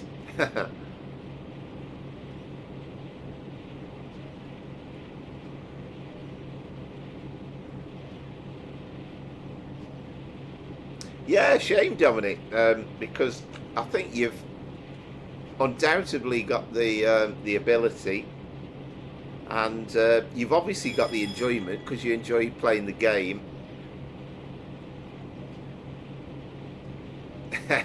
He's a man of many skills, as our Pete, and as far as I can gather, it's really well paid as well. So. Rewarding, interesting, on a day-to-day basis.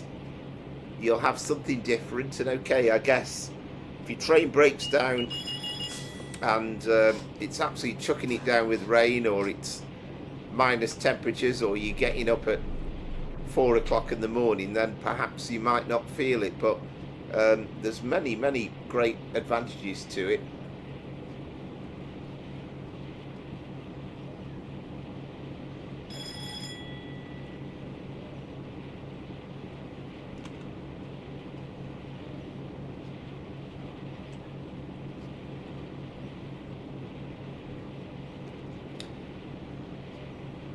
I mean, I'm really sure that had I got a decent eyesight, that I could have applied myself. I know there's all sorts of aptitude tests and everything else. I'm sure I could have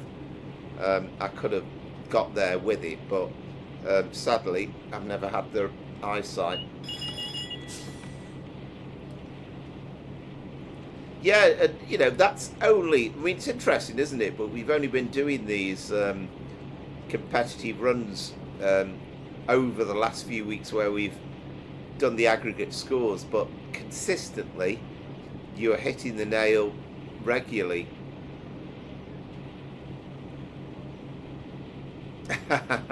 Failed your mathematics O level first time.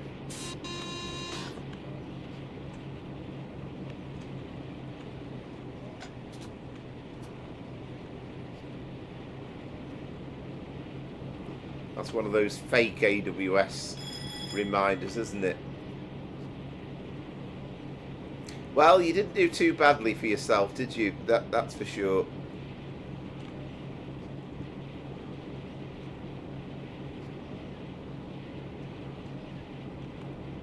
And I think that to become a train driver, you certainly need a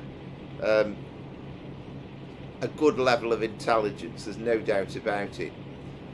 And I think that people who just don't think that just don't know anything about it.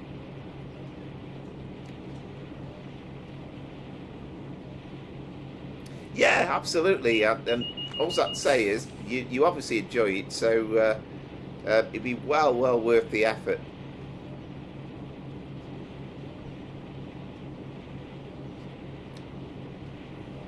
And maybe, I don't know, you might, in a couple of years' time, you might be saying, I'm not going to join you tonight because I'm fed up with driving trains. Yeah, exactly right. And I think that speaks volumes.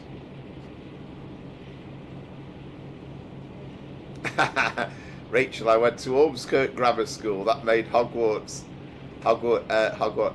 Luke Martin. Very good, Pete.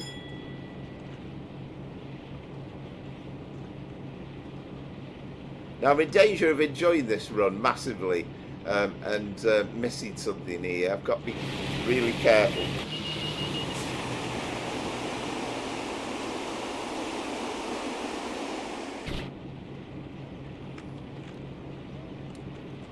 No, I don't think there's any way of bluffing your way in. You've got the ability, and okay, it might well be the case that even after your training, I don't know whether it's a bit like driving a car where you sort of learn to drive properly once you've passed, but I know there's a lot of training that goes into it. Oh, excuse me.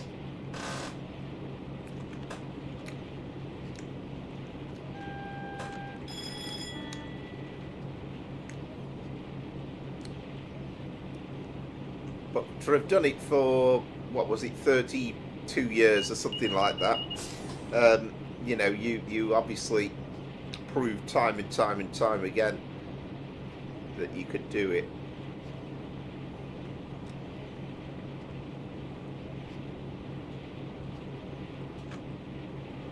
And,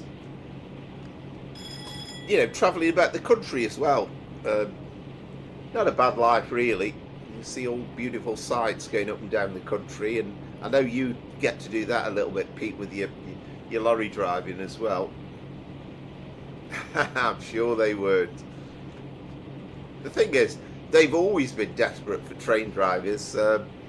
Back then, back now, you know, there's still a massive shortage, and I know it's been said before, but the timetable just can't be met by the train drivers that they've actually got on the books. There isn't enough, is there? And it only works because a lot of people agree to do work on the days off and stuff like that.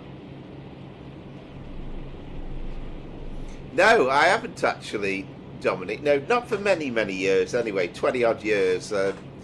I worked out how to drive a Cessna on Microsoft Flight Simulator probably 25 years ago, and I was proud of myself using the navigational stuff. I managed to fly from Birmingham to Manchester, but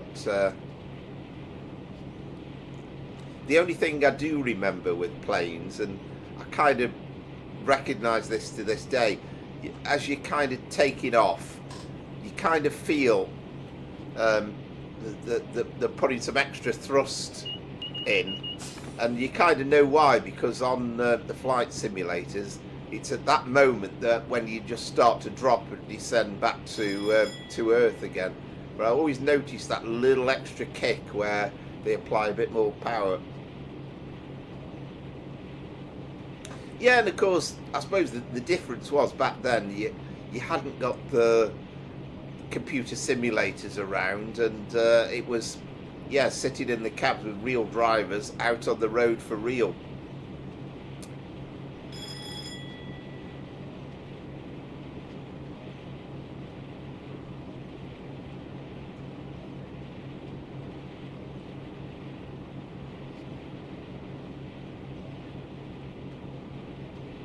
Yeah, well, exactly, and you know, all beautiful areas, and you know, absolutely love the Cotswolds, and you know, Wiltshire. I don't know masses about, but I think it is quite nice. It's got thatched cottages in places, hasn't it? Dorset certainly has, and Devon and Cornwall, you can't go wrong.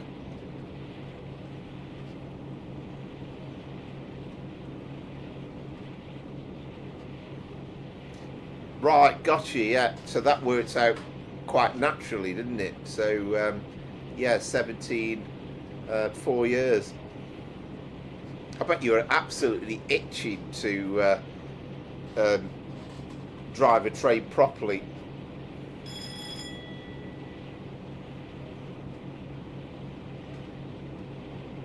Yes, that was in the news very recently, wasn't it? But it's really important that they don't dumb down on the training in any way, because I remember the Paddington rail crash was caused by a driver who was fairly new, and I think he was driving a 165, 166, one of those turbo networker things, and he got confused by the signals coming out in the sun, and again, you're not totally surprised by that, but it's something that experience, and I think they kind of concluded in the end that he perhaps hadn't got the training that he needed.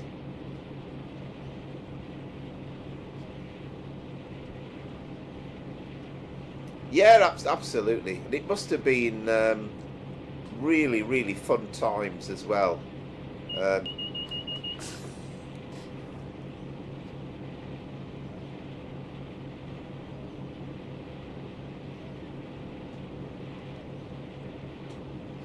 And you know, lots of the things have become more sophisticated. Trains are more computer orientated, but on the other hand, there's lots of stuff that's very similar as well.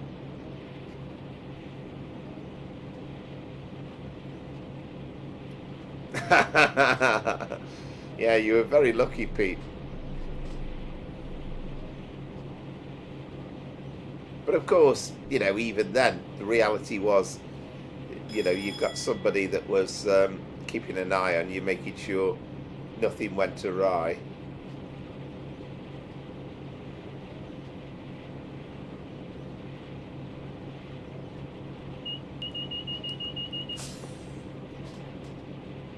Yeah, there was kind of two around the similar time. We had the one at Southall and then the one just outside Paddington Station. It was really bad. There was, I think, one of the carriages caught fire, so it was proper nasty.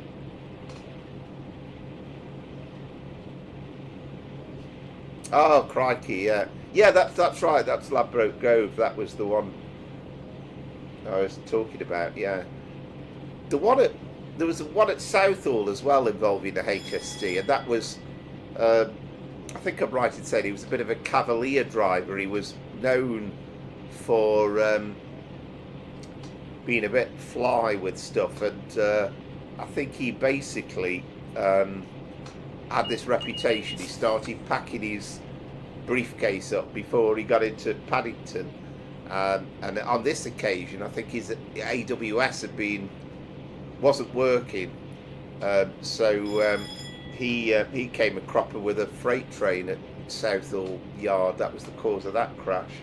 But there were two very, very similar time periods.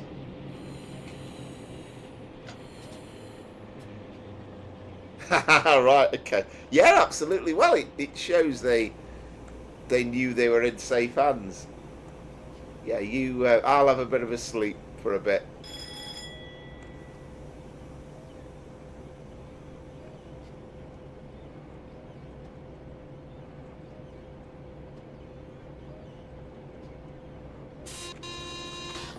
You certainly wouldn't do it with me, would you? You've seen my driving over the course of the last 12 months or so.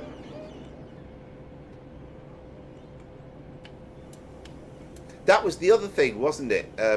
Out of Paddington, there was no speed reductions.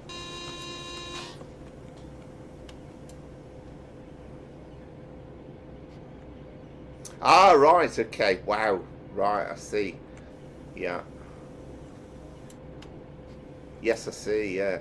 Oh, I remember it being... I can remember it quite vividly, really. It being on the news. I mean, fortunately, trains are probably one of the most safest thing you can go in. You're far less likely to be involved in an accident being on the train, even if you're a brilliant car driver, than being in a car or a lorry.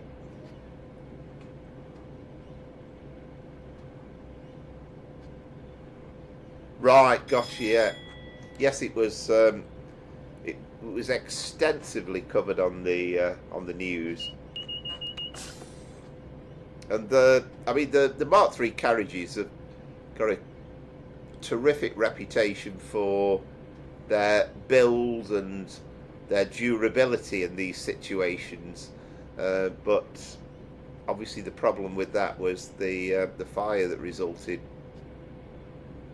But yeah, that was one of the things that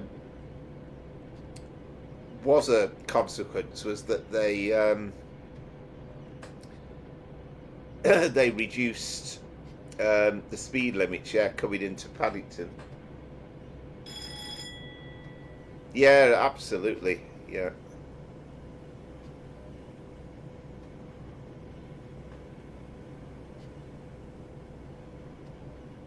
And there was a small irony, and again bringing it back to the train sim thing, but when Train Sim Classic came out, they actually produced London Paddington to Oxford, and the signals were inaccurately done at Paddington. You had green and you had red, so it was possible to actually drive one of those turbo things out of Paddington, but because the signals weren't done well, you would go straight into the side of a HST and actually replicate the accident. That was a default scenario, and I remember Vern pointing this out, and he said, you know, it's stuff like that that really should never have been allowed to happen, because that could end up as headline news in a newspaper about, you know, train game replicates Paddington rail crash. Yeah, absolutely. Yeah, yeah. Planes are the absolute safest.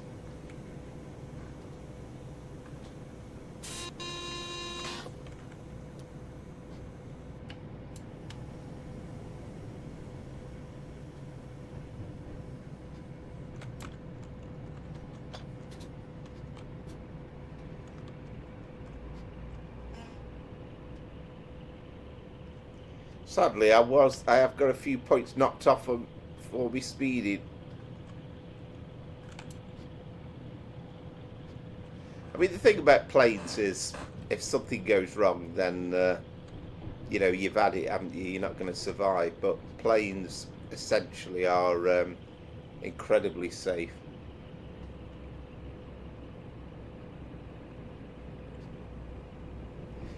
The weird thing about signals is that there doesn't seem to be any set distance, and you know, sometimes you get an incredibly short distance and sometimes there's a long distance, and I think as a driver you kind of have to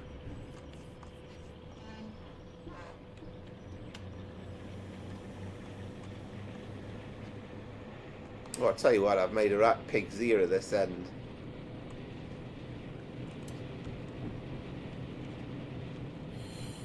But you have to, as a driver, you have to know where all the signals are.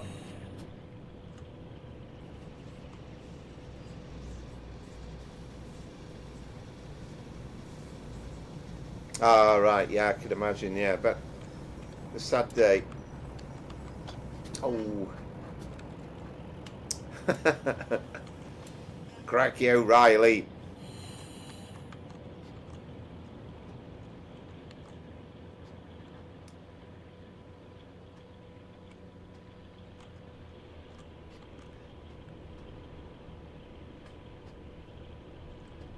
Oh well, that knocks my chances of winning this competition to a halt. But yeah, I should imagine it'd be a really sad day, but you know, lovely to see so many people, I'm sure, that turned out for that occasion.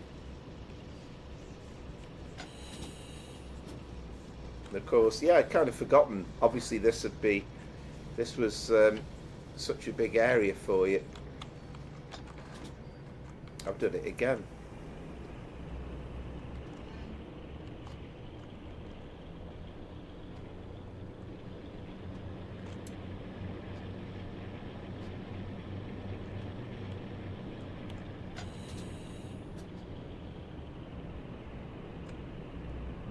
Right, we'll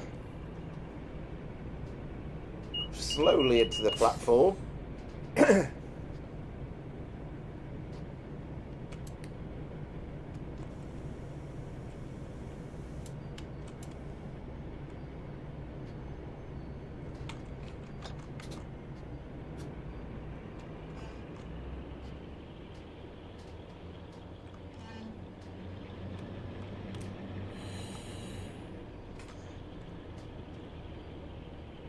Try and get as much on the mark as we possibly can.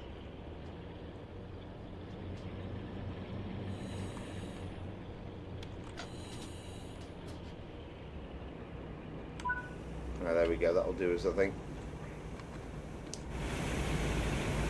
At least Paddington looks pretty busy. So we've got the Western there, and a 31. And a couple more 31s, and I don't know if we've got any 101s knocking about.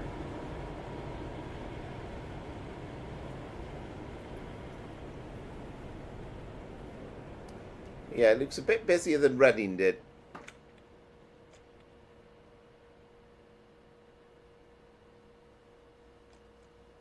And of course, this isn't really Paddington from the 70s because there was no HLE, and I can't remember exactly when the Heathrow Express came in, but what was that, 90s? It might even have been 2000s, but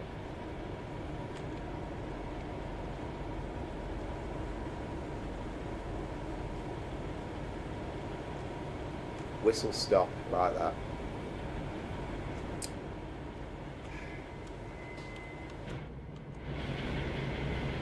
Right, locked doors.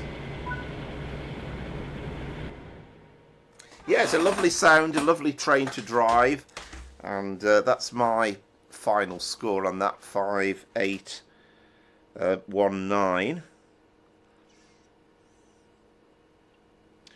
which I don't think will be good enough for the title. Well, don't think we got any other scores in at the moment, have we? I'm not totally sure who was in that. I suppose Brian was as well.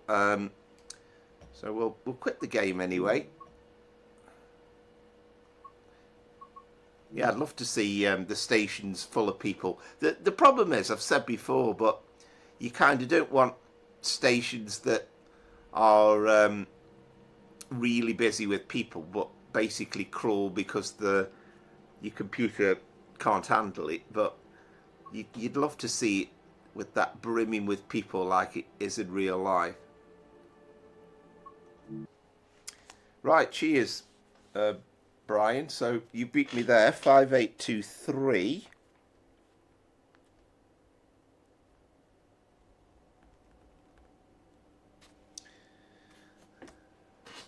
And Escapades is just rolling in. And Dominic, there you go, you see. You were saying you'd be no good on that, but you've come up with a good score there, 5988.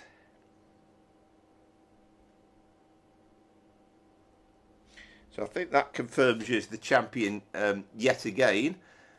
Andy was 5710. But quite a challenge, that one.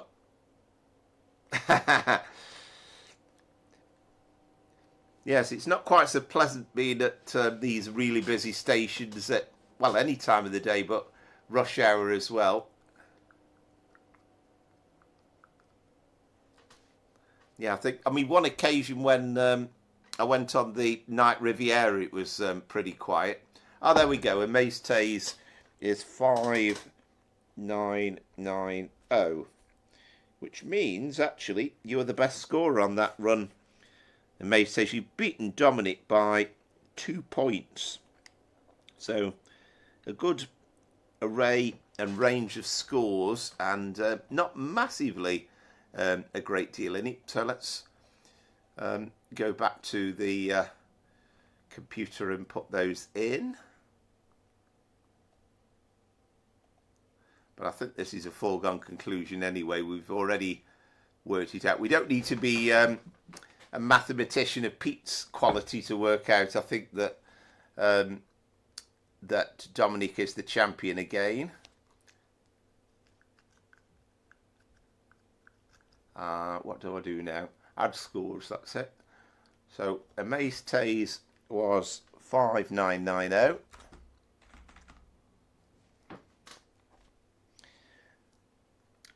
Andy was 5710. But thank you, Andy, for taking part this week. I hope you've enjoyed doing these runs, and you've done 3 of the 5 runs. So it's quite enjoyable, isn't it? It's just adds a little bit of something extra. We know Azza isn't doing it because he doesn't have this route.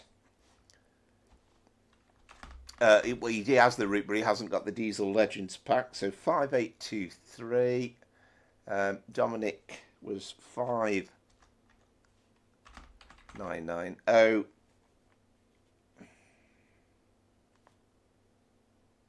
No, he wasn't. He was 5988. That was 5990 was Amaze Taste.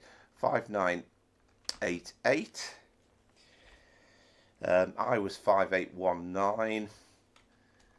So I'm just annoyed with myself for that bit of speeding more than anything. And I think we've got Andy's score in. Just check again. There's nobody I'm missing, is there?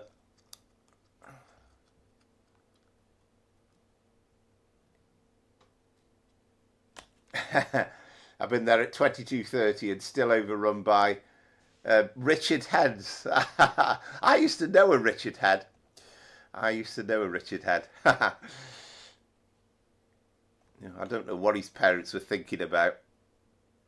So here is the final scores then.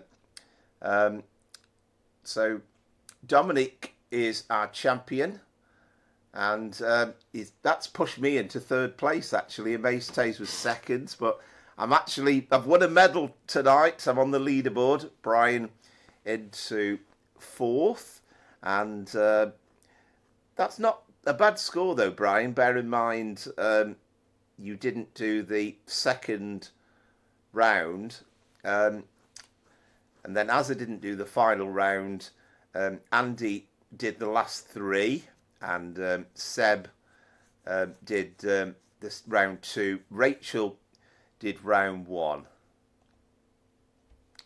So Dominic is, for the 3rd time, the champion. And as we've said, you've definitely got a natural talent for it, and well played once again. But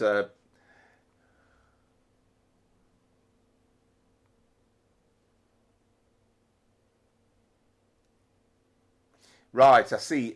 Hippo was just saying, when departing Reading, no traffic heading on the Reading to Guildford to Red Hill line, which was a regular route for me back in the 70s. Spoils the immersion. Yeah, definitely. We could do with a really enhanced timetable. We've got the new 2017 timetable, which is brilliant. We just need one for the Diesel Legends as well.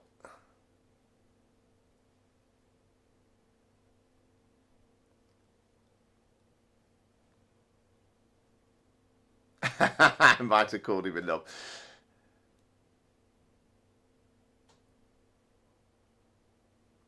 Yeah, thank you very much, everybody. Anyway, hope you've all enjoyed it. As I say, I've just got a little bit of work tonight because I've recorded a Train Sim Classic scenario last night, so that's hopefully going to come out in the morning for Manchester Piccadilly to Preston via Bolton. So watch out for that, and we'll see wait till next week when I am back. Yes, indeed, yeah.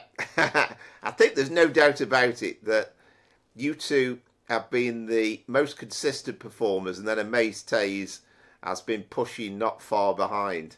So, yeah, thank you very much. Thank you, everybody, as always, for the chat all the way through. It's been wonderful, as always.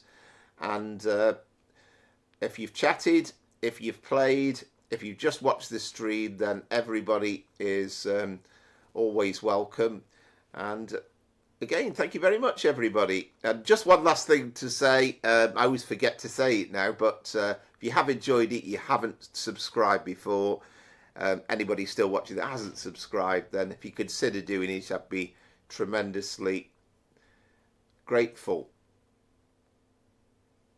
Yeah, it's been really good, as ever. And so I'll say good night for now. And thank you again, everybody. And until next week. Yep, Scooby as well. Too many people really to reel off, but yeah, everybody's been great. See you all next week. Thank you very much, and until next time from Powerflower Trains and Planes, from now it is good night.